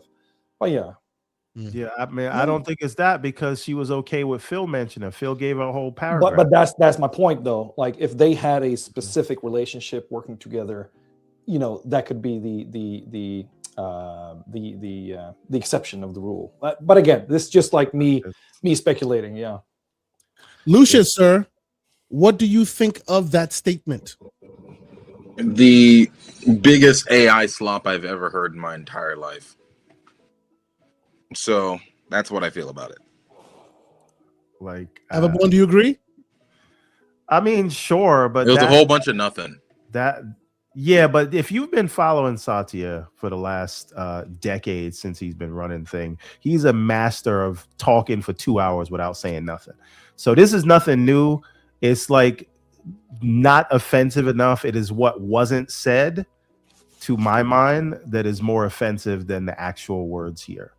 And again, just a gesture of acknowledgement for the work that was put in. That was too much, and that says everything. It's so weird. This whole thing is so weird. I wish we get a story behind, like, why. What happened? Why can't you mention her name in these statements? Yep. Say her damn name. Yeah. Say her name. Her name is Robert Paulson. Sorry, that's a Fight Club. No, anyway. wrong movie. Anyway, let's talk about real quick. This is Peter Moore's statement. Let's read it, and then we'll get our final statements, and we'll get out of here. Okay. So, words from Peter Moore, former iconic Xbox 360 era CEO about Phil Spencer. It's easy, especially in the current climate, to criticize decisions, debate strategies, and judge results with the luxury of that hindsight provides. What is far more difficult is maintaining leadership over multiple decades in an industry that reinvents itself every 2 to 3 decades. I know that all too painfully. That's exactly what Phil Spencer, what Phil has accomplished. From the early days of Xbox through console transitions, studio acquisitions, platform wars, the rise of subscriptions and cloud gaming, he has been the pillar of stability in an often tumultuous environment. Xbox gaming at Microsoft has never been an easy mission. The expectations were immense. The competition relentless. The spotlight constantly on. I had the privilege of working alongside him during the formative years of this business. What I saw was an unwavering commitment to gamers, loyalty to the team, and rare resilience when the outside noise was at its loudest. Phil was and remains a gamer at heart, and that came through in everything he did back when I was with him. let's see. Leading in this industry means accepting to make imperfect decisions with imperfect information under extraordinary pressure. It means stepping into the front when things go wrong and sharing the credit when they succeed. It's not an easy job. Whatever opinions are circulating today, and I see the detractors coming out in force, history tends to be kinder and more balanced.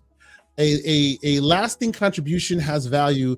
Building institutions has value. Showing up year after year has value. A long career in gaming, especially at the scale of Microsoft, deserves respect, says Peter Moore.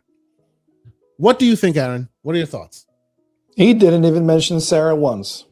But yeah, let me. Yeah.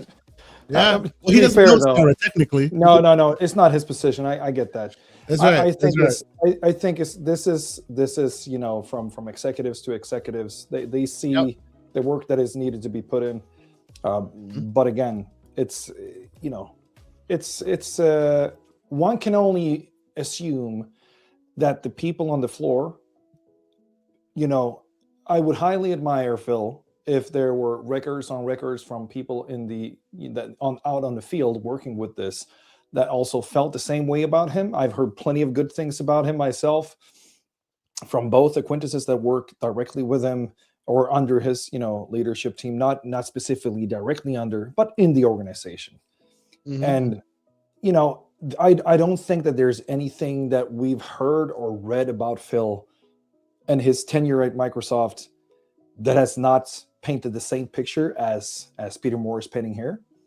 So again, but at the end of the day, I think the critique comes from the demographic that feels like a person like Phil, who is a quote unquote gamer at heart, like that only goes, how do you say? It only goes as long as it can in the eyes of the audience. At the end of the day, did he do the work that was needed to really push it in the forefront? And what was that forefront in mind of the audience? I think that is where the split comes in, because a guy like me appreciates the quote unquote transparency that he shared, but somebody else kind of, probably felt like, stop talking, do the work instead. Mm-hmm. So there will always be a split. For one, I've appreciated his leadership. I've appreciated some of the keynotes that he's been sharing. And I've appreciated the way that he's been trying to put people in the forefront that probably would not have been there if it weren't for his philosophy and leadership. And that comes from his keynotes and so forth. But with that said, I don't know. Who knows what Phil Spencer is really about? And who knows what Phil Spencer is about when it comes to these decisions leading up to this point. But yeah, as far as it goes, shout out to him for 38 years and leaving probably at the right time for himself and his family and whatever he's going forward to next. But it's hard to say from the sidelines. Lucius, sir, what are your thoughts? Shout out to Phil Spencer. The guy has been a significant part of Xbox for such a long time. I mean, there's really not much that I can say. The guy is bowing gracefully. We used to have this conversation a long time ago, especially during the acquisition of ABK. We were talking about different types of leaders and how there is a certain point in every company where the person who got you there isn't necessarily the person who will take you where you need to go in the future. Moses didn't get to go to the promised land. Exactly, right? There's always the mentality of you need the correct leader for the correct moment. And I wholeheartedly believe for the last few years, Phil Spencer is the only person in my mind that could have navigated the Xbox brand through everything that it's been through since 2018, right? So, and a lot of people would not have signed up with Microsoft Gaming if it wasn't for Phil Spencer and the trust that they had in him as a person, right? We're talking about people like In Exile, people like people who made Avowed. I don't know. I'm forgetting them right now. Obsidian. Obsidian. So Obsidian, Double Fine. All three of these companies and more have said that the reason why they signed on the dotted line was because of Phil Spencer. So we can't put enough emphasis towards the impact that Phil Spencer has had towards the industry, towards Xbox, towards Microsoft as a whole. And the real question that all of us are asking is, Asha the leader that Microsoft Gaming needs to take them where they need to go? Or is she simply the additional kindling needed to set this entire thing on fire? Yeah, I mean, what you said 100%. And also to back, one point that you reminded me of, again, the pressure of taking over after him and his presence in the media and within communities and showing up on conventions, etc. I still believe, I've said this before, I have a hard time imagining another CEO in this space being as present as he has been. Yeah, for better and for worse, by people's estimations. Yeah, I'll let you have the last word, man, Mr. Everborn. What do you think, sir? Yeah, I know. Catch you at a bad time? No, we're good. That was it. So when you do a podcast for 4 hours, people just start barging in. Bro, I'm surprised that has not opened yet. Continue. So I think he was sent as a plant, like Asha was sent to get me to finish the show. This is them telling you, TikTok, bro. Let's go. Yeah. But again, hindsight is always 20/20, and as Lon said, right. The thing, like keeping the business afloat and getting it to the place where it is now, where even though it has all these headwinds, there's more potential for upside than ever with the things, not just that they've acquired, but the way that they're building the platform to take advantage of what where it seems like gaming is headed. Obviously there's missteps, obviously there's those other things, and they made a lot of mistakes, but also nobody's doing what they're attempting to do, right? And that if anything has always been the legacy of what Xbox was, and a lot of the times they take the arrows and then other people get the benefits. So what would be interesting to see is if the plan that they've already laid out, if it gets executed because it was already in motion, who gets the credit for that? Right? Yeah. And again, are we talking about presidential terms? No. It's not that. What it is sometimes because of where trust was and because of the weird sort of fixation that the community and the games media, you guys are not off the hook, have with Xbox in the leadership. Even if you're doing the right thing, you might need a new face to tell that story. And if I'm going to be glass half full, that's my interpretation of it. Glass half empty is the AI guy thinks AI is a hammer and that's all he has, so everything is a nail. So they put the AI executive in place to run this thing, and then gaming takes the fall for the fact that the company has lost so much market cap in the last quarter because of the big bets on AI. So that's glass half empty, but I cannot wait. I hope Phil writes a book.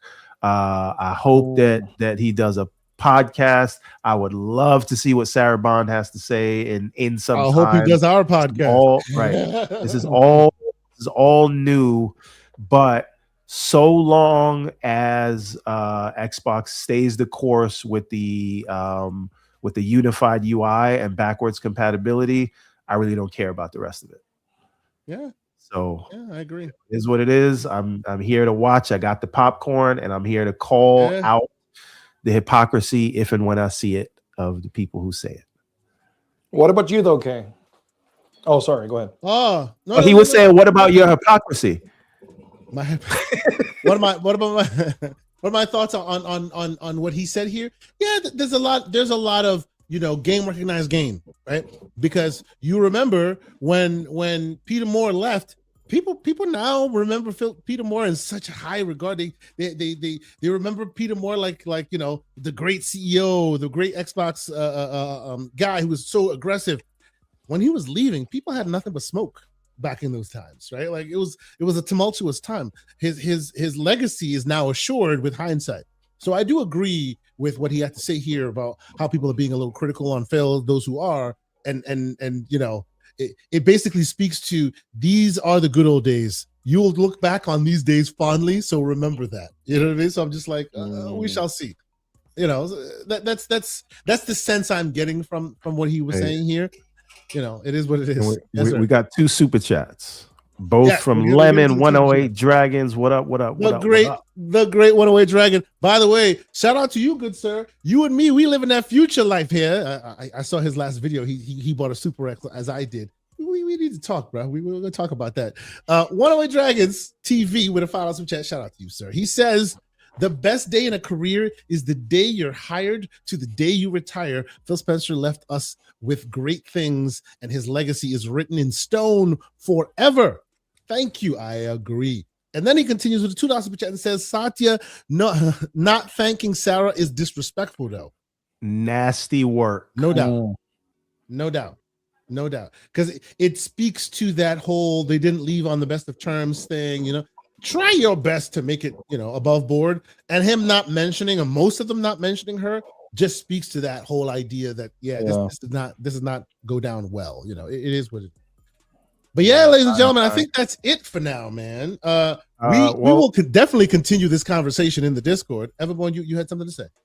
No, just my parting words, which are I don't have anything against Asha yet. She hasn't said anything offensive to my I Xbox fan sensibilities, and I think she does deserve the time and grace to make her mark.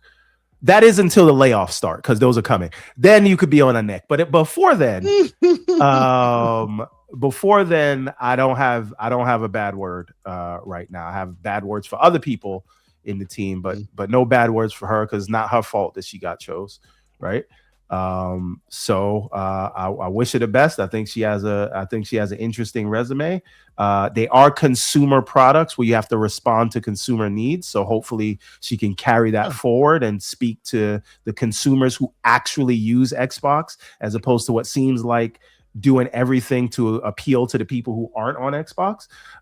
So I hope that that's the direction she takes. And until she's had some time to actually do that, she has grace from me, at least. Not that she needs it, but that's it. So I'm not like negative about the future yet. My last thing that I'll say is the only AI I care about is AI with the braids. Yeah, with the braids. Yes, sir. Yes, sir. Yes, sir. We've heard you. Absolutely. What I will say is June will be very interesting. Whether you're going to LA or you're staying home, June as a whole concept of what they do there and gaming and all, very, very. The 25th anniversary of Xbox, that if and when they choose to celebrate, we'll be all waiting.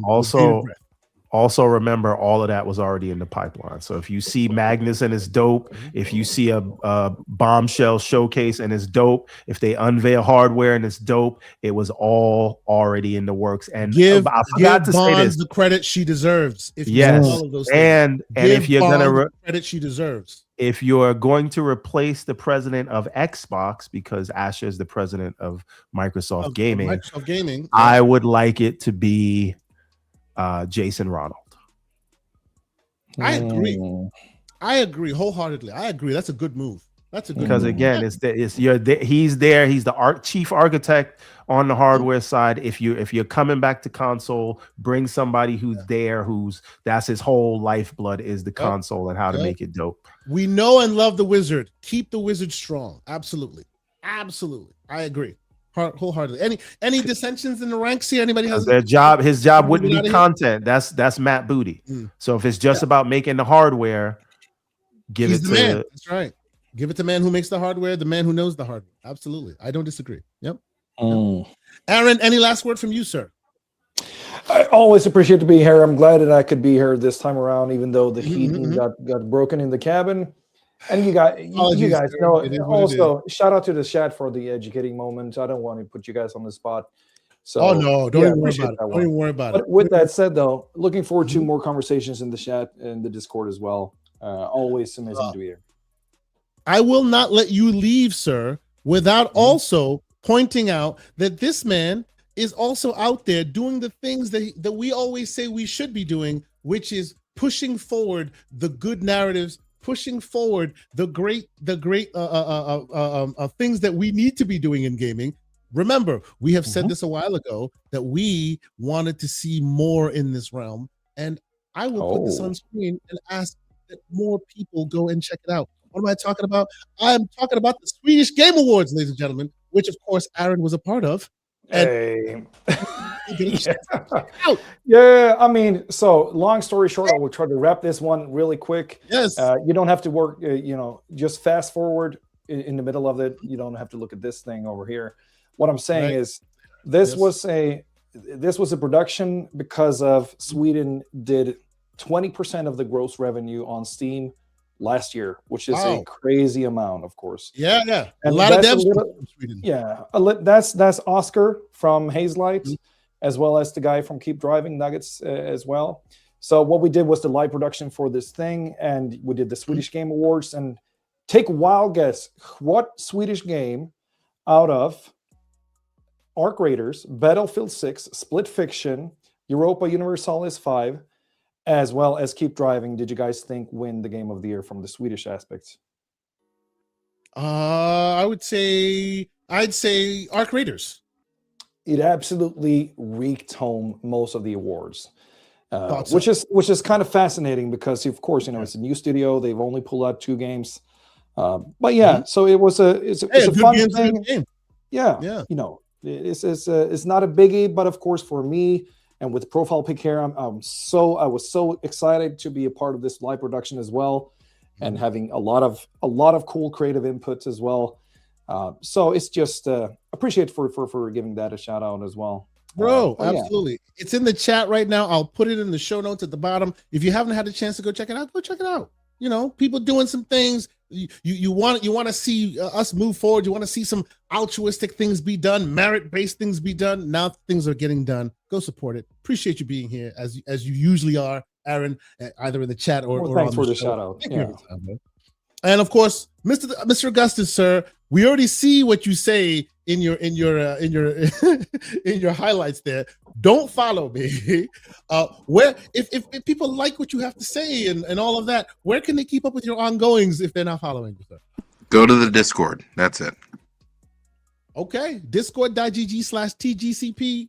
Now you have to understand he also is the anointed one in the Discord. So be nice, or else he'll ban you. It is what it is. Everborn Saga, what you have to say for the people before we get out of here, sir?